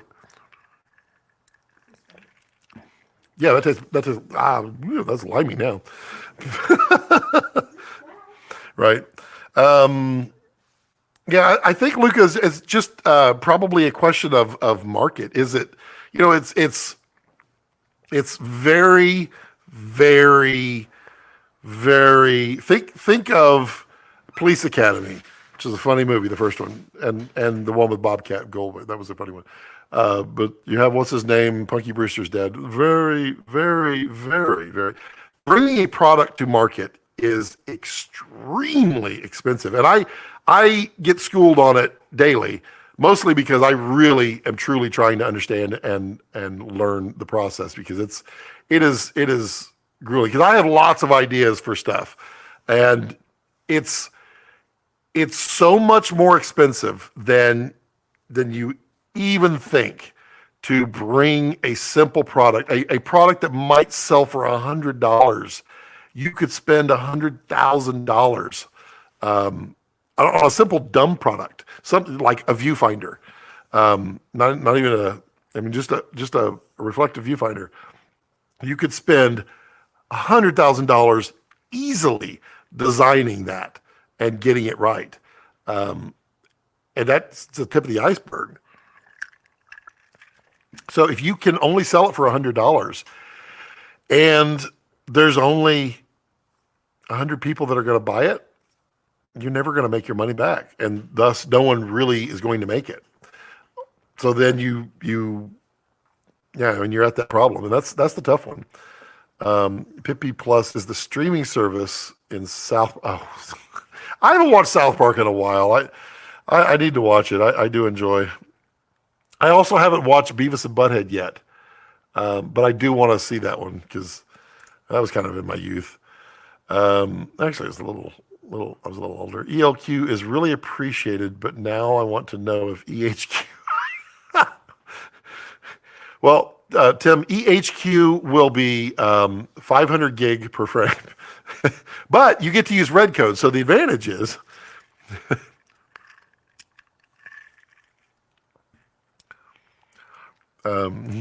think yellow stream. Okay. Thank you, Patrick. Totally glossed over it. Did not gloss over it. No.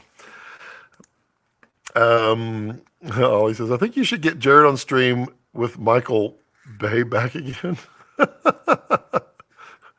I have invited Jared on, and he is interested in doing one, and it'll be whenever he's ready, whenever he wants. So he will come on and do a Jared show. And it's whatever he wants. So don't beg him. I mean, well, yeah, you could politely poke at him. That's probably okay. But he loves doing it, so he wants to do that.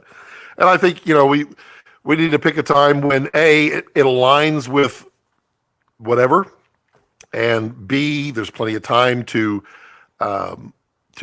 get the word out. Hey, people, if you want to chat with Jared, come to the live stream. So that you get the right audience and the right additional audience is the right term, and he can answer questions or completely ignore them. I like that. I license red code to Ari. I understand. I contacted a guy from Poland. He makes LCD VF for Ninja 5. Let's see if he comes back to me for Komodo. I mean, it'd be cool. I being someone who this is how he has to use his Komodo when he's running small. Yeah, I mean, I would love a small and compact viewfinder. I would like a viewfinder that I can use my handle on. I do like that handle, but Jared, I do have a question for you. Am I wrong? Is the red handle for Komodo the same weight as Komodo? I was noticing that the other day, and why is it so heavy? Does it have to be for the strength of it? I mean, it's very comfortable, and I definitely enjoy it. But I noticed it doubles the weight when you put it on there. Let's see here. Jared would love to see that. Maybe Brad Pitt will make another appearance. Maybe he will. I mean, he could, that would be pretty hilarious to just have people just walk through, just randomly just walk through. Be funny. I mean, if Jared wants Fincher on too, I mean, we can. I mean, there's 1, 2, 8. I mean, I can do 10. I mean, if you want to do 10 director 10 or no, let's do the math here. 8 directors, Jared and Scott. I would be so game for that. It'd be hilarious. Let's see here. I made the lightweight GDU version. Yeah, and that's actually the one that I want to get, because once you came out with the red and the white handles, and I don't know, it was a GDU ad that came up on Facebook, and I saw that. I'm like, oh, red, white, blue. Oh, it'd be so good. I'd totally do that. That's yeah. Those are cool. I'm literally waiting for checks to cash. All the peeps. Yeah. I mean, I would totally be. I would literally just sit back in the back and let everybody have conversations. I would enjoy that. Brandon's holy moly, right back. Just got done eating some brisket at the local barbecue joint and having the best collard greens of my life. Collard greens are not one of those things I love. I don't mind them. They're good, but I like spinach better, actually. See, now we're getting in our groove. So we're past the afternoon, And then, I mean, I like doing the early streams because I do enjoy all the people in Europe. They get to join in because, like, Luca's staying up super late right now, and Ollie's staying up late. Fincher and Michael Bay, we're going to need more mods. Well played, Ollie. Yes, I will let you choose several mods, Ollie. If you, I mean, from your standpoint, the truth is you probably don't want to be moderating. You want to be listening. I know I would. Collards. With Fincher, you only need one camera. He's the smartest guy I know, and you just want him to not stop talking. Well, I agree. I mean, for sure. Okay, let me phrase it right so it doesn't sound like I'm a jerk here. Because I mean, I will listen to you all day long because you know so many things that I don't. And Fincher's the same way.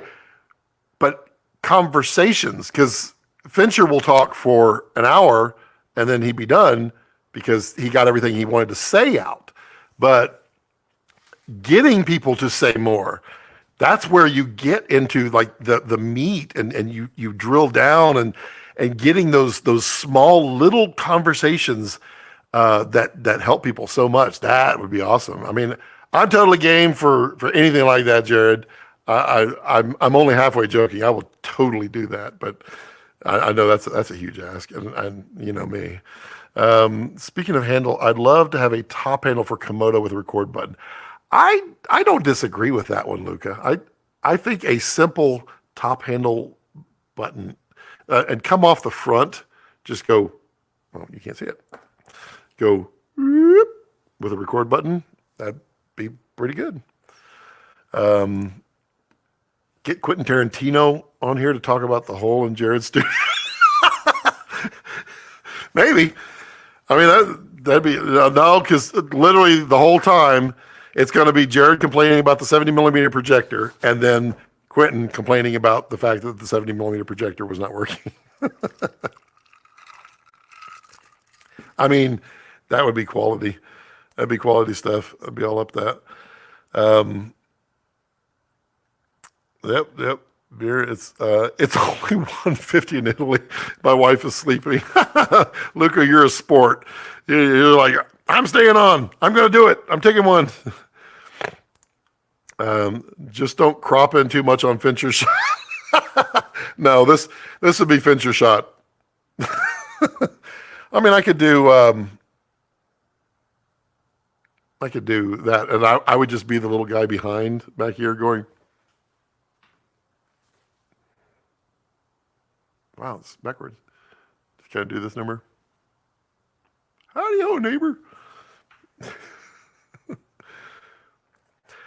No, I would honestly not be doing it with the ATEM. I would be doing it with StreamYard. StreamYard, I can do. Well, I can't do these, but I mean, I can do 2 by 3 buys, 5 buys, 6 buys. It's like Zoom. I can do all of that with it. We filmed that damn hole through the damn projector and buried it with concrete. Filled that down. That's funny. Tell me you didn't do that. I would have loved to physically just have the projector. There's no way you did that. Besides, Quentin Tarantino's going to want another roadshow, and you're going to need more 70 millimeter projectors. Ain't nobody making them nowadays. Oh, who was it?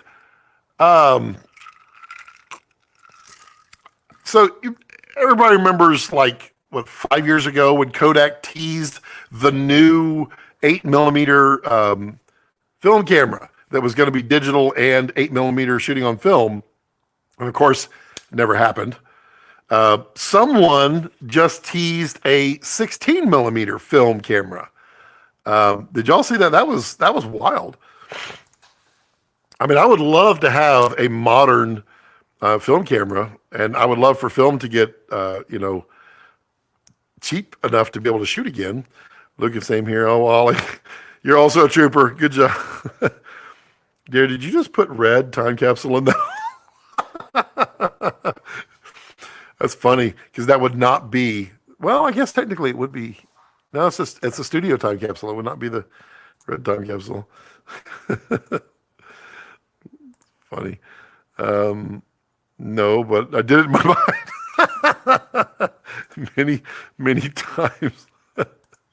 That's funny. What was wrong with it? Was it just worn out? Is that what it was? Because I know I had heard lots of stories like they literally were scraping the barrel of projectors, finding working ones barely and getting parts off of others just to get the 100 for that.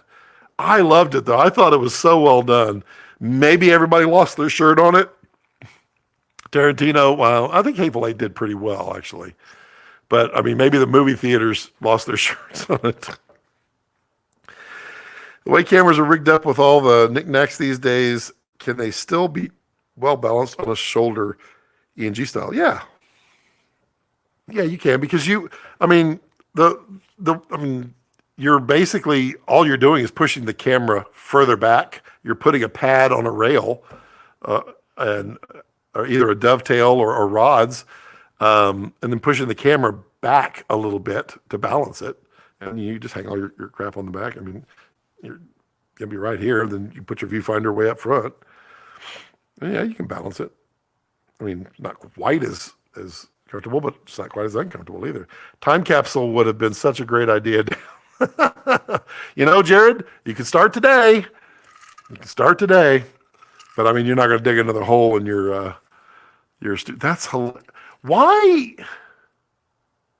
I guess logistically and cost-wise, it was probably cheaper to dig a 10-foot hole under than to build the stage up, to build the set up as a elevated stage with all the safety and everything around it.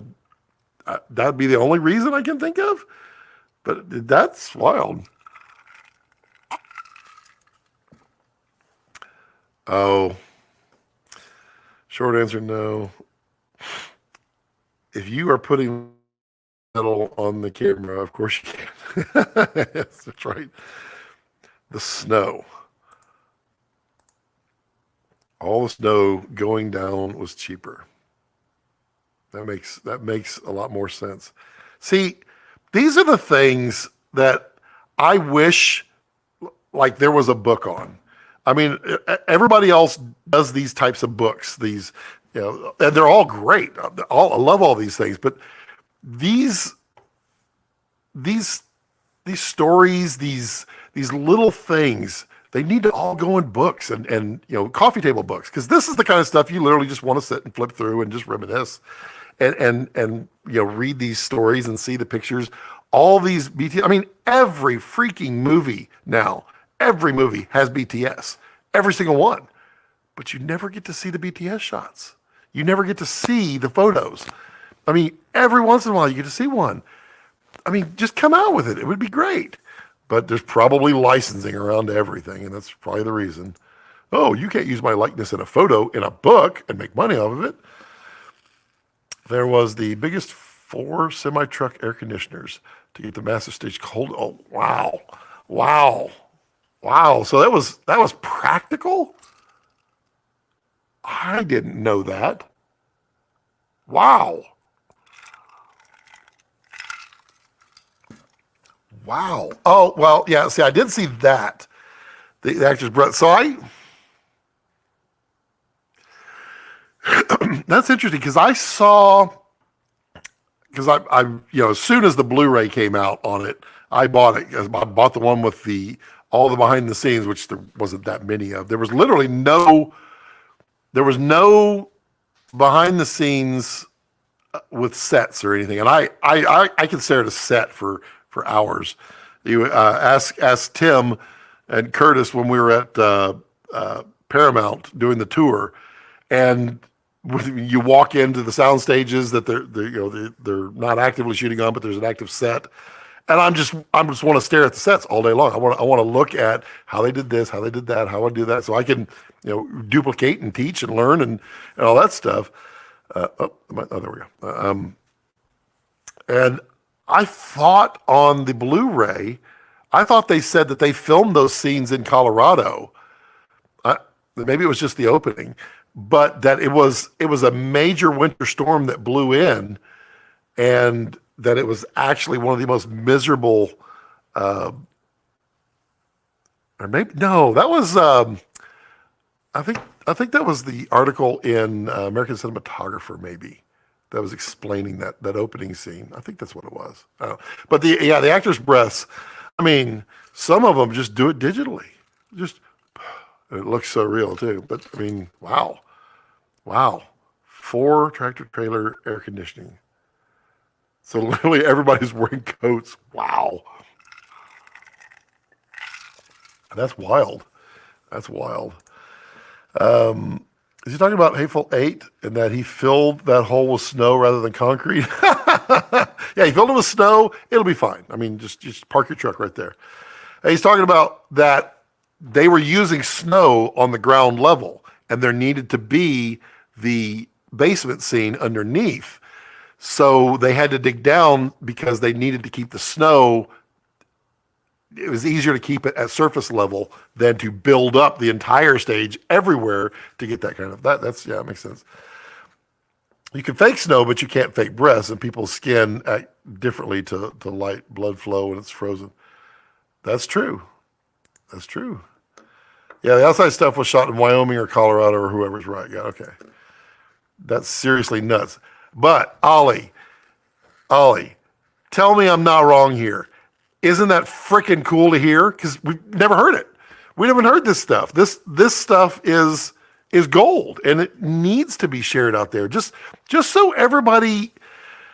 I mean, say you've got the young filmmaker who's 10 years old, and all she wants to do when she grows up is she wants to direct a movie, and this kind of stuff being available will help her know and think about these kind of things in advance. I mean, that's now that, I mean, all the stuff that you said, I'm actually going to think completely different about a lot of things. Just, yeah, I mean, I love that stuff. Oops, skipped one. I know that after tomorrow they used fake breath. It'll look like, yeah.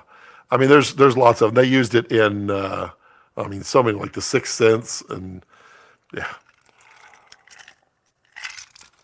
I'm still fond of my youth with those easy-to-handle ENG unibody Betacam SP tanks. Yeah, but your rotator cuff is probably messed up. And that's the problem with the ENG Betacams.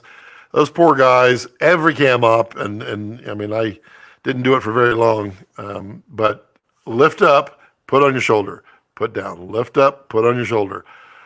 Your rotator cuff, you're done. Yeah, they had rack of parkas for visitors outside the stage. That is awesome. I sound bitter, but it was pretty awesome. No, you don't sound bitter on that part. You sound bitter about the damn projector.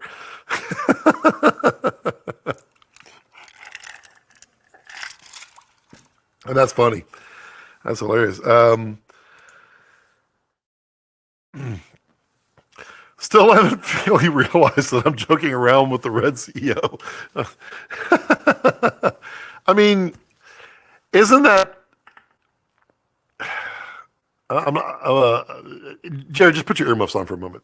I mean, it's awesome that it's this level that someone so high up and so caring is listening and interacting and learning and all of these things. I sound like Schwarzenegger,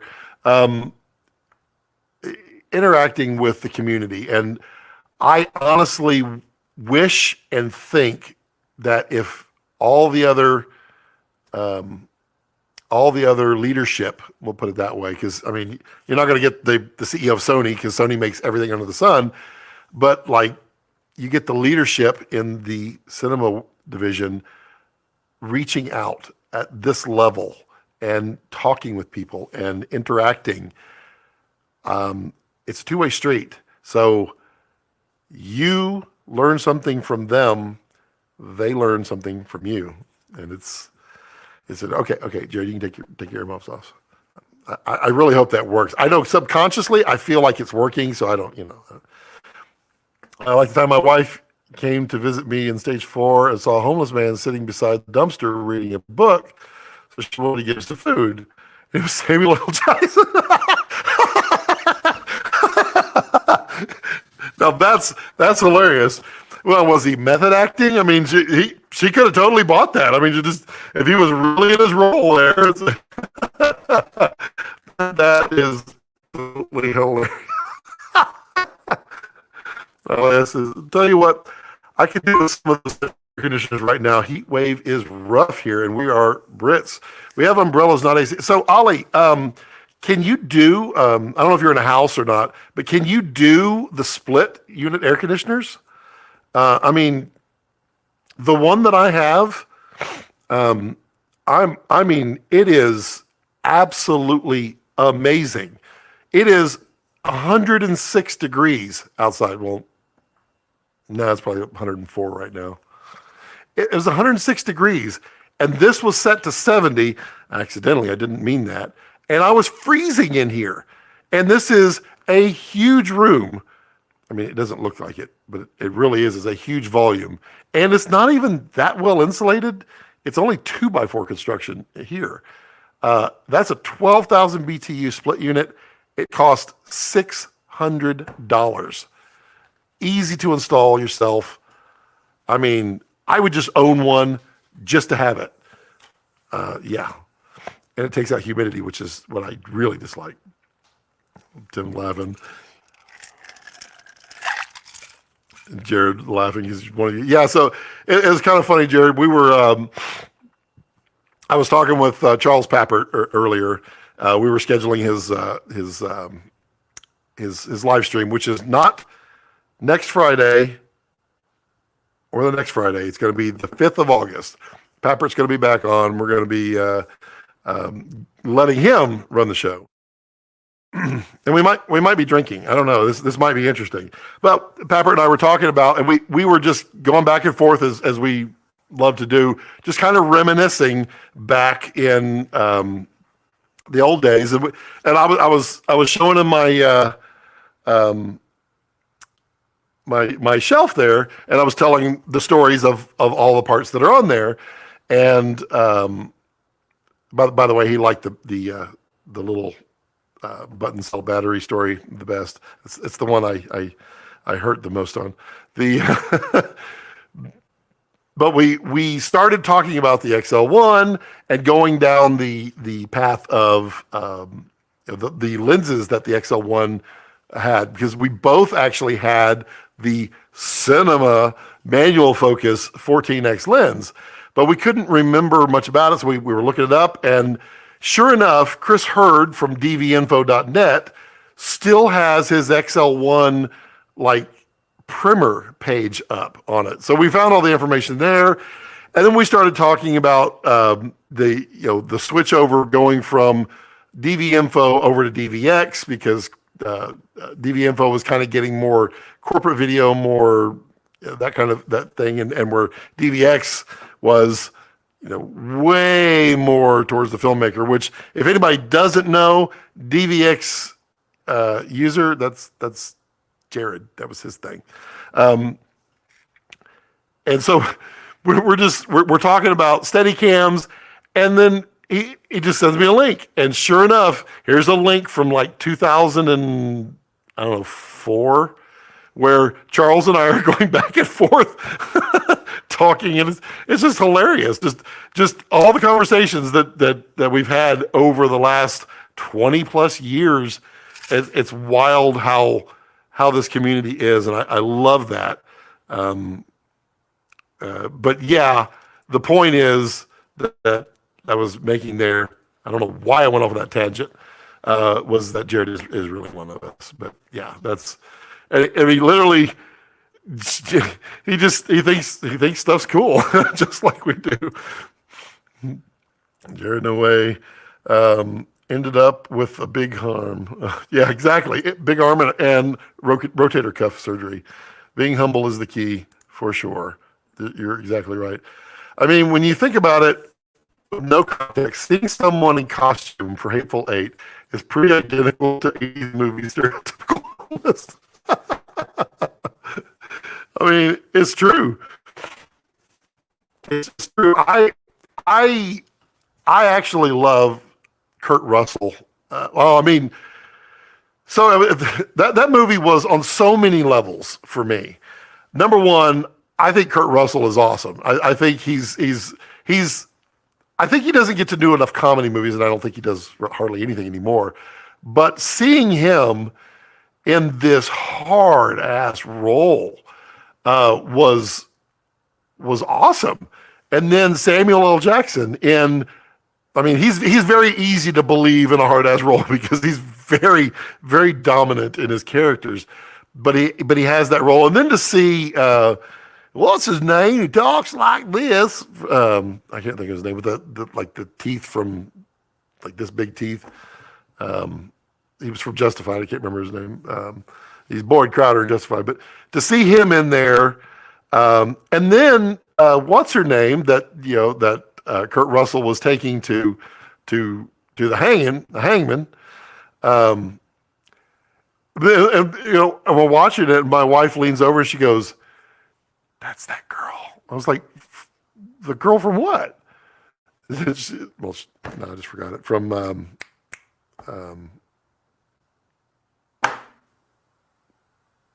wow. Now I've lost it. The teenager was like, "Oh, that's my school." Wow, Fast Times at Ridgemont High. She's like, "That's the girl from Fast Times." I'm like, "What?" And then you look at it, you're like, "Oh my God, yes it is." It was like all of those little connections were absolutely fun.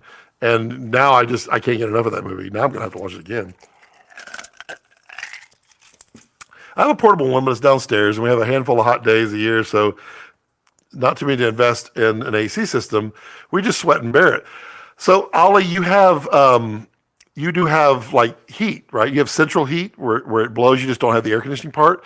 I mean, something you could do is if you get, I don't know what it would cost in England, but $600 here, maybe it's $700-800 there. I don't know what pound sterling is today, but I mean, it's literally easy for you to install yourself. But you can put it in the room with your return air, and then you turn on your fan, and then you can get the cool conditioned air, for the few days that you need it. I think it pays off big time. Let's see here. Those XL1 cams were not truly digital from the cam to the deck. I prefer Sony's DV cam because of that. Not truly digital. Yeah, I don't know. Yeah, I don't know if it was or wasn't. Yeah, maybe not. Dude, Kurt Russell, he'd sit and play that poor guitar in the little nook on stage 4 all night long. Nicest actor in Hollywood by a very, very, very, very long way. That is good to hear, because when you see him, it's literally what you expect him to be in real life. Like you see that he's just a nice person, and it's good to hear that he's that nice. There's probably so many of those unsung heroes, and I honestly that's like one of the things that I like reading on those. What's that cruise? I think it's Film Crew Stories, the Facebook group. All the people. Sadly, a lot of it happens when someone passes away, but all the people who come out and talk about how nice somebody actually was, or in some cases, some people were jerks, but it is really nice to get different perspectives on all that stuff, because tabloids and all that stuff, which is all we really ever hear, is BS. That's funny. All right, Jared, throw another story out there. Come on, you got a captive audience now. They're all like, "Oh my gosh, tell me some more, tell me some more, tell me some more." What else was shot at Red Studios?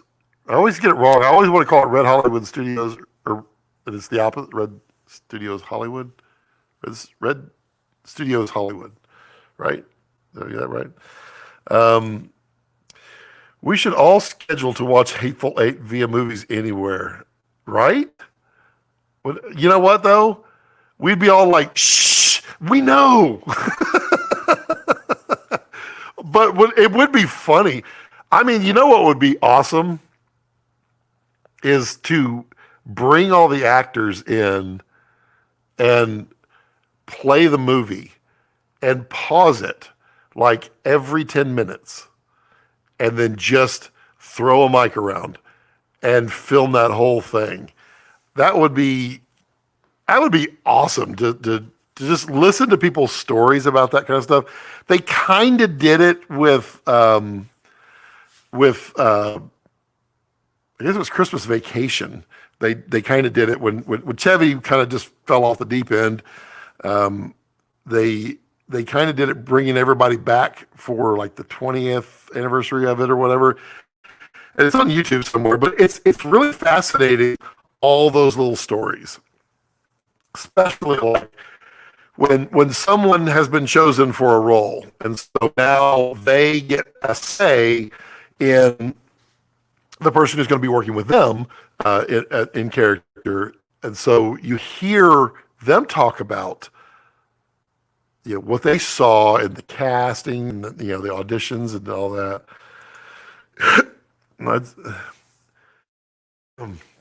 I'd swoon over Kurt Russell, and my assistant would swoon over Chant. Would sing, and that guy could have been a rock star. That's what's wild. I mean, Kurt Russell is the nicest guy, and ever since before puberty, I had a crush on Goldie Hawn, like hard on, just wow. Let me rephrase that. Just wow, there's no way to phrase that now. Wow. Way to go. Just a solid I just had a total crush. Well, I had a total crush on Goldie Hawn and Olivia Newton-John.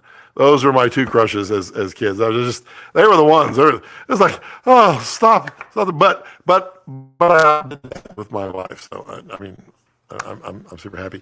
But I mean to see Kurt Russell and Goldie Hawn, it would just be an absolute pleasure. And I'm over the crush, but it would just they've both done really good movies.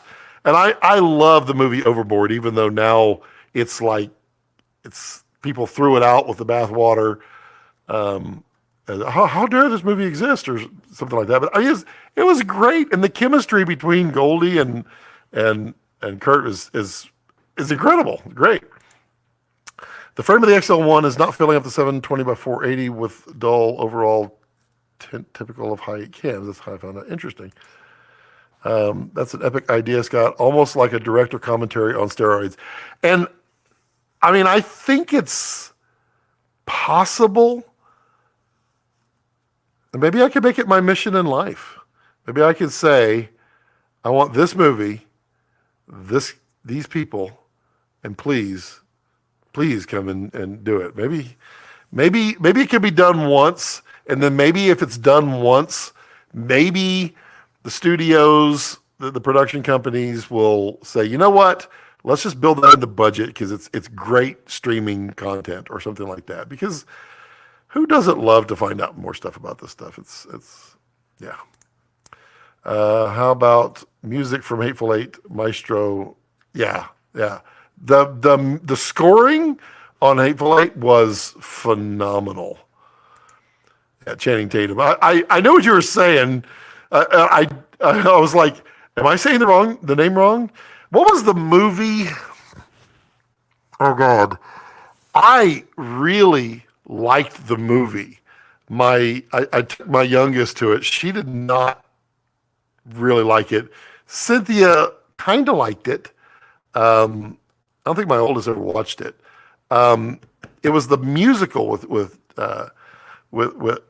Channing Tatum in it. It also had it took place in Hollywood back in the 40s or 30s or 20s, probably 40s. What is that? What was that movie? It was like a musical. It had Scarlett Johansson in it. I thought it was really good. Also, like the musical of P.T. Barnum, whatever. The Greatest Show, the Greatest Show. I love that movie. That would be a great movie to have one of those sit downs with everybody. So you could do sit downs from two standpoints. You could do sit downs with actors, and you could do sit downs with crew. I think all of that would be cool too. I can't put a DVD deck in place of a high 8 deck. Old tech news that should have come out.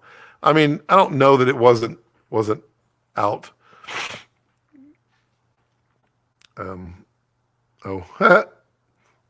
That you retracted it, but it kept it. And demonetized. Yeah, Ollie, I'm done on that one. I'm gonna go ahead and click the insert ad button anyway, but it's probably not gonna let me have one. If y'all got an ad, just let me know. I always forget to do that. You could do that like, I think they let you do it like every 20 minutes. I end up doing it like once an hour. It's kind of fun. All right, come on, Jared, bring some more stories out. This is too good.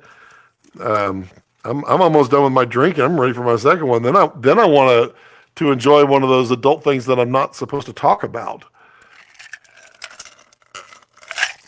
And that's going to happen. It's going to happen soon, I'm thinking. Oh, well, I want to hear some more stories. This is too much fun. Too awesome.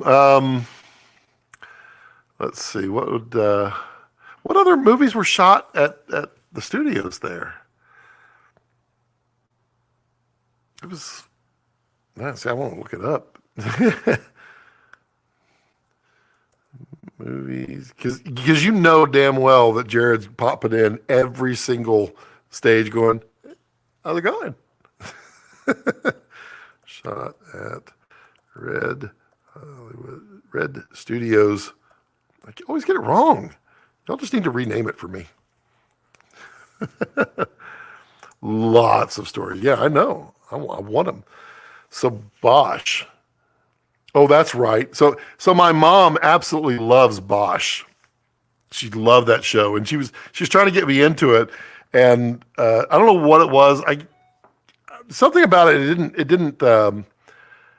didn't catch with me. But then she was like, that was shot at Red Studios, right? I'm like, okay, Mom, well played. Very nice to do. I actually never just pop in. I usually just get invited. Really? Wow. I mean, I would hope I would get invited, but I would try to pop in as much as possible. I would probably be the worst studio owner on the planet. Probably would, because I just love this stuff. All I want to do is sit around movies being made. So Gone Girl. So Gone Girl was that was an exceptionally good movie. 300? Wow. The Laundromat. The Artist, Hitchcock. Still is Bosch. That's right. Oh, okay, there we go. I'm IMDb. That's not proper to just pop. This is true. This is true.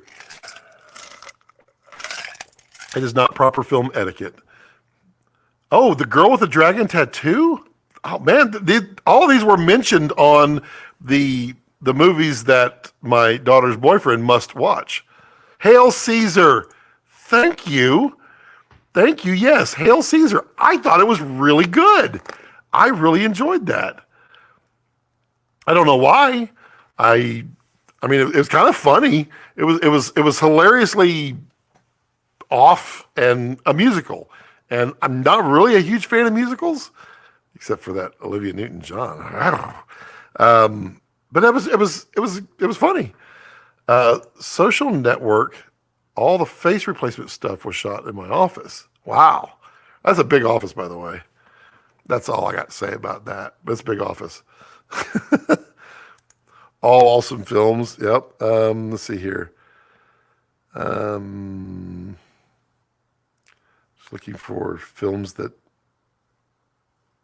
shows and films that I know. Wow, that's IMDb needs to update the way that they do it. Just put the show. You don't need to put the episode.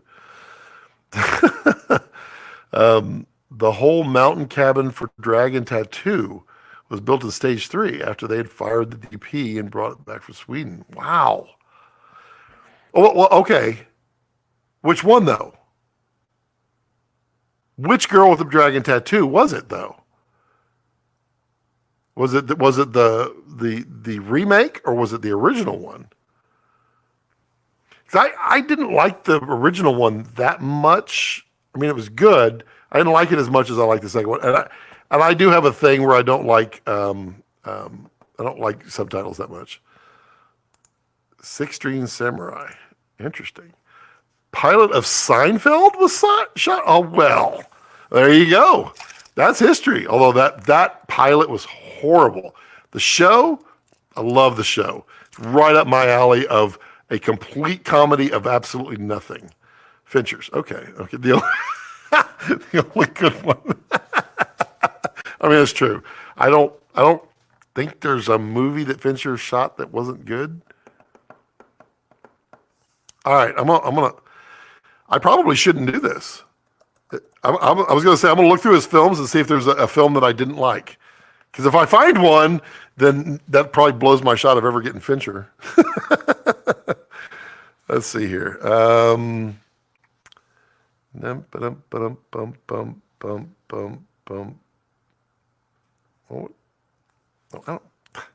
Stop doing that. Okay, there we go. Let's go back to the beginning. Yeah, the best music videos were shot by. Let's see here. Johnny Hates Jazz. Wow. Shattered Dreams. I remember that song. Paul, yeah, that's right. Yeah, Fincher was I forgot. Yeah, he was a freaking music video machine back when we had music videos. All right, we're Alien 3. Oof.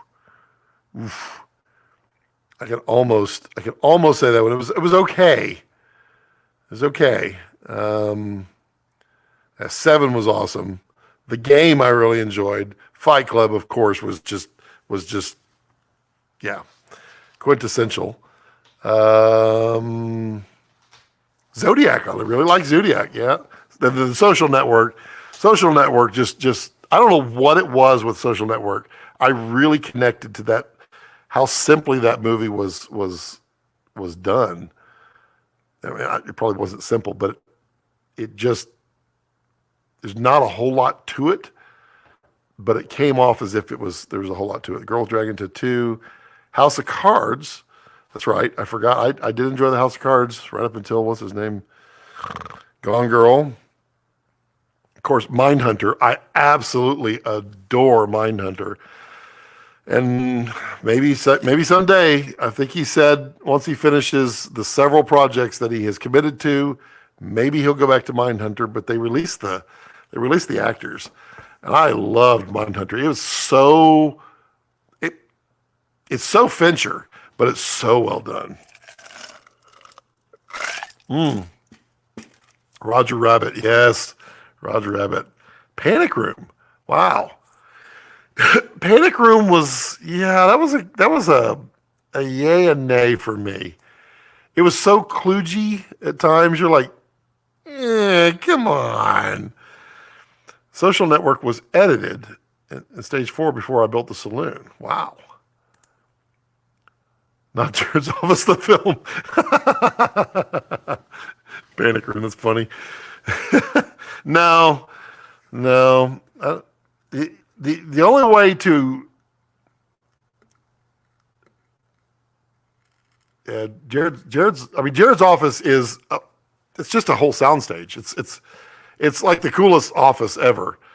And it's huge. And the only way to see it is to look at people who take selfies or with Jared in there, and you can kind of like. You kind of looking around in there. It's hard to do. It's a neat place. To me, it reminds me of the movie Toys with Robin Williams, and it was the father's house that had that huge living room, and inside the huge living room, he had his dad or his grandfather living in the military GP medium tent. Or GP large, whatever it was. That's what I think of when I think of Jared's office, because he literally has a tent in his office. That's all I'm going to say. He can choose to say whatever he wants.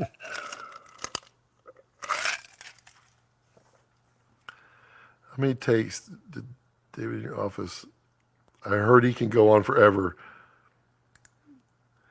It was literally a forklift holding up a 4K projector and a screen hanging on a wall. Wow. Social network looked occupied with not much happening, like the actual social network actually. Why it was good. It was, I mean, there was a lot to it. I think Trent Reznor with the sounds, the music, really tied the Fincher style together. Like you say, it was really simple, but it looked complicated. And Trent Reznor with his music transition going on, because you had that like at the entrance, or the opening, you had just like the piano, dun, dun, dun, dun, dun, dun, and that's all you'd hear. But as the whole thing is happening, then all of a sudden you start hearing kind of synths coming up, and some really deep, fat analog synths coming up, and very Trent Reznor. And to tie it all together visually with audio, that was what did it for me on The Social Network. Now it's not the widest dynamic range video or movie for sure, and I mean a lot of that is by choice, by shooting outside on sodium vapor lamps, or the low pressure sodium yellow lamps, and that was shot at what, a library or something. It clearly wasn't. It wasn't Harvard. Fincher only does 100 takes once in a movie, and if you get the chance of him watching it being done, you'd understand why he sometimes does it, and it's the most incredible thing you've ever seen. I think that would go right along with a statement of the method to the madness, that people, there are reasons people do things, and we don't think of them until it's demonstrated. And yeah, that guy has a method, and he has a madness in a good way in his brain, because he sees things different. And I know, talking with can't remember his name, the editor for Mindhunter, working with him, and just the fun stories of working with Fincher, because Fincher is so absolute about this and that, and I forget what it is, but like he hates the color pink. I think there's one color he absolutely hates, and so it's literally removed from every movie. Like he has the colorist strip out that spectrum out of you just don't know it's not there. Like, to a point, it's definitely desaturated, but it's really wild. What's his name? Friends with him on Facebook. It was a light pink and green.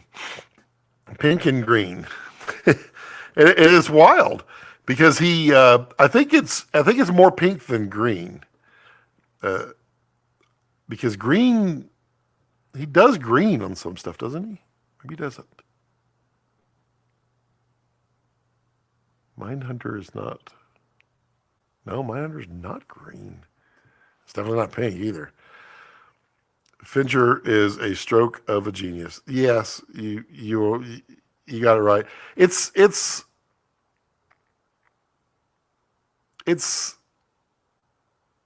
I honestly wish I could explain. I wish I could explain how I understand the explanation that could be of what's going on in his brain, because I don't know. But what I know is it's like he knows exactly what he wants before the movie's even shot. And to every detail, nuance, performance, everything. It's what it seems like to me, because it's dedication for sure. Some Sony projectors go pink and it drives them bonkers. Where do you even begin calling 100 takes? Damn. Well, Ollie, you actually don't need to call 100 takes because only one of them was good. That's when he stopped. If I recall, they filmed part of the opening of Social Network sequence right in front of the campus. They did not have permission to be on campus. Yeah, but I thought it was like a completely different school, like it was a community college or something. Yeah, and Harvard said, no, absolutely not. You're not getting in here. Who is that guy? Let me find it. I'm going to search for the guy that the mind of David Fincher. That guy was good. That nerd writer one, how David Fincher hijacks your eyes. That was a good one, but that's not the series that I'm looking at. The Art of David Fincher, not that one. It's like a 4-part series. And of course, I can't find it now. Doesn't that figure? I'm subscribed to the guy, but okay. Let's see here. We don't use that as much anymore. Too much pink. Pink, more magenta is the color that doesn't exist per se. Don't remember why. It does exist. There's lots of stories around that. Fincher was the first person to use digital previs. Interesting. On Panic Room. Interesting. So, yeah, I mean, Panic Room is probably the least favorite Fincher movie. Maybe. Like I say, I didn't dislike it. I liked it, and I didn't like it. It was a little kludgy at times, but yeah. I also like, what's her name, Jodie Foster. I think she's a tremendous actor. Okay, 7 still have an impact. Oh, I know. I mean, I'm not going to spoil it for anybody, but the air freshener scene, my God, the first time I saw that, oh man, did that leave a mark on me that I did not want to ever reimagine. And then the next one, oh my God, yeah. But I have seen the movie like 10 times because it's really good, and it's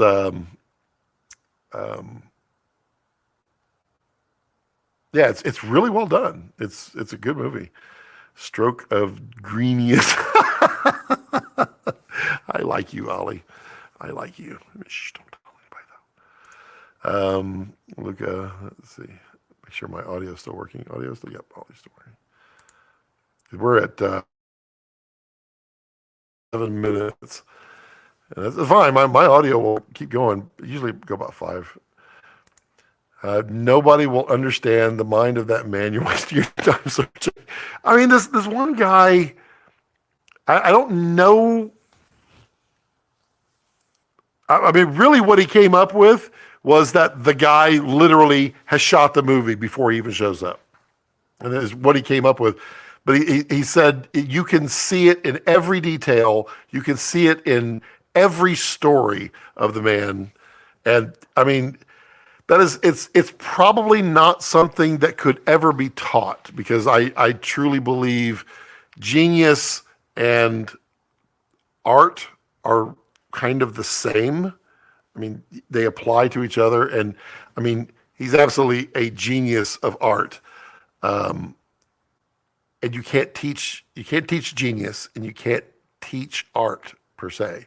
You can teach the methods, but it won't get you into the interpretation. So yeah, but still, we want to hear it. We want to hear it. Magenta isn't technically on the wavelength. What's in the box? I mean, so Pitt is really good in that movie. But the movie that I had no idea that what it was going to be was the new. Is it out yet? No, I don't think it's out yet. The Pitt's in a comedy action movie. And I had no idea what to expect until I saw the preview. And I'm like, well, this is interesting. And it almost opens up in the preview like it's going to be like an Ocean's 14 or something. And then he starts doing comedy. And I'm like, wasn't expecting that. It actually looks really good. But he's in like 2 comedy movies coming up or something. A pizza, please. Hey, Tyler, how are you? Just got back from a shoot. Well, we're just kind of hanging out. We're just chatting about all the amazing things that have transpired over the years at Red Studios Hollywood. Hope I got it right. I don't remember which way is right now. Whatever it is wrong. Phil Holland, thanks. Bullet Train. But isn't there like 2 coming out like 2 months apart?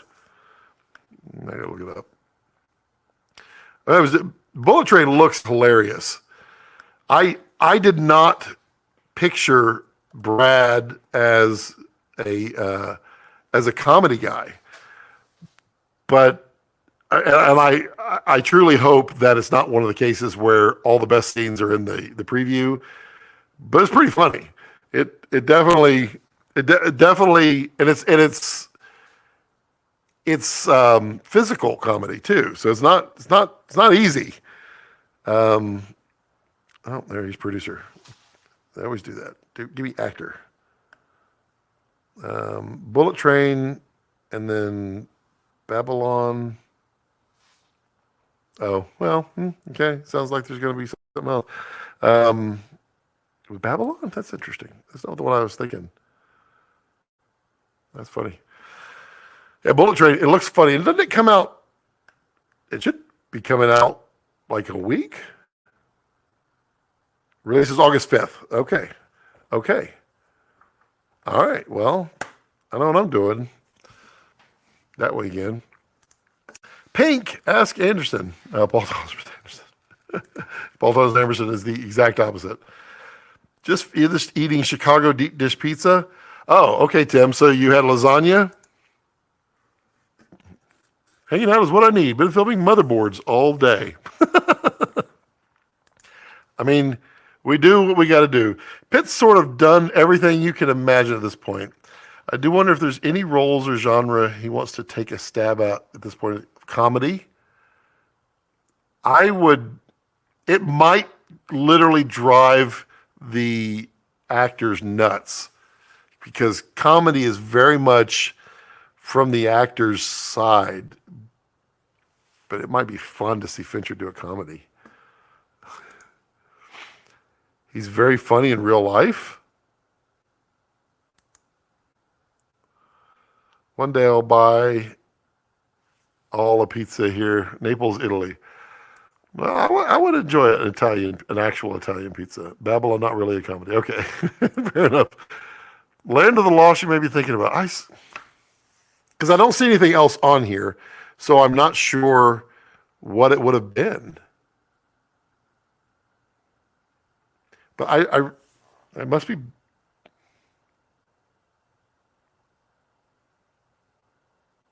Interesting.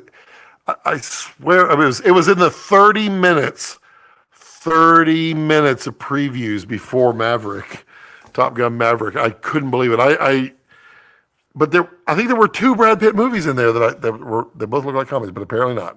One of them's not. The other one should be funny. Some make the meals, some make the real. I'll accept that, Tyler. That is quality. I'm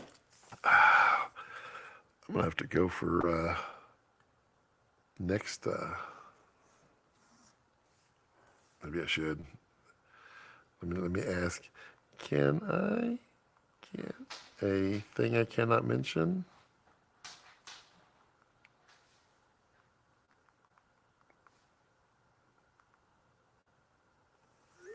She's gonna go, you haven't eaten.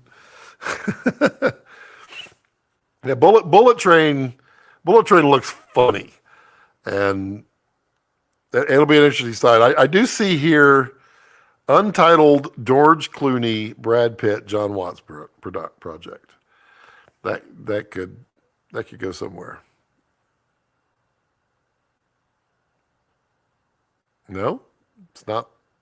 It's not what I'm thinking at all. That's interesting. That's interesting. All right, come on. Who's got questions? Who's got questions? Come on, bring them on. Bring them on. Who's got funny favorites? Not so funny favorites. Movies that should never be seen. Movies that should be seen. Is 91 degrees outside right now and it's dark. No, it's not dark yet. What? Wow. Still got an hour before it gets dark. Wow. Let's see. Let's do an informal poll. Comedy and farts. Is farts funny? I only want to know because I want to put farts in skits. And I've got it's about like a 50-50. And 50% of the people tell me, it's like, farts are not funny, Scott. And then 50% of the people are like, farts are always funny. I don't know what to do. I'm so conflicted, but not. Been hot here in Denver too. It was like 106 today. It was pretty funny. Farts might have been exhausted unless it's clever. Well, timing of farts is definitely not. Now we're getting demonetized. You watch. It'll be a fart that demonetizes me. What do we got? Let me see what I got here. Well, that's a good one. I can do that one. I don't even know what that is. What is that? I'm not allowed to disclose it. I gotta read it because it's like, what the heck is that? Okay, that should not be on the left side of the humidor. that does not belong anywhere near that side. I just need my cutter lighter and fan and thank you. I'm good, Joe. Let's keep it going. Fart jokes are a sign that the comedian is bombing. Damn it. There goes the 50% rule. They're not going to respond well if I do fart jokes.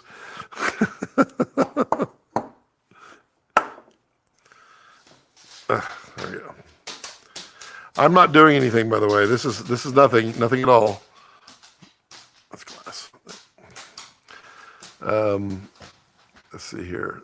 Not a movie, but Severance was cool. Severance is outside. We haven't seen Severance, have we? I don't remember. I don't remember Severance.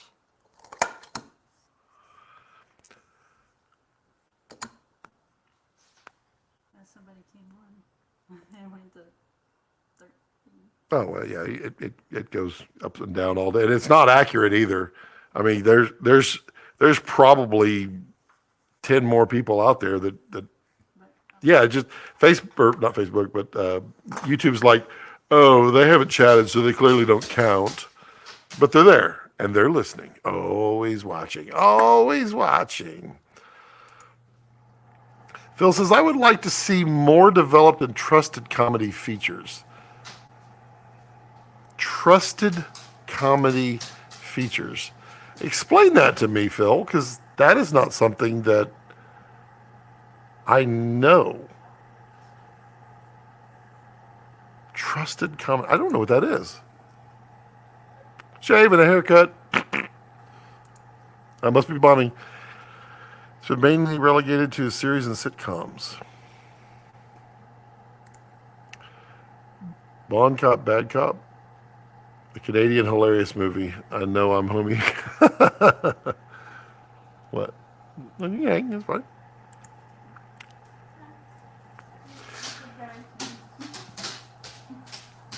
We've been watching For All Mankind, and it's getting better. But she's now losing interest. She's she's like, I'm not gonna be upset if you watch it without me, and I'm like, but we were watching it together.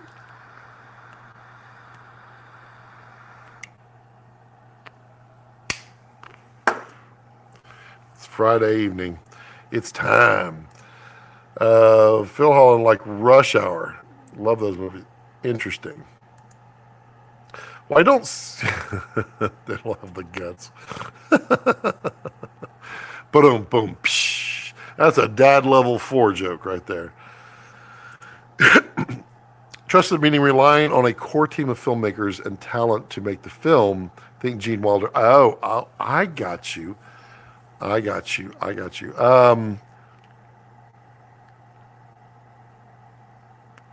Well, clearly I didn't know what that was, but now that you've explained it, my gut tells me that it's probably because the studio has no idea what they've invested in at that point, or the production. Because, they want to know exactly what was happening. Rush Hour worked. Jared says, nice movie. Yeah, I had no idea what this is. It seems like it's real. And one day I'm gonna use all the microphones that I have, because when that microphone test comes, it's gonna be awesome. But I'm gonna draw with a pencil on this movie prop, and I'm gonna capture the audio. And I'm guessing it's not going to sound like that burnt paper that you always hear on every show. It's the little white burnable sticks that in movies and shows periodically, not so much anymore. But every time they draw with a pencil on them, you always hear like a crackling fire, which is not the sound it makes.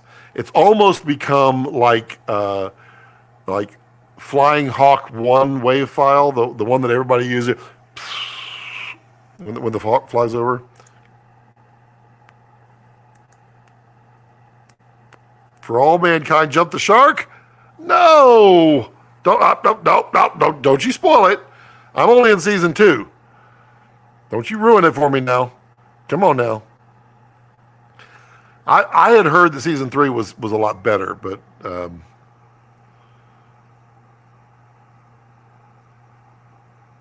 wow, that was a little that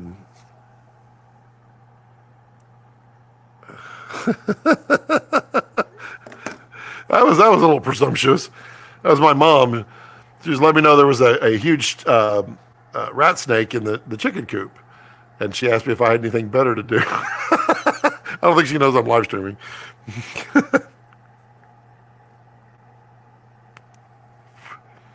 Let's see here. Last few studio interactions I had, they were companies being explored, but so many were really gambles and occasionally too edgy. Interesting. It's not Pelham, it's Wilhelm. Well, oh yeah, you said that. Okay.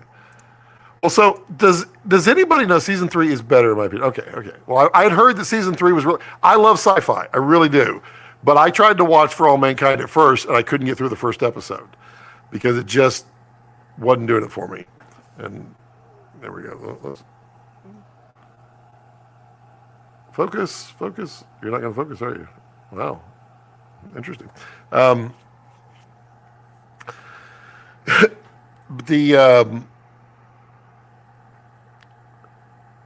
Someone said that it got better in season 2, and the season 3 was really good, and they kind of explained a little bit, which I was like, oh, I like that stuff. Let me do that. The Wilhelm scream. So what? So the audio. the audio engineers on, I think it was Star Wars 3 or something like that, said that they have retired the Wilhelm scream from all the official stuff, and they have replaced it with a new one. And they said it's incredibly obvious, but no one will say. So does anybody happen to know? Did it ever come out? Because I was like, oh, really? Oh, really? Tell me more. And he's like, no. I've used burning wood. Yeah, I mean, that's pretty intense. There's a very specific sound that they use for that, the burning art pencils. And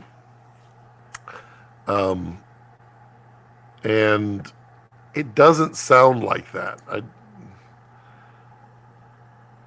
Tehran is really good too. I don't know that one. My phone does not want me to type Phil. Yeah, they've retired it, Tim. You can't use Wilhelm Scream anymore. Foley. The Shawshank Redemption. What about Shawshank Redemption? Was really good. Yes, it was. Only the Brave. I have not watched that one. What is that one? I don't actually know that one.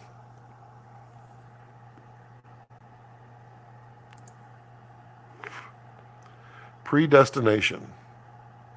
Pretty good, but my head hurts. In a good way, your head hurts? Because I like those kind of movies. I like the twist and turn movies, if that's what it is. I was trying to think of when is Maverick gonna get to stream? I was reading that basically they're gonna hold out on that one for a long time. But it's still making, it's number 3 in the box office still. I mean, what a movie!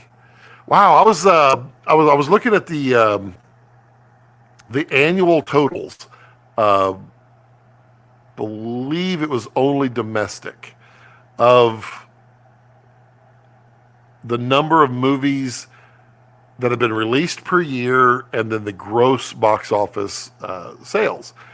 And it was really interesting to me. 2020 and 2021 were both like unbelievably down, of course, but they were at the same dollar level going back to like 1994 or 1993. But the interesting thing is that there were twice as many movies made in 2020 and 2021 than there were in like 1994, which is really strange. The number, it seems like when you look, is like all the small studios got absorbed into the big ones and they only want to do big features. But when you look at the number of movies released, the number is much, much larger. Whoops. I should be streaming.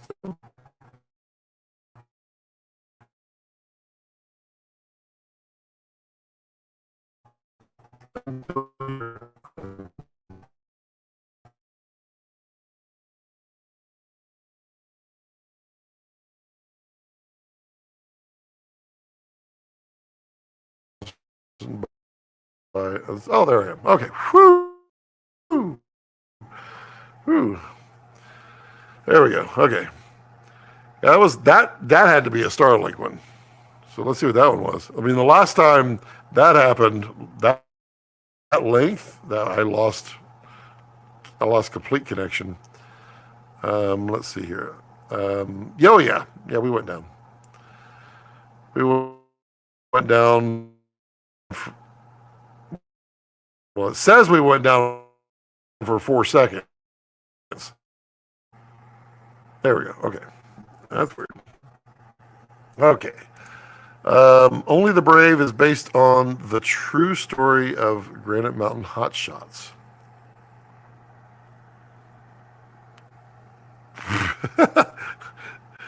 Dude, your StarLink is rebooting. I hope it doesn't do that. It doesn't automatically reboot, does it? Tell me it doesn't. That would be bad. That would really be bad if it would just automatically reboot. It said it was only a 4-second outage, but then it just happened again.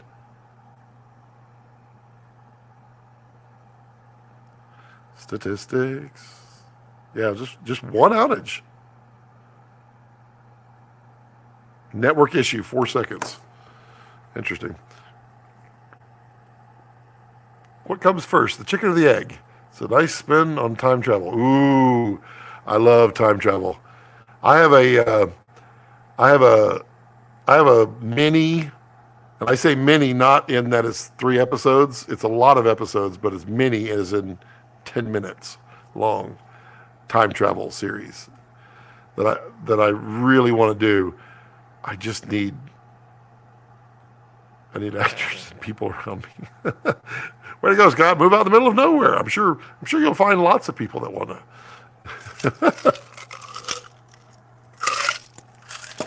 That's why Scott has other Scott and Creepy Scott and all those other Scotts. What do you think of the Tree of Life? I didn't get into it myself. Dude, your StarLink is rebooting. I know a lot of people absolutely love that show, or that movie. I did not get into it, and I tried.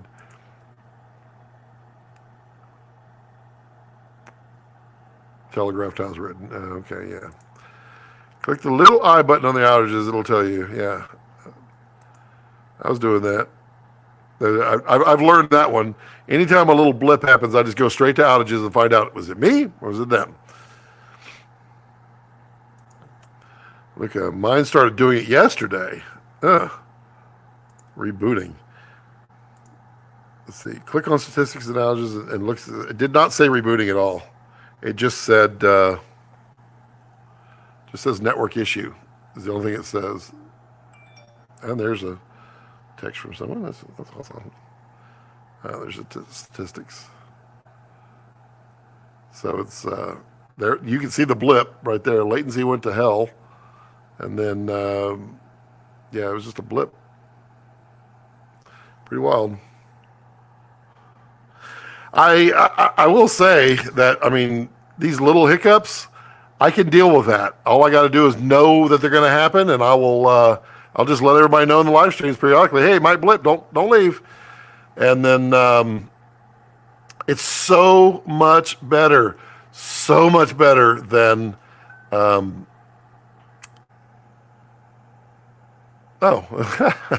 was you, I hit it. It was so much better than my previous ISP. They were so upset when I canceled too.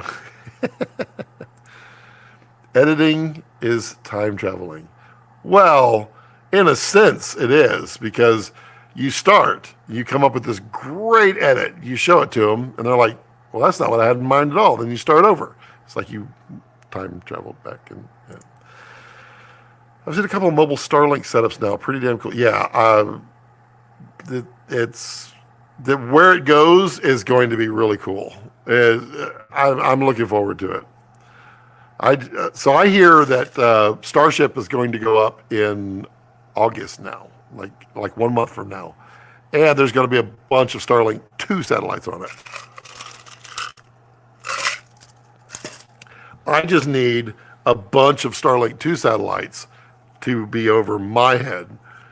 Make those what are they called? They're not trains. They're not loops. They're something else. I need a complete loop. I've seen a couple of mobile. I can't wait for the new Lord of the Rings. It does look like it's really well done. It's at the same time my firstborn arrived. Well, congratulations, Tyler. I didn't know you were having a little one. So I'll probably see it in 5 years or so. You're talking about your firstborn, or you're talking about the show?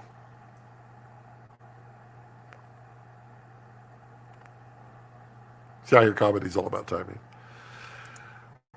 Phil says, in the 2000s, a mobile satellite link for... Oh, I know. Awful data rates. Oh, yeah. Not only that, the mobile satellite link, and you had to schedule it, and you only had so much time.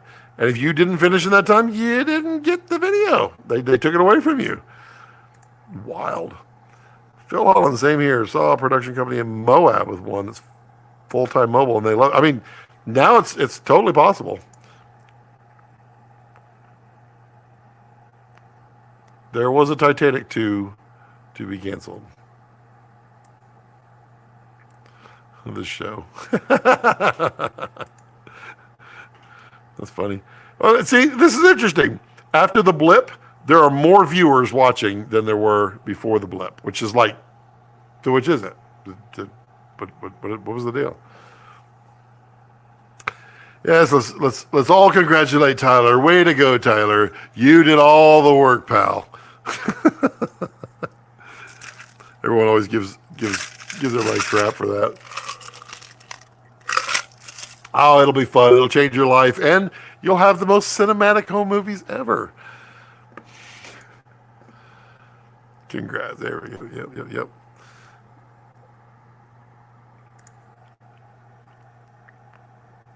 This one has been in there a long time. I'm not actually talking about this. I'm more referring to in general. So this one has had some humidity swings. So it's a little taut right here.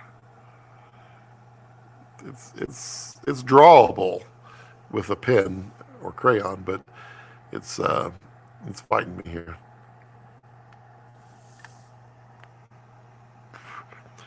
I still think Close Encounters of the Third Kind is still one of the best movies ever. What in the world?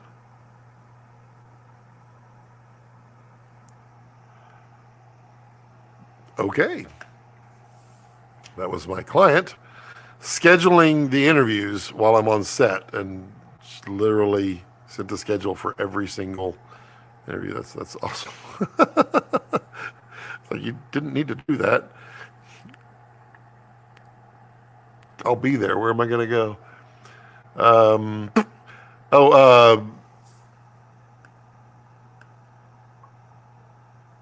Yeah, you didn't see it, Jared. If you didn't see your message, I sent you a link to a video. If you need anything deeper, let me know. I'll happily show you around.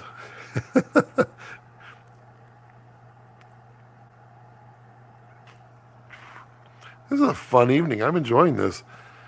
It's wow, it's still sunlight outside. That's so weird. Let's see.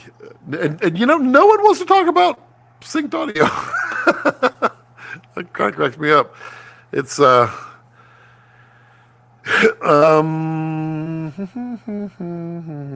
who's used the IRIX 21mm lens? I have not used it yet. I've heard good things, but I really want to know about it because the 30 is phenomenal.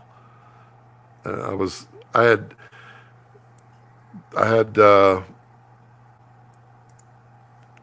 saved by Tyler. Yes, the world is saved. Yeah, I've had 2 conversations this morning, and I don't know why. Both of them hit me up on Messenger this morning, just talking about the IRIX. It's interesting. Long streams are back. Yeah, baby. Yeah, they are. Phil, could you speak for me? The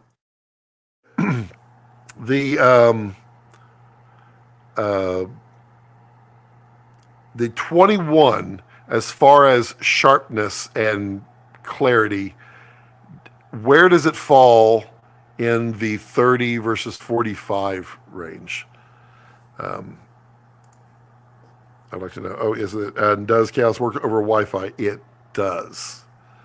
It does, very much so, which makes your world so much nicer. Very different looking than the other VistaVision speed options. Very different looking. Yeah. Okay. Well, that was very Phil speak. Now, go a little bit further. I think the 21 is on par with the rest of the set so far when it comes to resolving power. Okay. Do you agree or disagree that the 30 is sharper than the 45? That would be my question for you.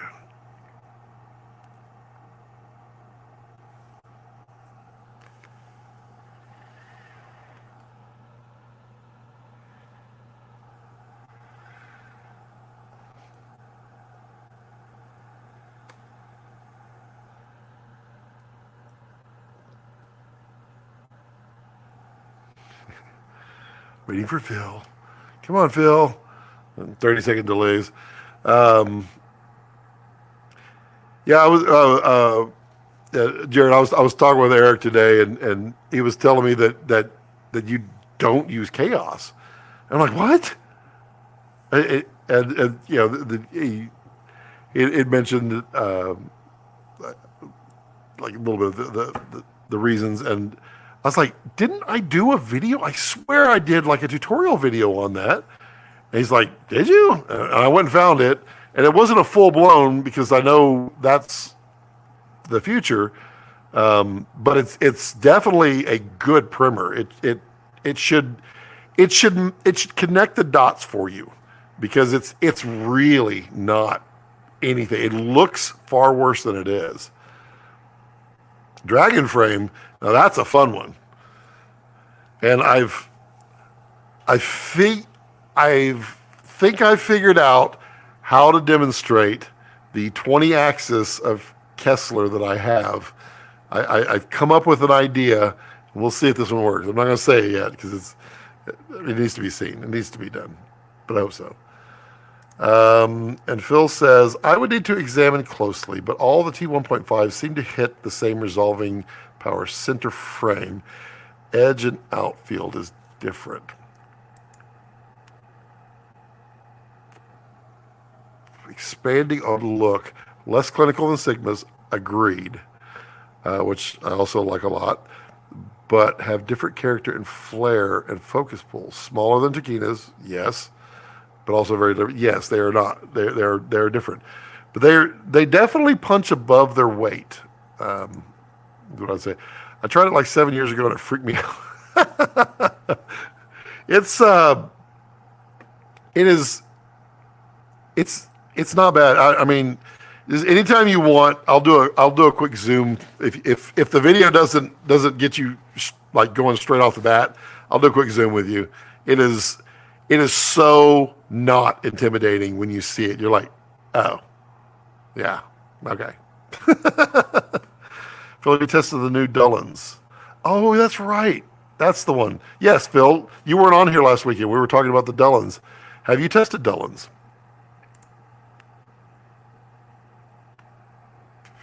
Yeah, I heard what you got, Jared. you got some fun stuff. I'm going to go visit next week, or no, the week after. I'll be visiting, so I'm gonna have a little fun too myself. Look, I bought all 4 focal lengths of the Dullins. Wow, I waited like 2 years for my set.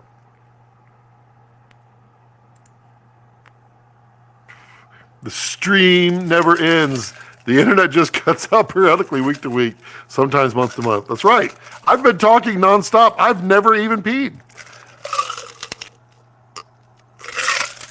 I've only consumed 1 ever. So no, it's 2. I did do 2. That's going to be a problem here shortly. Import fees were literally the cost of an extra lens. Oof.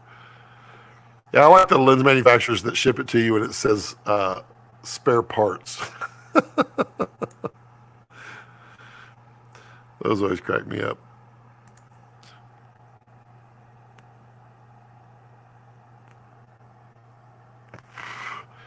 So let's see what can we? Phil, what's your favorite lens? That's gonna put you so on the spot. It's gonna be so impossible, and then you'll probably come out with like, well, actually, it's the.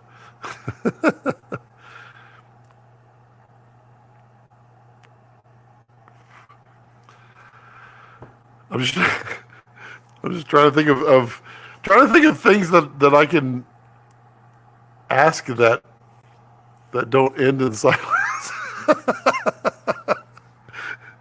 Here we go. I need to send you the new 16 millimeter RF lens. It's pretty incredible. Oh, did you just give that away?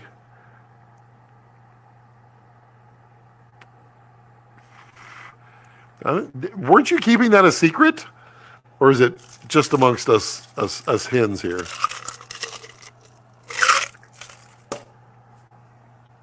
It's good. You're digging it. It's I mean, small.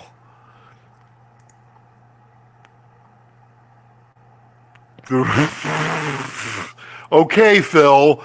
And for running for president is Phil Holland of the Lens Manufacturers Society of America or the world.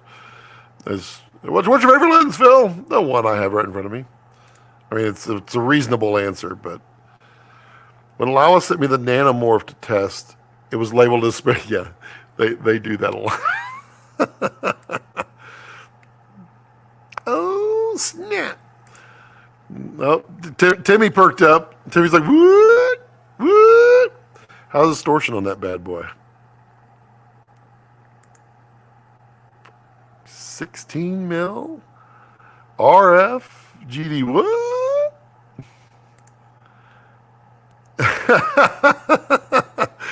Oh, Jared, you started it. You started it. It's gonna be all over the place. You know, maybe someone made Jared a little mixed drink, and maybe he needs like 2 or 3 more, and maybe he'll just share a little bit more.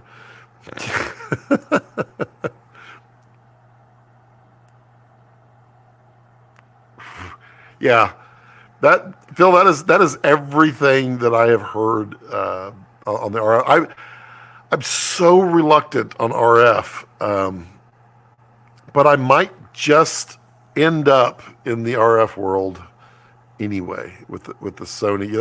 The thing that got me on the Sony for this stuff, I mean, is they came out with the new firmware for the FX3, but they're not going to release it for the A7S III. So it's like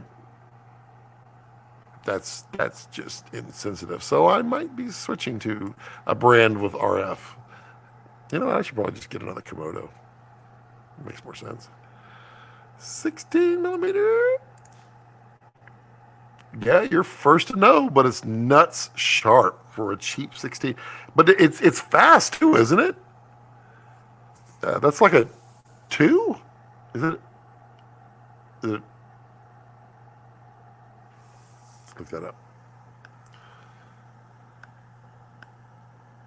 I thought that was the fast one. RF. That is the 2.8. Okay. I mean, that's still fast. And 16, wow. First to know. I love it. Been meaning to order the small RF primes, but then I ordered the stroller. Okay, Tyler. Way to go full adulting. I mean, just take the chat down a level. GDU has been killing. Yeah, GDU has been coming out with lots of cool stuff. It was Cynthia was a little flustered the other day when she saw me scrolling through GDU. She's like, oh crap, he's got the money, he's just waiting for it to clear. Canon is taking their sweet time on 35 hertz bad. A 35-1.2. Well, I mean, a 1.2 would make a 35 pretty good. I mean, Phil, a good wine is not before its time. The 24 to 72.8 RF works incredibly well on Vraptor. Yeah, that was the one that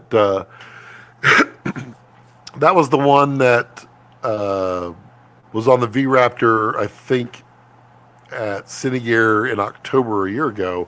And yeah, that thing was like boom, boom, boom, boom, boom, fast autofocus, like really stupid fast. Oh, Phil, you got your package today, right? Please tell me yes. Don't make me do tracking on that.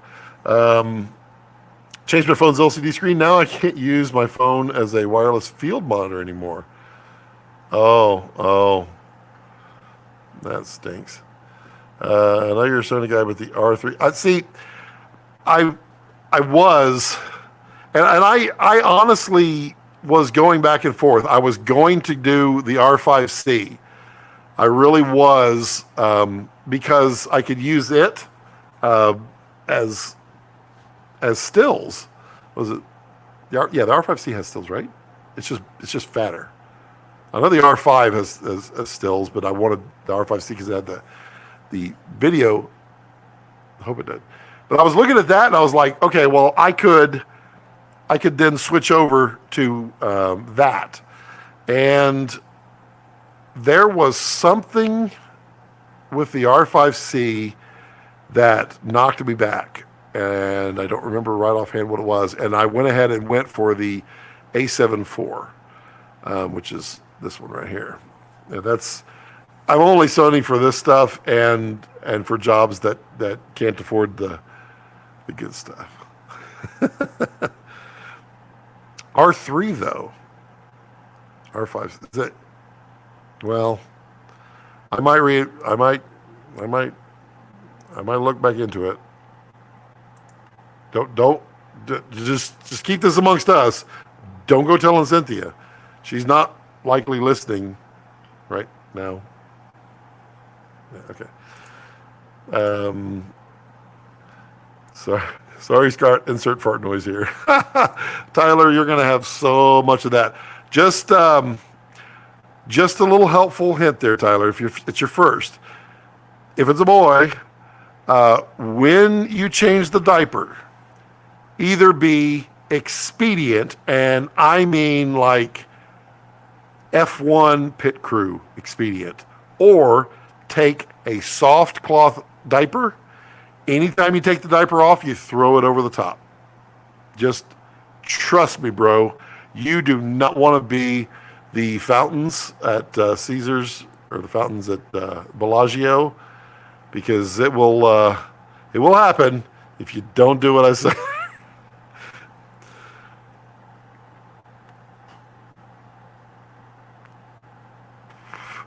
It's very interesting comparing the R3 and R5 images against the A7 R4, especially at the high and low ends. Canon's just got a thicker image when it comes to pushing color. Now, see, the interesting thing, Phil, about the R4 is talking with a lot of people who own the R4, R3. They don't like the R4 compared to the R3. That the R3 is actually better in so many ways than the 4, except for resolution. You need those. Oh, wow. Good job. Man, Ollie's just saving the day left and right.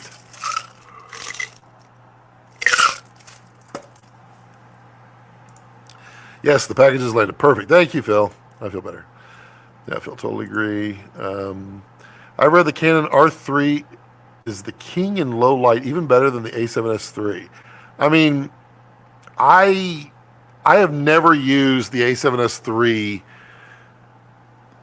higher than 25,000, 25,800, whatever it is, ISO, and it's shockingly good at that. But I've never needed it above that. But that would be interesting if R3. Stills of motion, R5C has a fan. Yeah, so that was the one I'd considered for a long. But wonder what the negative. Oh, battery life. Yes. Thank you, Luca. Yeah, it was like a 25 minute battery life, something like that. It's like, whoa. For just stills, the R3 is nuts good. See, and my My only thought process with these two cams is I wanted one camera. I didn't care if it was good for photo. I just wanted one that was good for video, and then I wanted one that matched it, but was also good for stills. And that's why I ended up with the A7 IV, because it basically looks,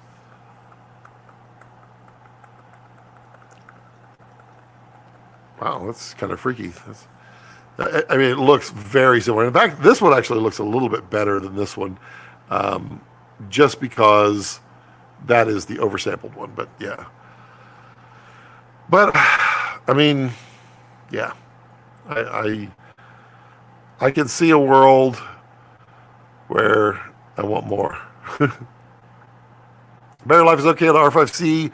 It's one of those reviews all copied on, oh, it's really not that bad unless you're shooting 8K RAW, which is kind of to be expected. I mean, if I'm shooting 8K RAW, I'm going to have some type of extra power. I've been with the R3 a few times. Such a great camera. If I ever get around to selling my 1DX3, I'll probably pick one up. I don't know. Is your child going to allow that? You might need diapers. I hear baby formula is hard to get.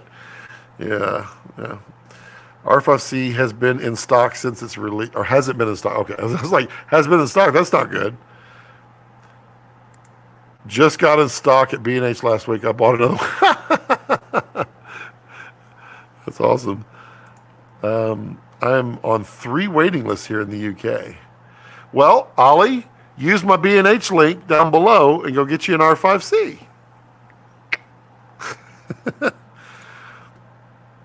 Yeah, stills batteries get eaten when rolling 8K 60 in RAW. Plus, it has the feature limitations at 60p too. Interesting. More of a comparison for battery with the R5C. All right, a more fair comparison is the Sony A1 versus the R5C.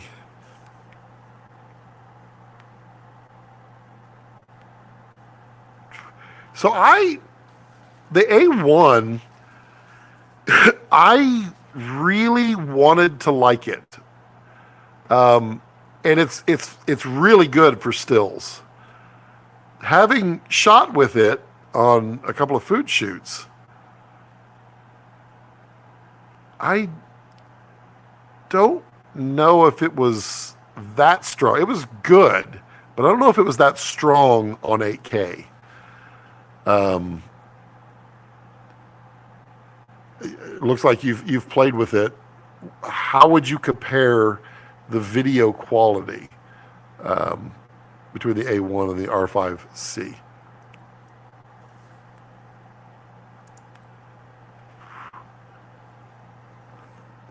I think the hybrid idea, but everyone who uses these mirrorless cams for jobs needs to build them up with accessories and bigger bricks and practical shooting. Yeah, this is true.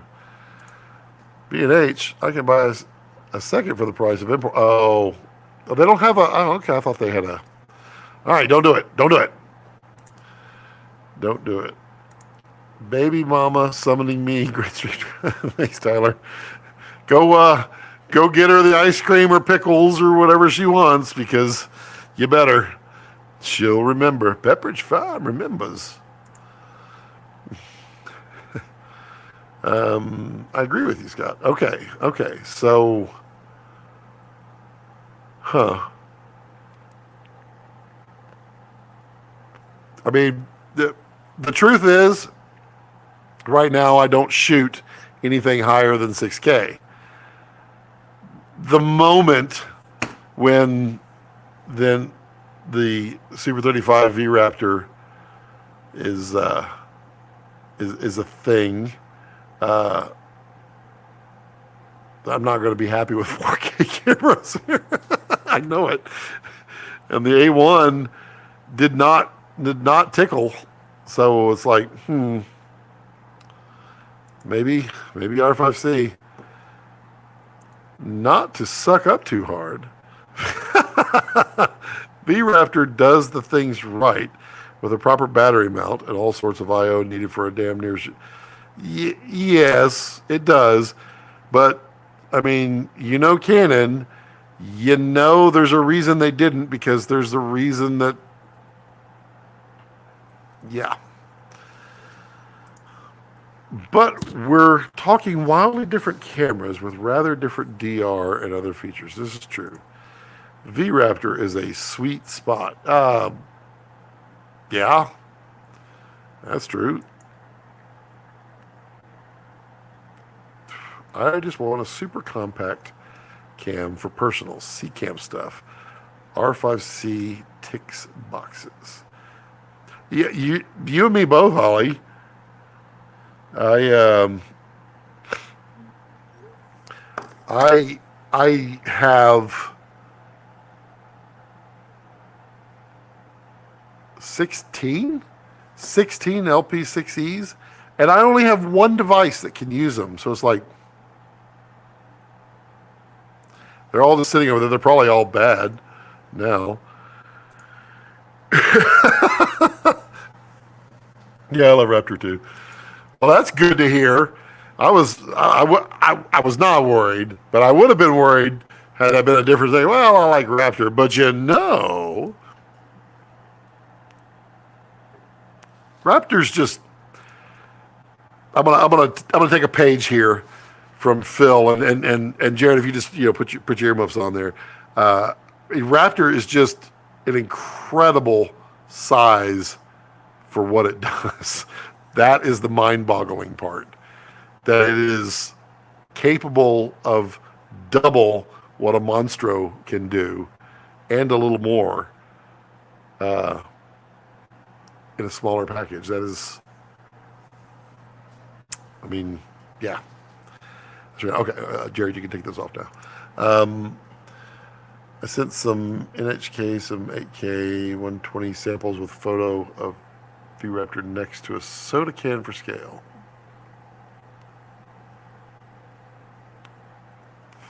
Interesting. So you can see, I'm not actually talking about this. You can see how the pencil lead, or the, yeah. That's the dryness. Yeah, it sucks. This was stuck in it was actually in a tube. So it was, it hadn't aired in a while. Has anybody tested the R5 in Super 35 with a speed booster on? Looks like no overheating in that mode. How do we need more than 4K of punch-in if digital cinema is 2K JPEG based? Are producers bad at shooting? Digital cinema is not 2K. There's a lot of 4K out there.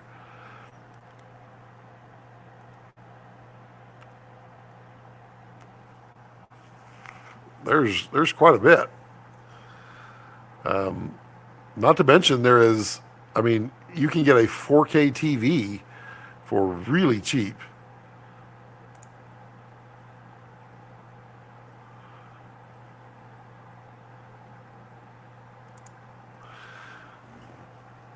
It's I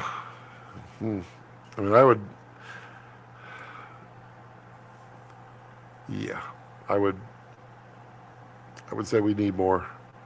Now there is a point where we don't need, but then again, I look at the James Webb Telescope, and I'm like, okay, well, there's a need for more. Yeah, for about a year. Yeah, it's 4K is the de facto standard. It's cheap. It is it's very affordable. And now that I have StarLink, I can actually watch.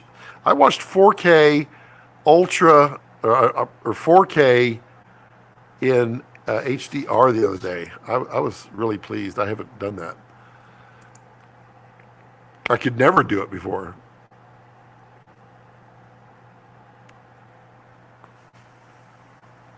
That's what it was called, Bel Air. That was I was describing that to someone. I couldn't remember what it was. The Bel Air, yeah. That's wild.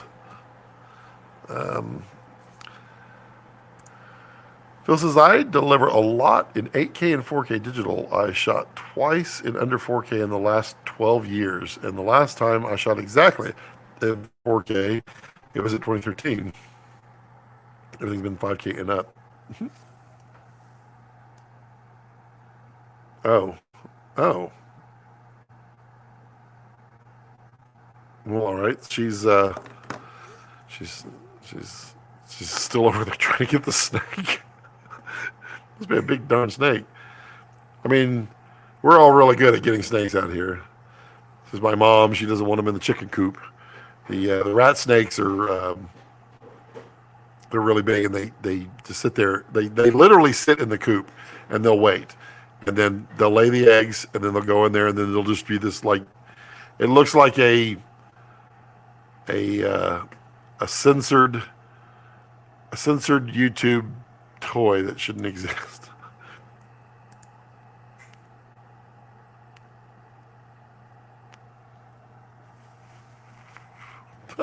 Those Bel Air movies come on old 3.5-inch spinning hard drives. It's funny.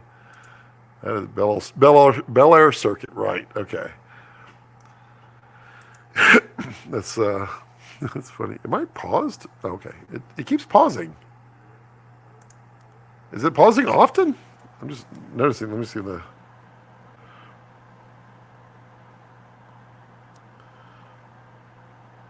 Cynthia got stung by a bee while she was over there. Oh, that's weird. It's pausing, but it's not. The upload is consistent. It's really weird. It may not be StarLink then. Or I mean, it could be network. It could be all kinds of things.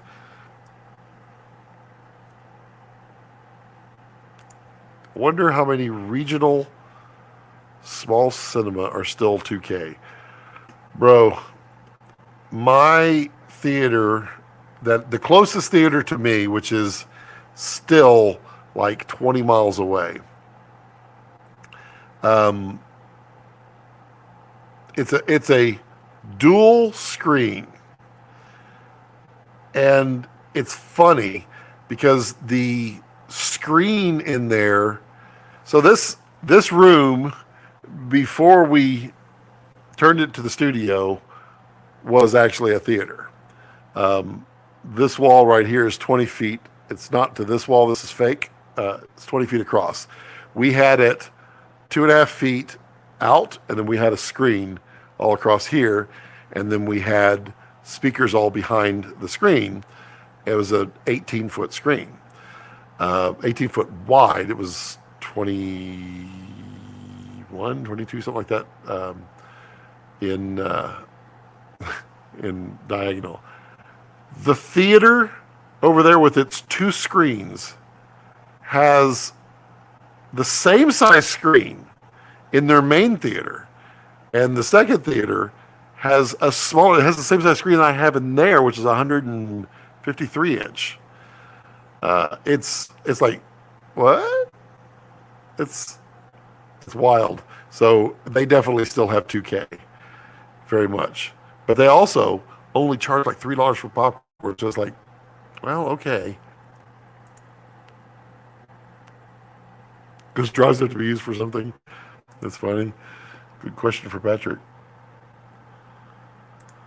4K projectors are so cheap now, even for theaters. I mean, well, they're not cheap for home, that's for sure. The cheapest 4K projector for home is what? Like true 4K is like 9,000, right? Because all those that are less than that are the pixel shift, which is close, but not quite. And some of those are not even doing X and Y. They're just doing like X. What is this? Weird. Got a line. Cinema has been hard for them to upgrade the screens. The tech is moving so fast between the laser and the new immersive screen tech. Not to mention the fact that they haven't exactly been rolling in the dough for the last 2 years. So yeah, there's that. JVC produces 8K projectors, but I prefer emissive at this point. It's really superior. Interesting. The issue with theaters upgrading is that most theaters don't actually own the projectors. It's a weird thing that distributors or banks own. Wow, I didn't know that. That's interesting. I mean, the projectors, I mean, a 4K ultra bright projector like a Christie it's way less than $100,000 now, and you could get, for an average size theater, you can get one for like 26 new. So yeah, they're not that expensive for that. But home, I just want the home. Is HDR standard the same or related to Rec 2020? Yes. Well, Rec 2020 is the Rec 709 of HDR.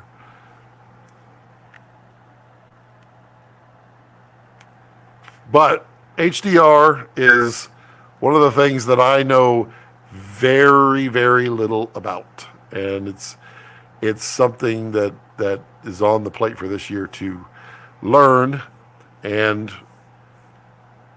get some real use out of it. I did try several things.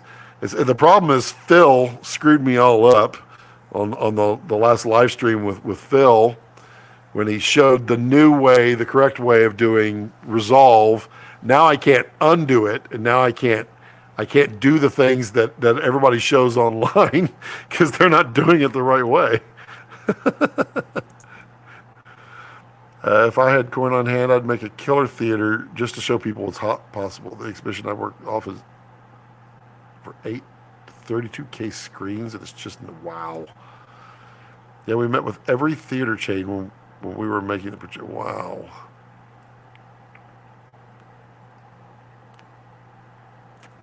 Wow. Interesting stuff. Rec 2020 is the color space for HDR. P3D65 is also commonly used. ST2084 is the tone map and the standard you should aim at. Yep. In my theater, I have a 35-foot screen and a 4K Barco, 4K Christie, and a 4K Sony, but you're not allowed to use the 4K Sony. Not features there. All those cost between $200 and $400. Wow. But that was way back though, right? Because they're really, really much cheaper than that now, right?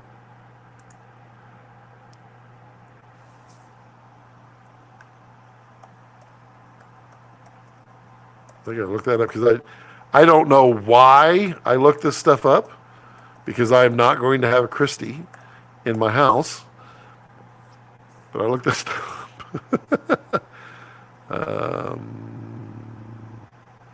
Golf simulation, that's funny. Okay, I'm gonna go to search by brand. There we go. Just bought a NEC True 4K laser for 10K 6 months ago, and it beats all. Yeah, it's like 9,000 starts for the True 4K, for sure. The 9,000 is that JVC, I think, that has that one. The Sony is like 14,000. RSH has a slick setup with great sound. Dolby Reference Theater on Vine, which is nearby. Pretty good. Oh, two of my favorite screens. Well, one day I'll get to see a movie in there.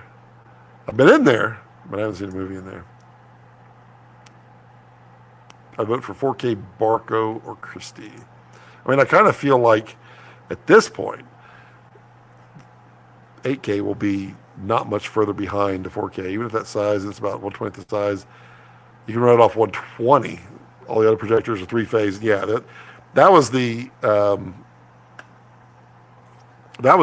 thing when I was first looking, because when we had this one, we were laughing that we should just go ahead and build our own theater out here, because it's not going to be hard to outdo that one. What? When did Christie get into the consumer market? Well, that's interesting. Yeah, they're not getting the prices on these. Okay. I didn't know they had consumer. Yeah, it was the power on starting your own theater it was like, oh, okay. Not going to have an NEC, you say. The new Barco is 385K? Wow. Wow.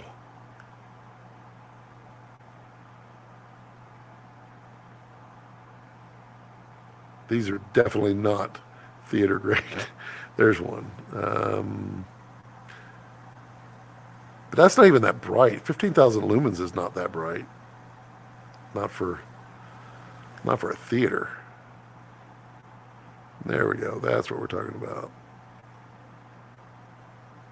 21,000 lumens, 31,000 lumens. There's the big boys. 3-chip DLP. Now that's got to be a good picture.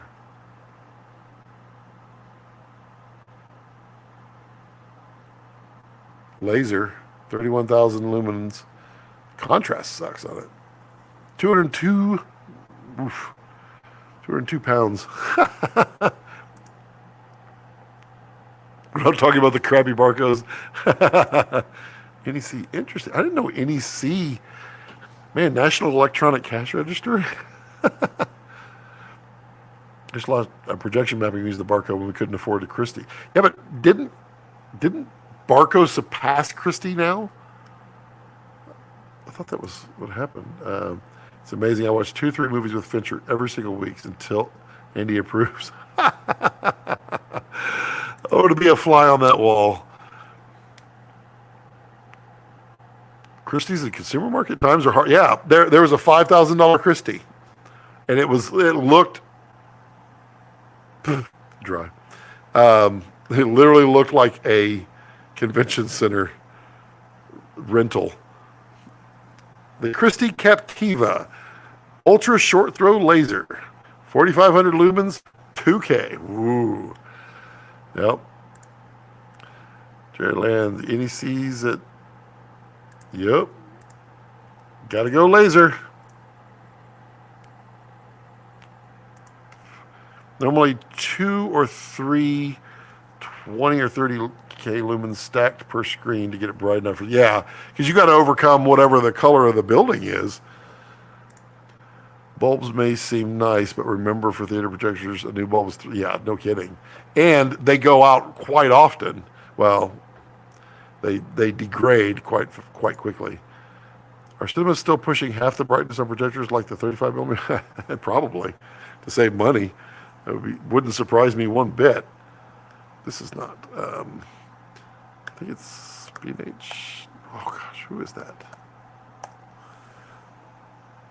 See now, this is Cynthia's gonna hate when she comes back. I'll be like, honey, it's time to get a 4K projector.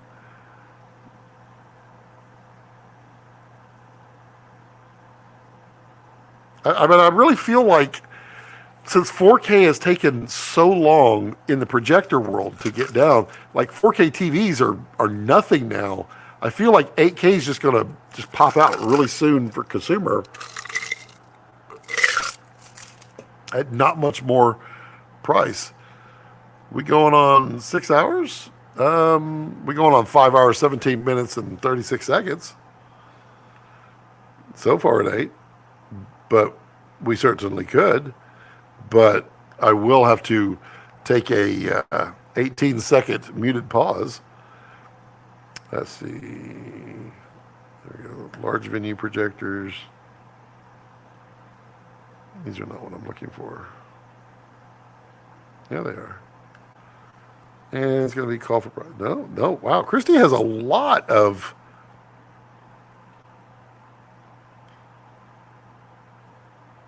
Yeah, they have small. I did not know that they did this. Let's see. Native resolution. Let's just fix that. Okay, yep. There's the big ones. Yeah, so the 3DLP 4K 32,000 lumen with no lens is 109,000. Okay, that was not.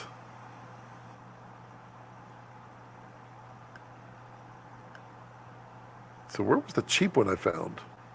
That one. It's 10,000. 10,000 AC lumens. Okay. 7,000. No, that's interesting. Let's see. My theater is pitch black. I don't need to have those exit signs or stair lights. It makes a big. It's true. It's true. It's that is a lot irritating. All the manufacturers are focused on 4K and 8K from here on out. This year was a recovery year, slowed down a bit for 8K in the quarter, but this year will be spice things up a bit. Yeah. Also, anybody wants to see what QD OLED can actually do?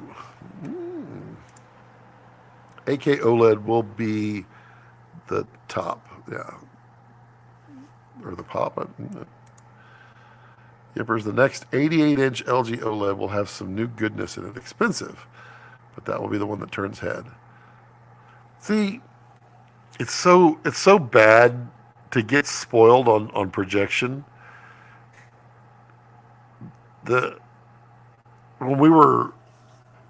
our projector died before we replaced it, we were looking at TVs, and I was like, okay, well maybe now we can just go ahead and get like an 82-inch TV, and that way we'll get the 4K, and we get really bright, we get a really nice display, and then I went up there one day to the screen and measured it out, and I was like, how spoiled rotten am I that this is not even a consideration? It's too small. And you're not even sitting that far from it. I just can't imagine the days where I was watching on a 27-inch CRT like that one back there. A 27-inch TV. Cracked me up. Spoiled rotten. Yeah, 10 years ago you couldn't. You need to spend $1 million to get a 4K player and projector. You had to set it right. And the power bill, right. Yeah, 3-phase power, no joke. Lots of money. Lots of power. You can power it with your Tesla. Actually, let's see. How long would it last? How long? I bet you could get one movie out of the Tesla charge. That would be a fun one to calculate. Now for 10K projector and Apple TV, you're there, but there's no projector that will bear log G2 OLED. Interesting. Well, I mean, OLED is cool because it is black. Just black is black, this period. And that is awesome. I think with an NEC projector, you could probably get away with $200,000 to $300,000 in a decent screen.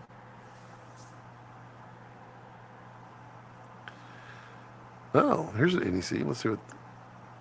These are not the same NECs that he has. Well, this one. So this is an NEC 40,000 lumen, 4K, 3-chip DLP laser. It doesn't have a price.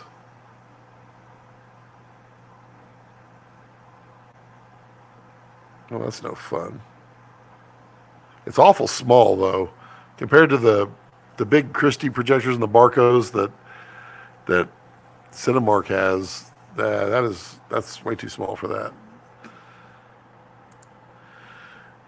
I still have my Beast Industrial HD-ish CRT projector. Wow, due for Christie's. Which CRT projector do you have? Wow, I used to work on those way back in the day. Did you? You couldn't get the Snake? Where is it? Why couldn't you get it? It's huge. Well, yeah. And between your mom and it was in a corner. We tried to stab it with the shovel to get it, but not help. And I got stung by a bee. The bee or wasp? Okay. Wow. You must have landed on it. No, when I was trying to stab it, I guess it was right by the coop. Huh. I guess I'm going to have to get it in the morning or... Yep. Yay. I think he wounded it though, pretty good. Well, he might leave. How big was it? Yeah, how long? Um, probably about 4 foot. Mm. Yeah, I'll have to. It was heavy. Well, yeah, he's been eating eggs. Yeah. He ate two while we were trying to get it. Wow, wow. So he's not worried about you at all. He ate 2 eggs while he's waiting for you to get him out. No. Your mom was trying to figure Uh-huh. out what to. All right. Well, I'll get it. Um, let's see here. NEC 40,000 lumen, 100 to 115. Oops. Wow. And they're flying in. Christie and the Barco both need independent air conditioning directly ducted. Yeah, I saw the vents that go down to it or that blow into it directly. And it has to be continuous air conditioning too. That was the other thing that was told to me. It can't be. It can't cycle ever. I think you get more than one movie on a Tesla, 55 kilowatt hours at the low end, I think. Yeah, but how much power is a 40,000 lumen laser projector pulling? That could be a lot. Good night, my friends. I'm watching tomorrow. Luca, have a good evening. Yeah, the Christie and Barcos are hot runners. No. I'm talking about the 10K NEC. Wow. Hot. That's funny. Jalen, that thing is small. And the NEC you're talking about is great, though, for not dark rooms. I got you. Okay, so you're saying you only need the smaller one for the...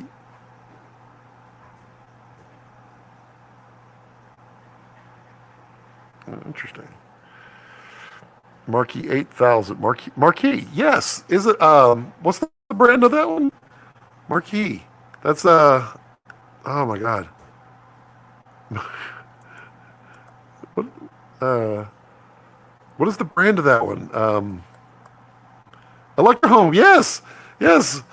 I've totally forgot all about it. Yes, I am certified to repair those. Yeah, the Marquee was the one that had just come out when I stopped messing with those.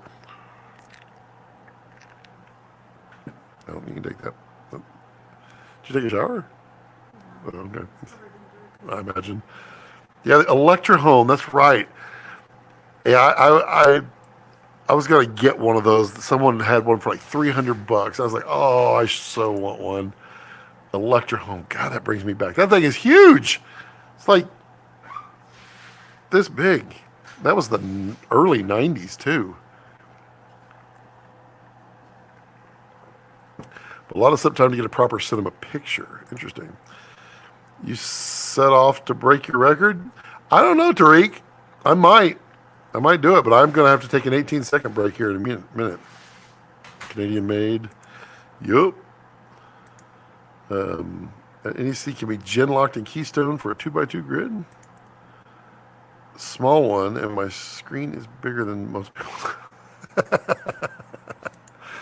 Camille, is your studio part of it? It is not. It is a separate building. So this main studio here, and then we call this the theater on this side over here.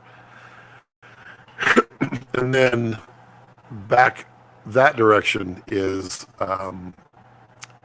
the edit bay and the music studio. The whole area is, I think it's about 13 or 1400 square feet,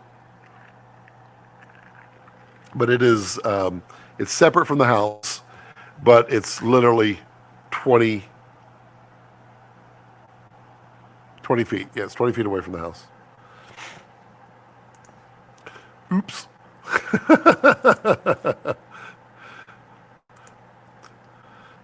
Yes, the small one on my screen is bigger than most people's home cinemas, so on a smaller screen it will be phenomenal. Wow. I didn't tell her about the projector. Something to mull over for me. Where would you put it, Phil? You'd have to get rid of a whole bunch of gear.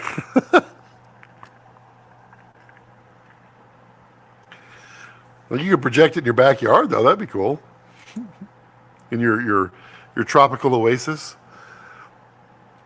You know which Red Komodo or Vraptor Soderbergh filmed Kimi the movie?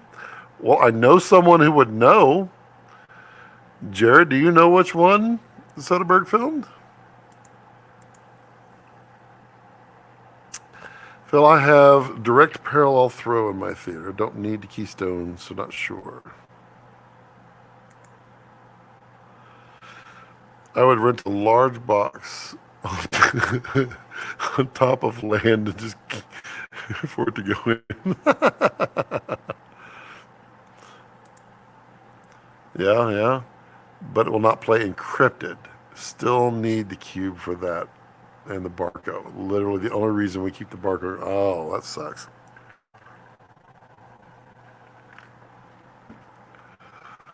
Yeah, that's the chain of custody and the encryption. That, that stinks.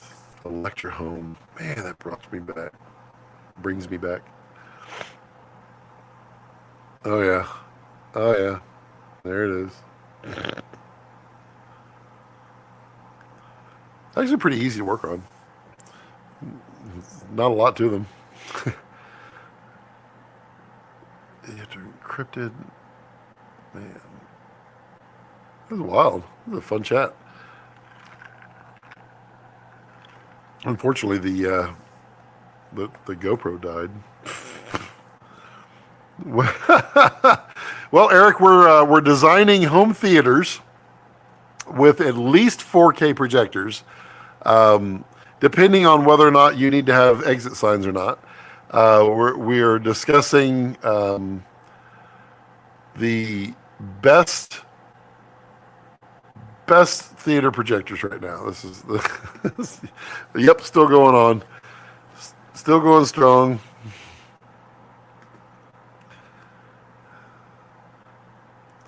Tariq, I'm not sure if you know who Jared is. The, the yeah, Tariq, do you know who Jared Land is? I'm not being rude. I'm just asking because I think it'll be fun if you don't. While still going on, yep, yep. Jared, not for sure, but let's see here. Could have been helium. Interesting. It's a party up in here. It is a party. What Soderbergh filmed Kimi? Let's see here. Shotonwhat.com. Probably doesn't have the information. It rarely ever does. Kimi.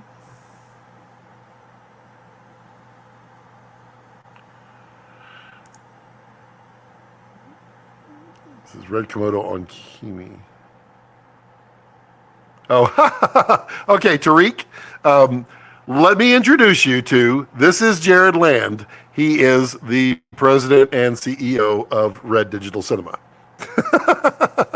I know it'd be fun. I know you'd like that.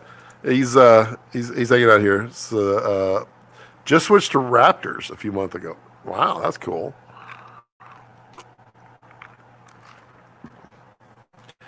Tariq's in Turkey. He uses Komodos too. Oh, look at Tim pulling out the Who Is command. Yeah. We're all over the place, Eric. We're just laughing, having a good time. Just hanging out. Back from recess. Well, Ollie, you can mark it on your official time observing the 5:33. I'm going to go take a 18-second muted break. I'll be right back. So just talk amongst yourselves.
And we're back. And we're back. Let's see here. Yes, it was the PP streaming channel, the PP Plus. Yeah, it was getting unbearable. Wait, is that yes? Yes, that's my CRT gaming rig. That's awesome.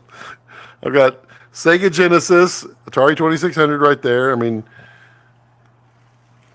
I got all the, all the Atari 2600 games. Pitfall 2. A friend of mine was the guy that actually wrote it. Kind of fun. Old school. Screams in 480p. Yeah, it's a Sony Trinitron. It's one of the last good Sony Trinitrons before they started getting really cheap. They didn't care about them anymore. I didn't know too. We're in great companies here. Oh, there you go, Patrick. There's a little. Well, how do you do? That's for his DVD player. No, it's for my laser disc.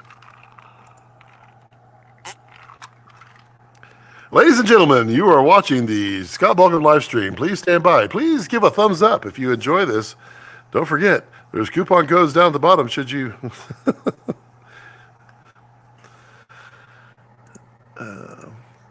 Well, Mr. Jared, you know the rep Turkish guy at Red Turkey? You mean Brother? I would hope his name. Clue is in his name. Oh, this is a fun stream to see. Now I'm charged up. I've had my my enjoyment for the evening, and on enjoyment number 2 here, and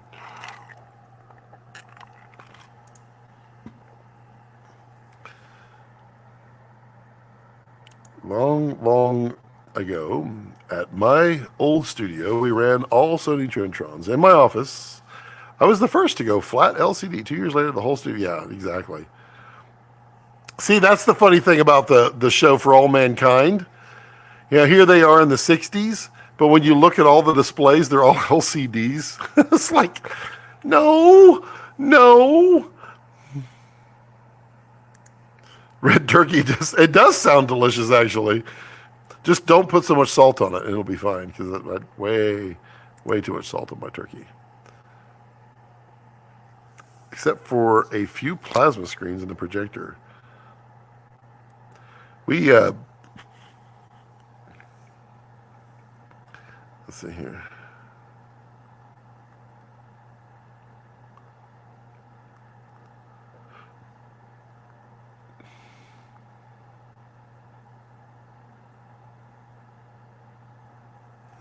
The Electro Home, that thing, that was, I was working in engineering, well, one of the and they used Electro Home to present.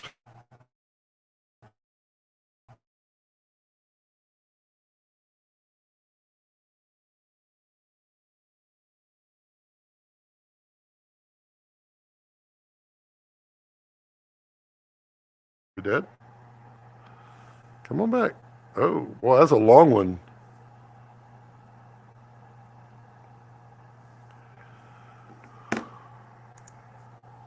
There we go. Ugh, so bad. Quit. It's that was a long outage there. That's weird too. I haven't had very many. That was 14 seconds that time. I was saying that the Electro Homes, we used them to watch Jurassic Park. We just watched the movie over and over again. A long time ago.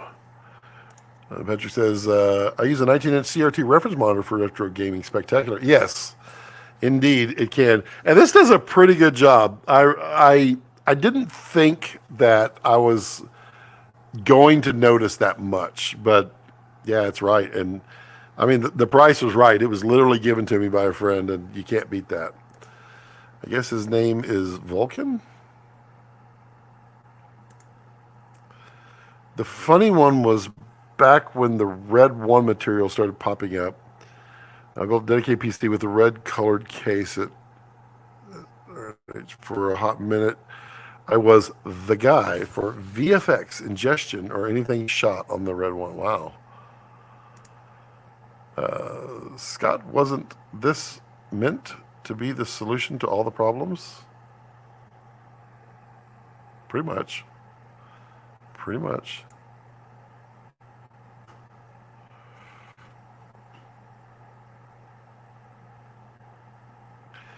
Back then, I think that system took 26 to 36 seconds per frame.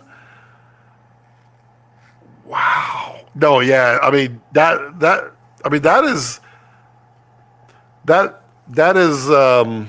should be one of those reflections of Phil. Was thinking back about 12 years ago when I used to do this and this and this, and it took 26 and 36 seconds per frame to spit out.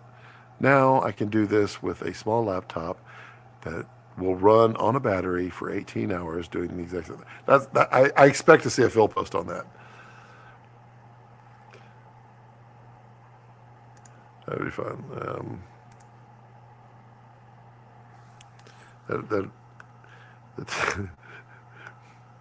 I like the Phil musings.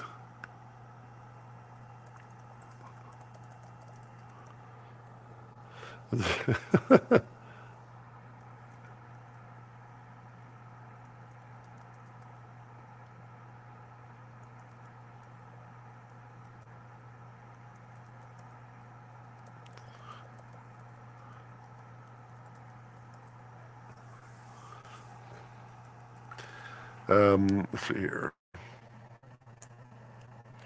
This was pre-Red City X. Authorized in Istanbul, but I've talked to, I don't know anyone else. It's wild, but still amazing. Phil is the internet. Never forget. I don't know if Phil's the internet. Phil is more of an extranet. Oh, come on, StarLink. Well, I'm back. Wow. Everybody must be streaming into the, yeah, there was another outage.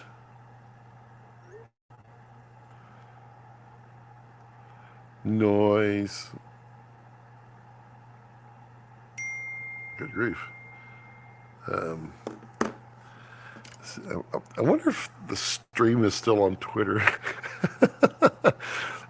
I love streaming this to Twitch.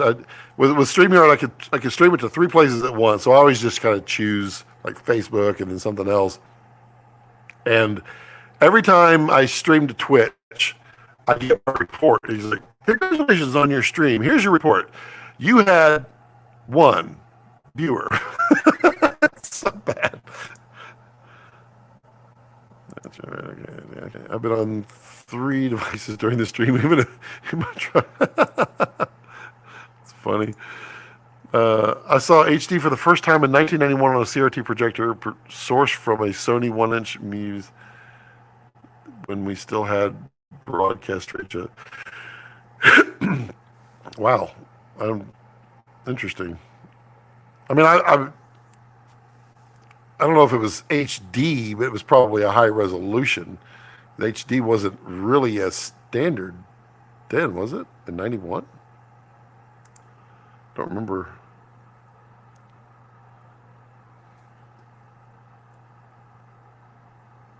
Phil needs to write a book and call it the Bible. You know, he could. He certainly could. I mean, Jared, you're onto an idea, and if you truly want to call it the Bible, then go ahead and just do chapters like the Bible and have each chapter written by a different filmmaker. So this is where you can put in your section on all the studios, and then Phil can put in his section. Maybe you can have Fincher put 17 chapters of... I'm going to eat some turkey here, so just Just ignore me. I will try not to make crunchy sounds. And Rex is like, I get to eat turkey too, right? just need to eat something here. Yeah, I think you do the book of Jared, the book of Phil, the book of Probst, the book of Fincher. You can really go to town with this.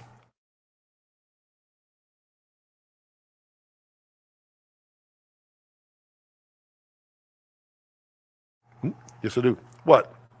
You're not. This is mine. No, that's not how it works. No, you will wait your turn. The Philble. I don't think you should do DSM-C3 Bible. That kind of dates it. You want this to be timeless. Call it.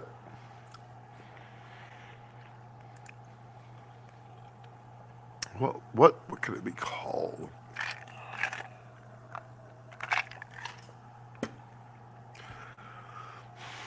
I'm sure. Maybe just pray on it a little bit, and then the name will come to you.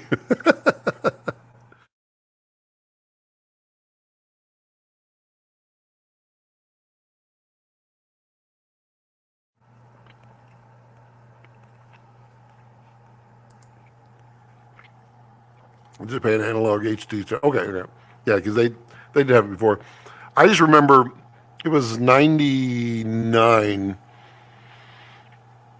when I worked for ABC, and it was funny too because like ABC went with we're going to go 720 60p. It's going to look great. And then all of the soap operas, when they saw the way that they looked on HD, they were complaining. They're like, "Oh my God, that is makeup. You can see the makeup. You cannot show that." It was mind-boggling.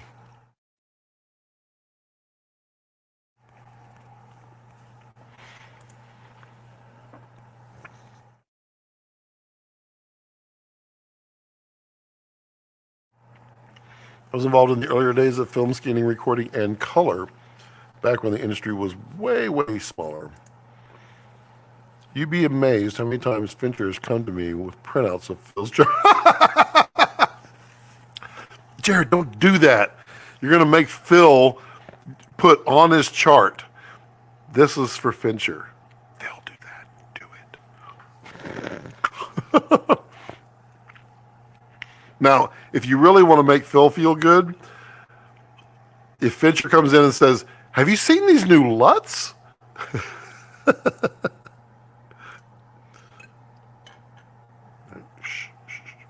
Here you go, buddy. There you go.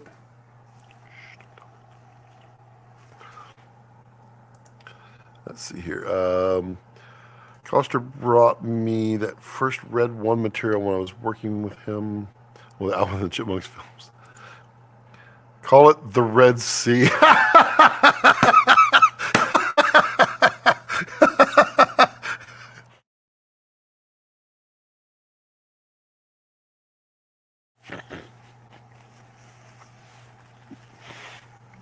That's pretty good. I had it.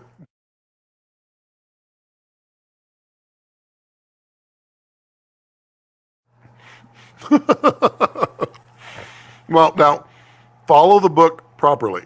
You should have a chapter, thou shalt not orange teal. The next chapter should be, you shall orange teal.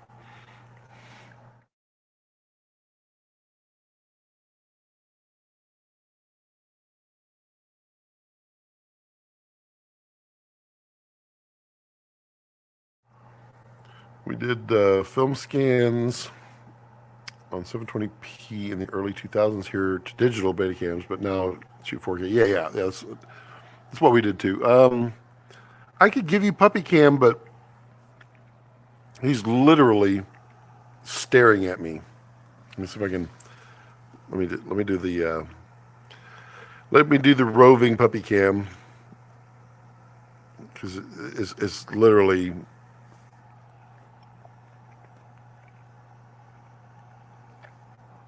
Well, this is not going to let me do it, is it?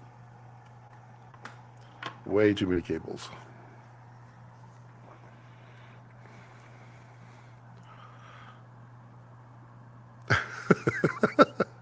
Would you like a piece of turkey? All right, I'm gonna give it a little bit. Don't tell Mom. All right, here's a little turkey. Hey, you want this? Oh, piece fell, so he wants it, of course. You want that? Here you go, bud. It's like, give me more. No. All right, there's your puppy cam. Okay.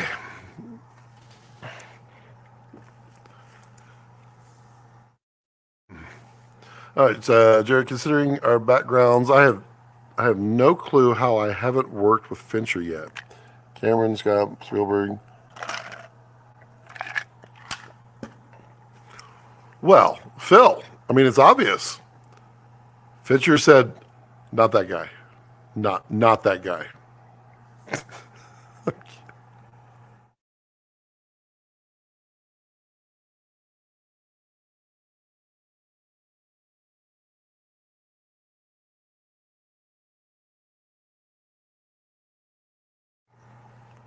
Utopia and Tarantino was filming The Hateful Eight in the next soundstage.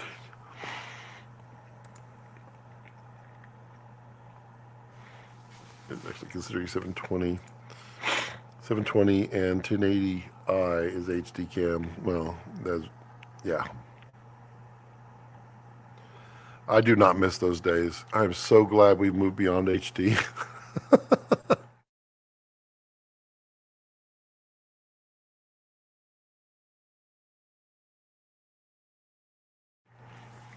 He's so hopeful.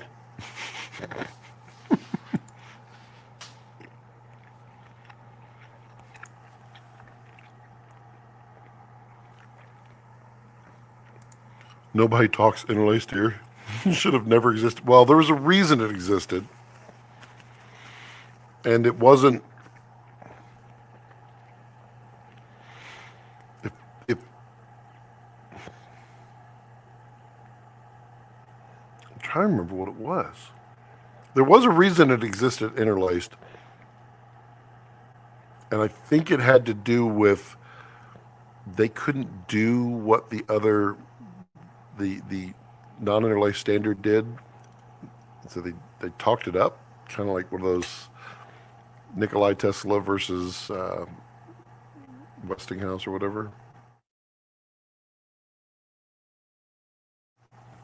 Oh my God, log and capture. I was just talking about that yesterday.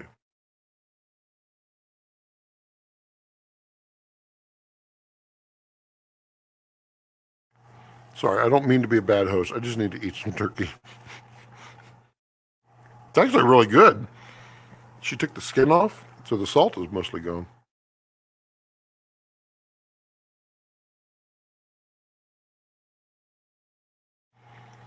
Well, Patrick, I thought it had something to do with running the frequency over or with the power grid, and interference would happen. Because it was originally only 15 kilohertz, if I remember correctly, for the interlaced signal. 15, 30, I think.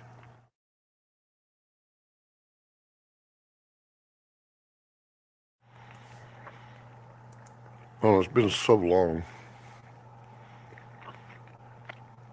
The broadcast was behind the film industry for yes, mainly. Well, and then it was it was so bad because like when they switched over to HD, you know, you had an analog transmitter that would transmit out. When you went to digital, they assigned you a digital spectrum, a small frequency band that basically gave you 45 megabits of data. It's like a DS3. And they said this at a meeting, and apparently no one had thought of it before, but like the FCC or whoever was working on the standard said, and you could carve up the 45 megabits however you'd like. It was at that moment that none of us ever got HD streamed. We got substandard HD and then 3 other channels with 3 other sets of commercials.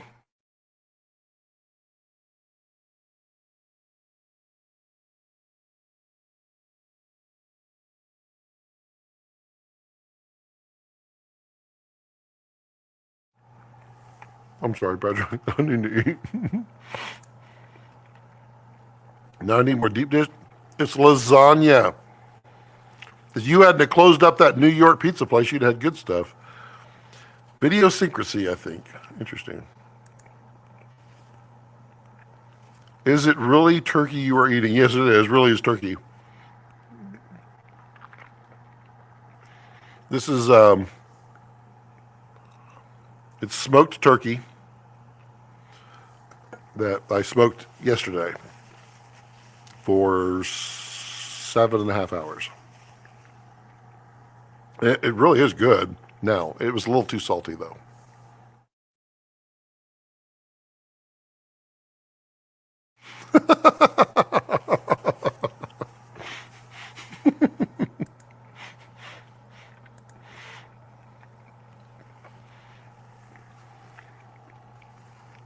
Interlace is bad.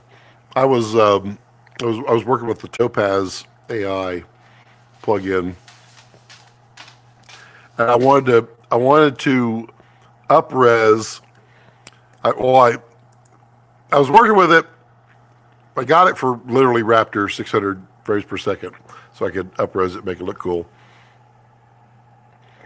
especially when I didn't black shade it.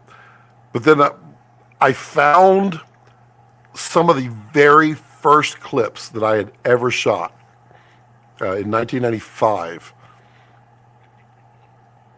And I wanted to up-res that and de-interlace it, up-res it.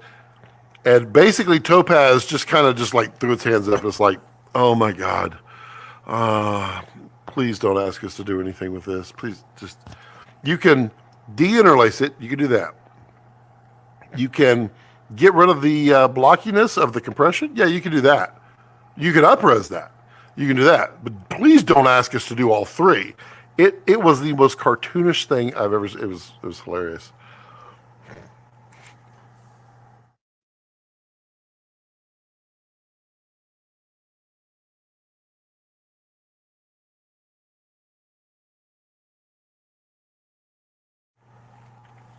I prefer upper field.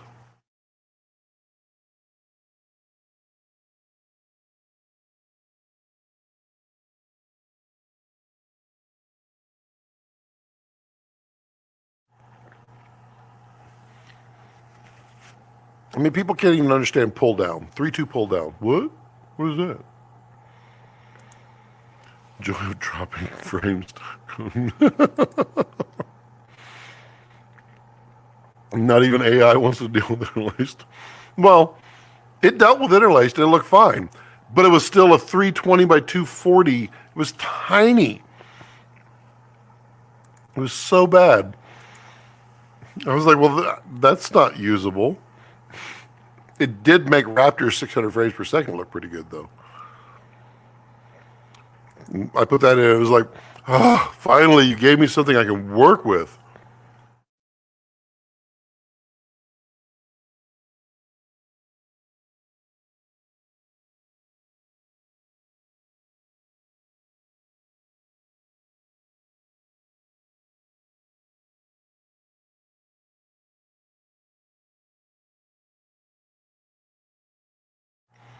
I mean, Phil, you're right. There's literally no reason for 23976 anymore. We just don't need to do it. And it's so bad. You know, I tell people, what are we shooting in? 23976. What's your deliverable, YouTube? Why are we doing 23976? Standard. No.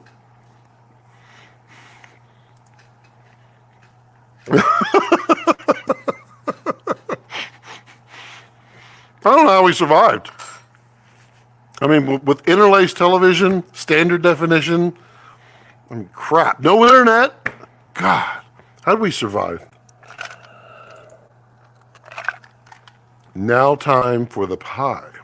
Punch and pie. When I'm done trickling the television manufacturers to support variable frame rates via metadata over streaming, I don't want 60, Phil. I don't want them to have the option. That is a hill I'm willing to die on. It's a hill it's a hill I'm ready to stand upon and shake my fist in disgust at them. I don't want more than 24K, 24p. I like the feeling of jumping out of myself and into a movie. That's what I want. I'm a purist.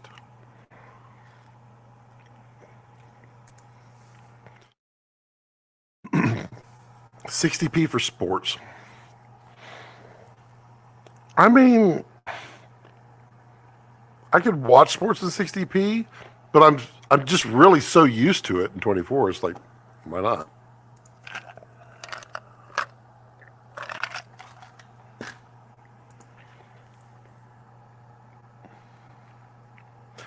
How would you handle stop motion animation, Phil?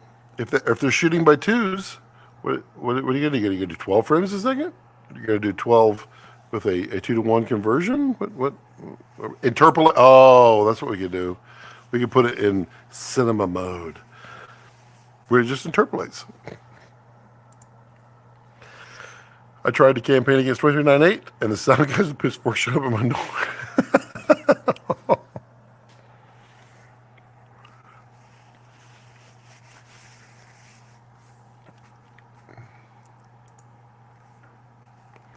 I know I am, Phil.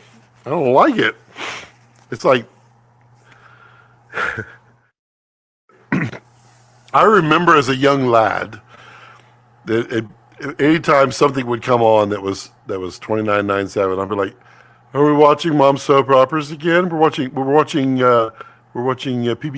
What are we watching here?"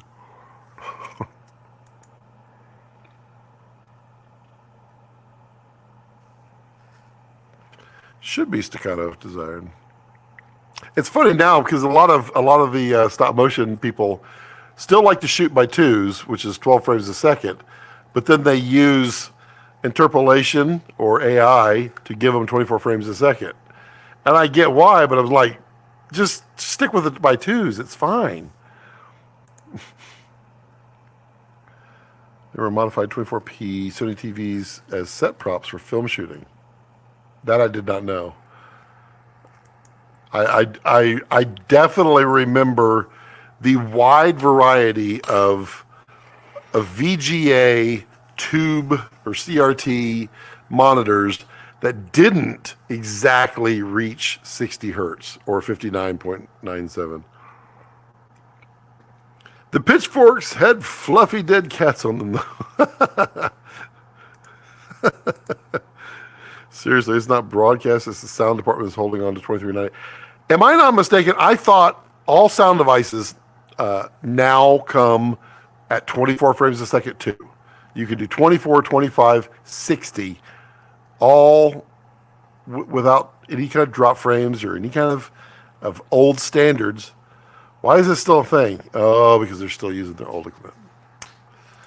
Move forward, people. Now, see, Phil, stop motion at 18 is just 8mm. You're just feeling the old 8mm feel to kind of let you differentiate between stop motion and film. I mean, as a consumer, I like stop motion at 24. As an animator, it's 12. I did not realize how little patience I had for stop motion. I kind of did, but not to the degree that I thought I did. True. We're going to take this thing. Oh, we're at 6 hours already. Man, Ollie, how late is it there, dude? You're getting up just. Oh, see, that's why you went away. You came back to wake up. It's really wild. I'm enjoying the stream. I mean, it's kind of like a StarLink streaming spectacular. Oh. I mean, it's still going. I mean, my other internet would have destroyed it by now. 10:30 in Timmy time. 3:30. How are you 4 minutes fast, Ollie? There are international. You know what? You probably don't have your clock set at 23.976. You're probably using the 24. And so you've accelerated 4 minutes ahead. This is why we have time code, people. We use these devices on purpose to keep that very thing from happening. You're 24. That's all the CERN. Did anybody watch that? Okay, so I'm really accustomed now to all of the SpaceX and Blue Origin, everybody's live streams of rockets, and I love the presentation. Now I will say that who was it? The one that shoots off from Alaska, the little bitty guy, their live streams are horrible. But the CERN is like, we're going to do the CERN. It's going to be all live. And they did like 3 hours of countdown to it. It's going to be amazing. And then here comes the 1098 all the way to 3, 2, 1. And she's like, yay! And then they pop up a graphic said it was successful. And I'm like, what happened? What exactly happened? And they're like, and now we wait 3 weeks for everyone to process the data. I'm like, that was the most useless live stream ever. I would present company accept. Sound guys don't like new shit. No, they don't. No, they don't. But this, and sound devices is like, all right. 32-bit float audio. Oh, hell yeah. Oh man, is that a lifesaver. Loves it. Trying to trap us at interlaced hell. We don't have a functioning government right now. The time is what we say. All right. It's fair. It's a fair call out, Ollie. You're fine. You're okay. It's going to be okay though. They're going to form a government and probably dissolve it, and then form another one right after that. Maybe dissolve that one. It's going to be okay. Eventually, one's going to stick. It's like the macaroni noodles. They just throw government against the wall, and whatever sticks, they're like, that's their government. Sorry, that's the American version of humor against Europe against American humor. Nothing translates. Right, Phil. Right. Their live feeds are the equivalent of the 7th and 8th grade audiovisual squad performing the news weekly in junior high.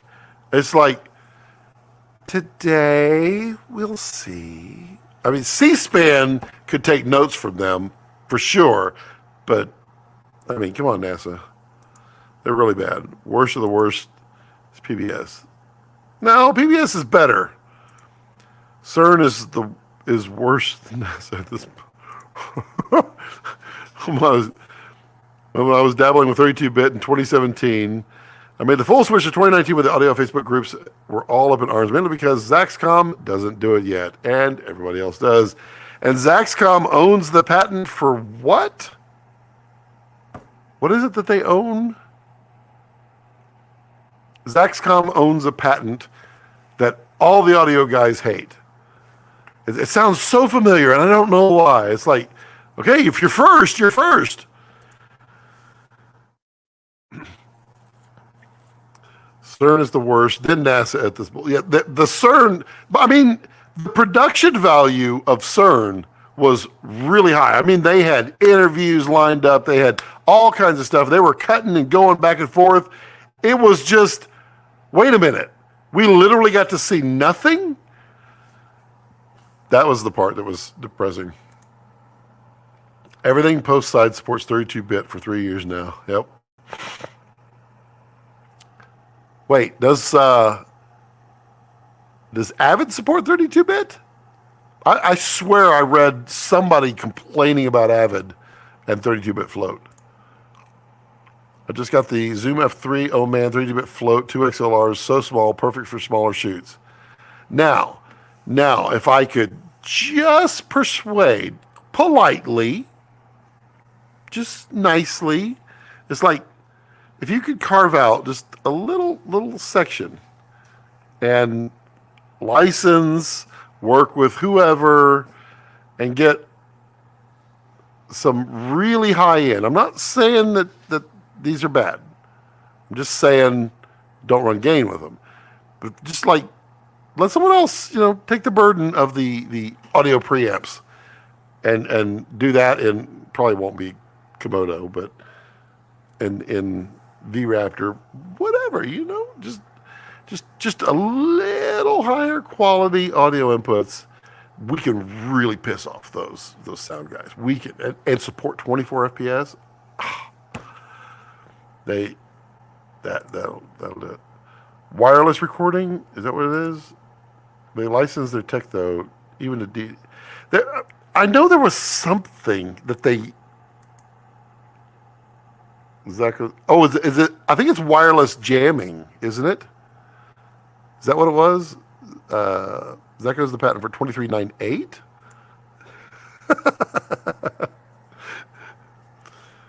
What was the patent for 23?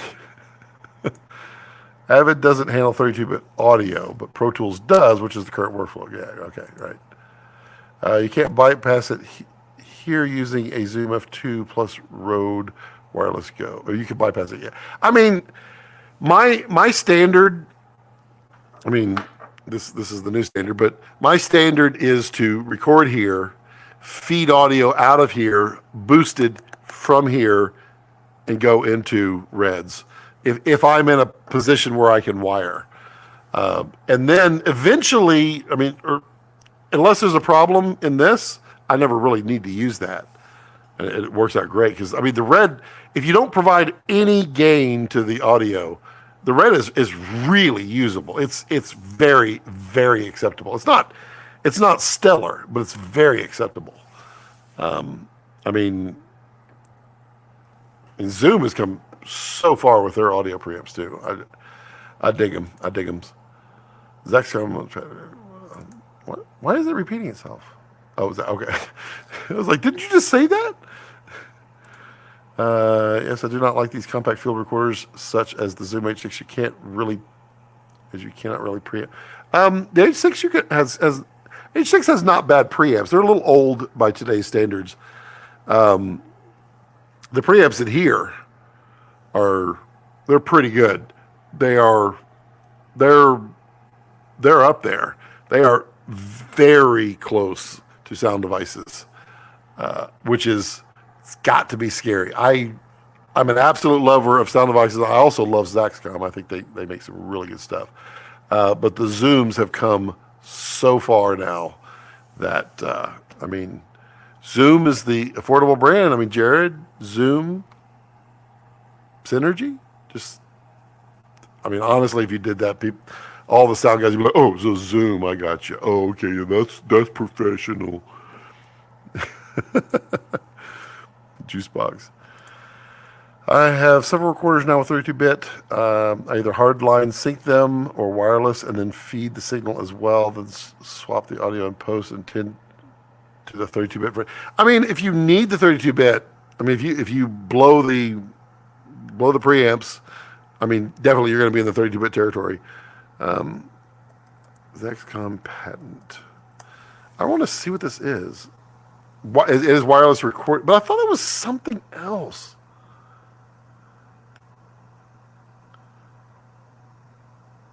That's interesting, though. That's what it was. Yeah, okay. That's exactly right. It was the ability.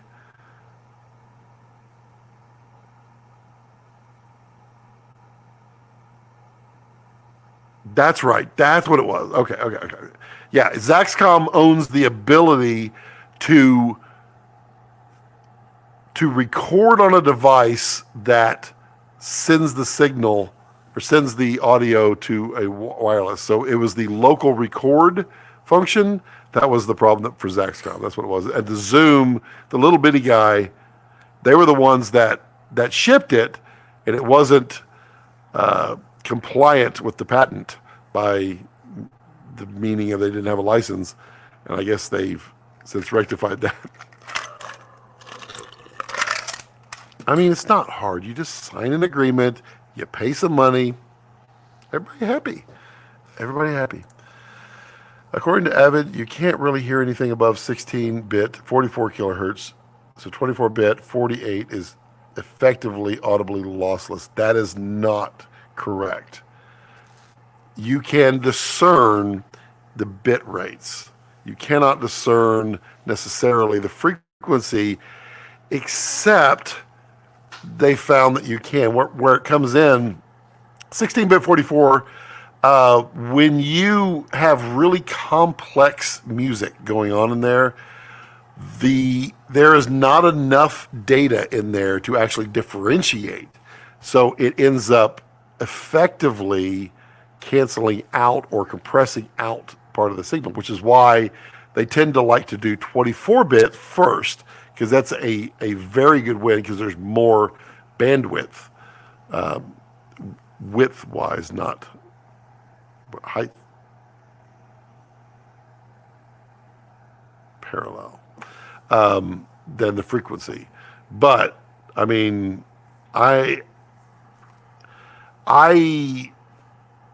can absolutely hear the difference between 44 and 48, and I'm old. I'm not supposed to be able to even hear anything. I can hear that. I can also hear the difference between 16-bit and 24. Now, do I think 24 is necessary all the time? No, not really. But there's a difference. I think it's kind of like if you record in 96 24-bit and then export in 48 16-bit, like it's going to go to standards, you are giving your plugins a lot more data to work with. Thus, the alterations will be cleaner. Very similar if you record in 8K in RAW and you output to 4K in ProRes 422, it's going to look better because you have more data to work with. Higher sample rates and bit depths are, of course, useful for audio fishing. Avid has Pro Tools, yes. Although Pro Tools is losing. They're losing market rapidly. They've been behind the curve quite a bit on everything, and now people are just like, why do I need you? You're not really. I mean, it used to be Pro Tools was the bomb because it was the only way to get real-time plugins to work. But I mean, kind of like with Phil, where it took 32 seconds for one frame, and now here we are on a laptop running on a battery. We can process 8K in real time. I mean, CPUs are really powerful now, and it honestly tells you everything you need to know. And I don't know why the audio industry didn't click to this. When you equip your audio interface that can handle 16 simultaneous 96 kilohertz, 24-bit audio streams to your computer, and it's a USB 2, you've lost the war. Because you've just proven it ain't a lot of bandwidth. It's not about hearing, it's about the dynamic range of the source material, yes. For demo walk and talk stuff, it can be useful, yeah. Did you showcase the focus motor today at the show, Scott? I was showing the new Kessler. It's not this one. It's the Kessler has replaced this motor. They have a new one that is all in one unit, because these have there's a little box. You You can see it right here. This is a conversion box because this actually would work with their former motion control system. But the new one is all in one, and it's a tiny little box. It's pretty slick. They mean that the audio finishing should be done in Pro Tools. You're right. Okay, yeah, that's true. Ollie, are you talking Bluetooth audio? That would be clutch. I don't think Bluetooth is not there. The school of thought for a long time was that Media Composer is not a finishing tools in any sense. That is true. Yeah, exactly. Okay. Most European broadcasters return productions filmed in Turkey for sound rearranged to their protocols, and Del Turkey also mandates sound protocols. Interesting.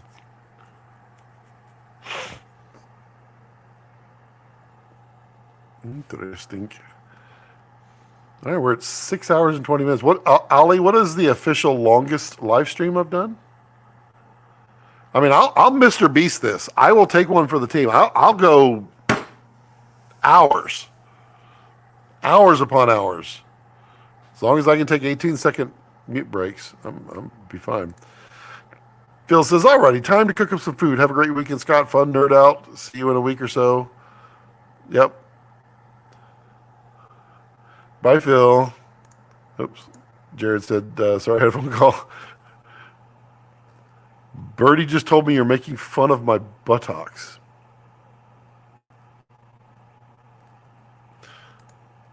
Oh, preamps.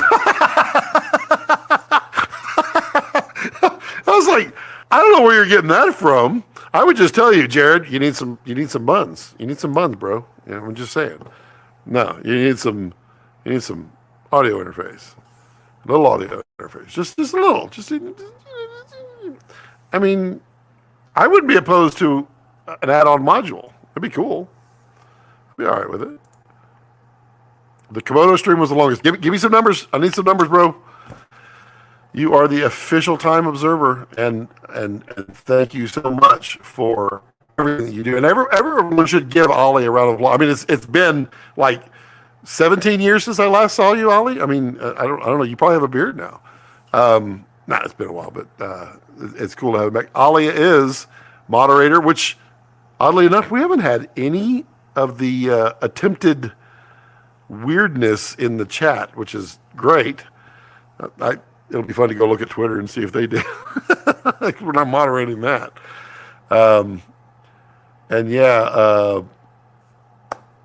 Everybody give Ollie a round of applause because he always knocks it out of the park. He's always really spot on about making sure that that people give the thumbs up and use all the affiliate links. And I feel like there's a discussion about some kind of filter. Did you hear anything about a filter, Ollie? I don't know. Oh, we smashed that. Oh, cool. Komodo was 558. Today is 622. Wow, we're good. Toya did not go. Toya went 4.5, I think. And Toya literally told me, he's like, there's no way I could do more than an hour. Wow, that actually sounded like him too. That was pretty good. It's pretty close. I was like, no, we'll get you talking longer. He's like, I don't see how. I was like, it's just conversations, man. It's just a bunch of people all crazy about the same thing, sitting around having conversations with maybe.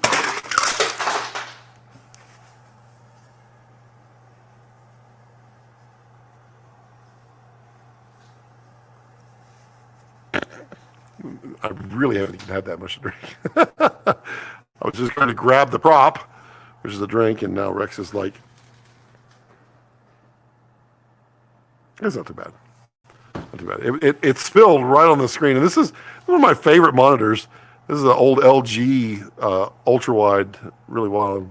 It spilled straight into the monitor. Didn't affect it. We're all good there. Nice job, Ellie. Nice job, Ellie. I heard you the last 57 minutes. Fair enough. Fair enough. Wow, Wow, how did I get ice on the Apple box? Wow, that was pretty good. Your face was like the guy who dropped the steady years ago. Oh, that video will never, never leave my brain. Hey, let's do a little dance with the Steadicam. I remember 4.5 hours. Mark said, I plan to jump in for 30 minutes. It's the hypnotic trance of the bulkster. I think it's just, you just don't really think that you can have a conversation, but when you start talking with people who are literally talking the same language and they enjoy the same things and they're truly interested, I mean, it's definitely a cool way to get conversations going. But now Ollie, with Papert in 3 weeks, wow, he's got his work cut out for him. 6.5 hours of drinking. It's going to be something. It's going to be something. Anytime, but although it was dream to scroll down to videos from 2 years ago to find the numbers, I'd do it out of love. That's true. There's a lot of live streams out there, and I do leave them out there. People are like, why do you leave them out there? I was like, because literally there's always something valuable on these. Why not? I wish that there was an easy way to search it based upon the interpreted closed captioning. That would be kind of nice. Scott fires up CERN on his live streams and time no longer exists. You know what does exist? Ice in the monitor. Let's see here. I saw a video of running too full. Oh yeah, that one was bad. I hit it. That one was bad. But somebody said that they had totally screwed that one up too. That they did not have something was not correct on that, and they just pounded that thing. It was bad. A new video comes up soon with your pal sitting behind you. I'm going to go 3 more minutes. We're just going to do 3 more minutes. We're going to make it a nice round 6 hours and 30. Wow, we just keep getting more people joining. To be fair, I think Charles was looking at the view outside his window.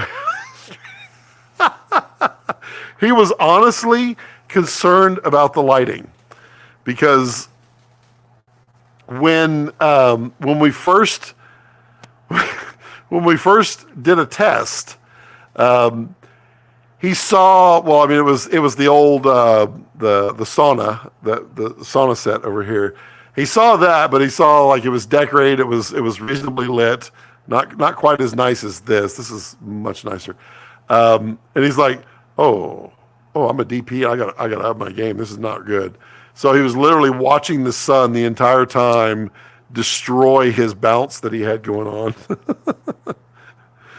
Pretty funny. He'll do better this time. I know he will. Wow, it's breaking up like crazy, isn't it?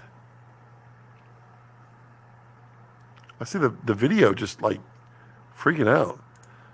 He has an amazing view. Yeah, he does. Well, he's got. I told him he doesn't want to do it. He doesn't think it should exist. I told him he should literally write a book on Key and Peele because every episode every skit was a journey either through time or through recreation of how do I mock up this? How do I recreate that? How do I interpret this? How do I make it look like this? And it's just, it's art. It's pure art because every single shot in there is a completely different look. And it's awesome. And it should be, it should be done. But he actually doesn't have that much B-roll or doesn't have that much BTS from it. It's sad because I really think it could, I'd buy the book. I would totally love it. Yeah, let's see here. We got 40 seconds left. And Jared, I won't say it anymore. No, I feel bad.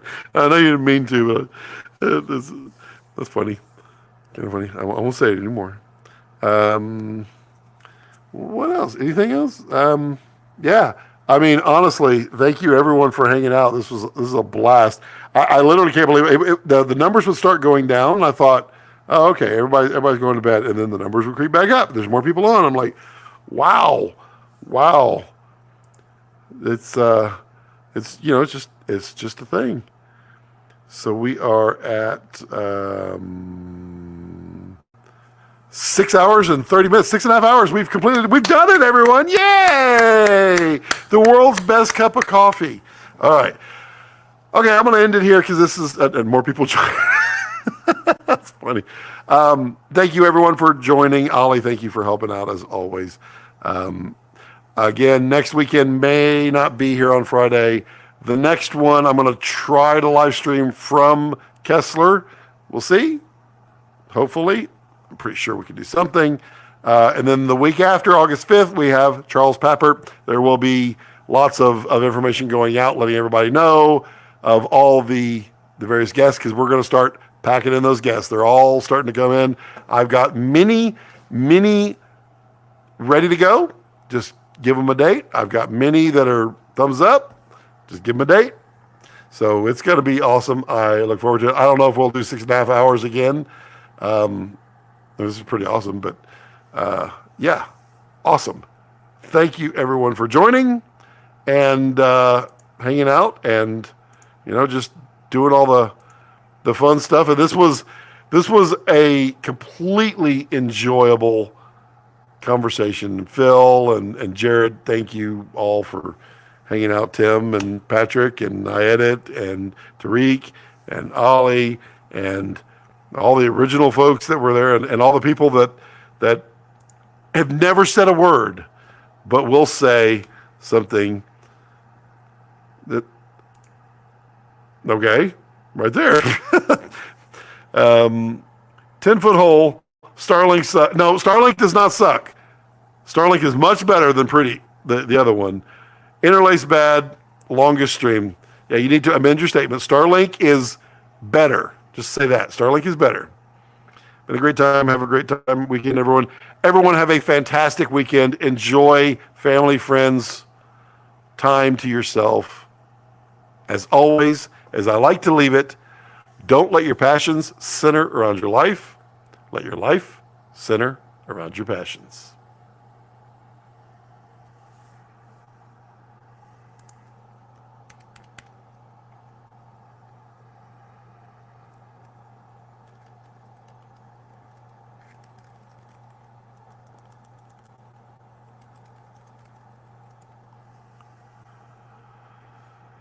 And bye-bye.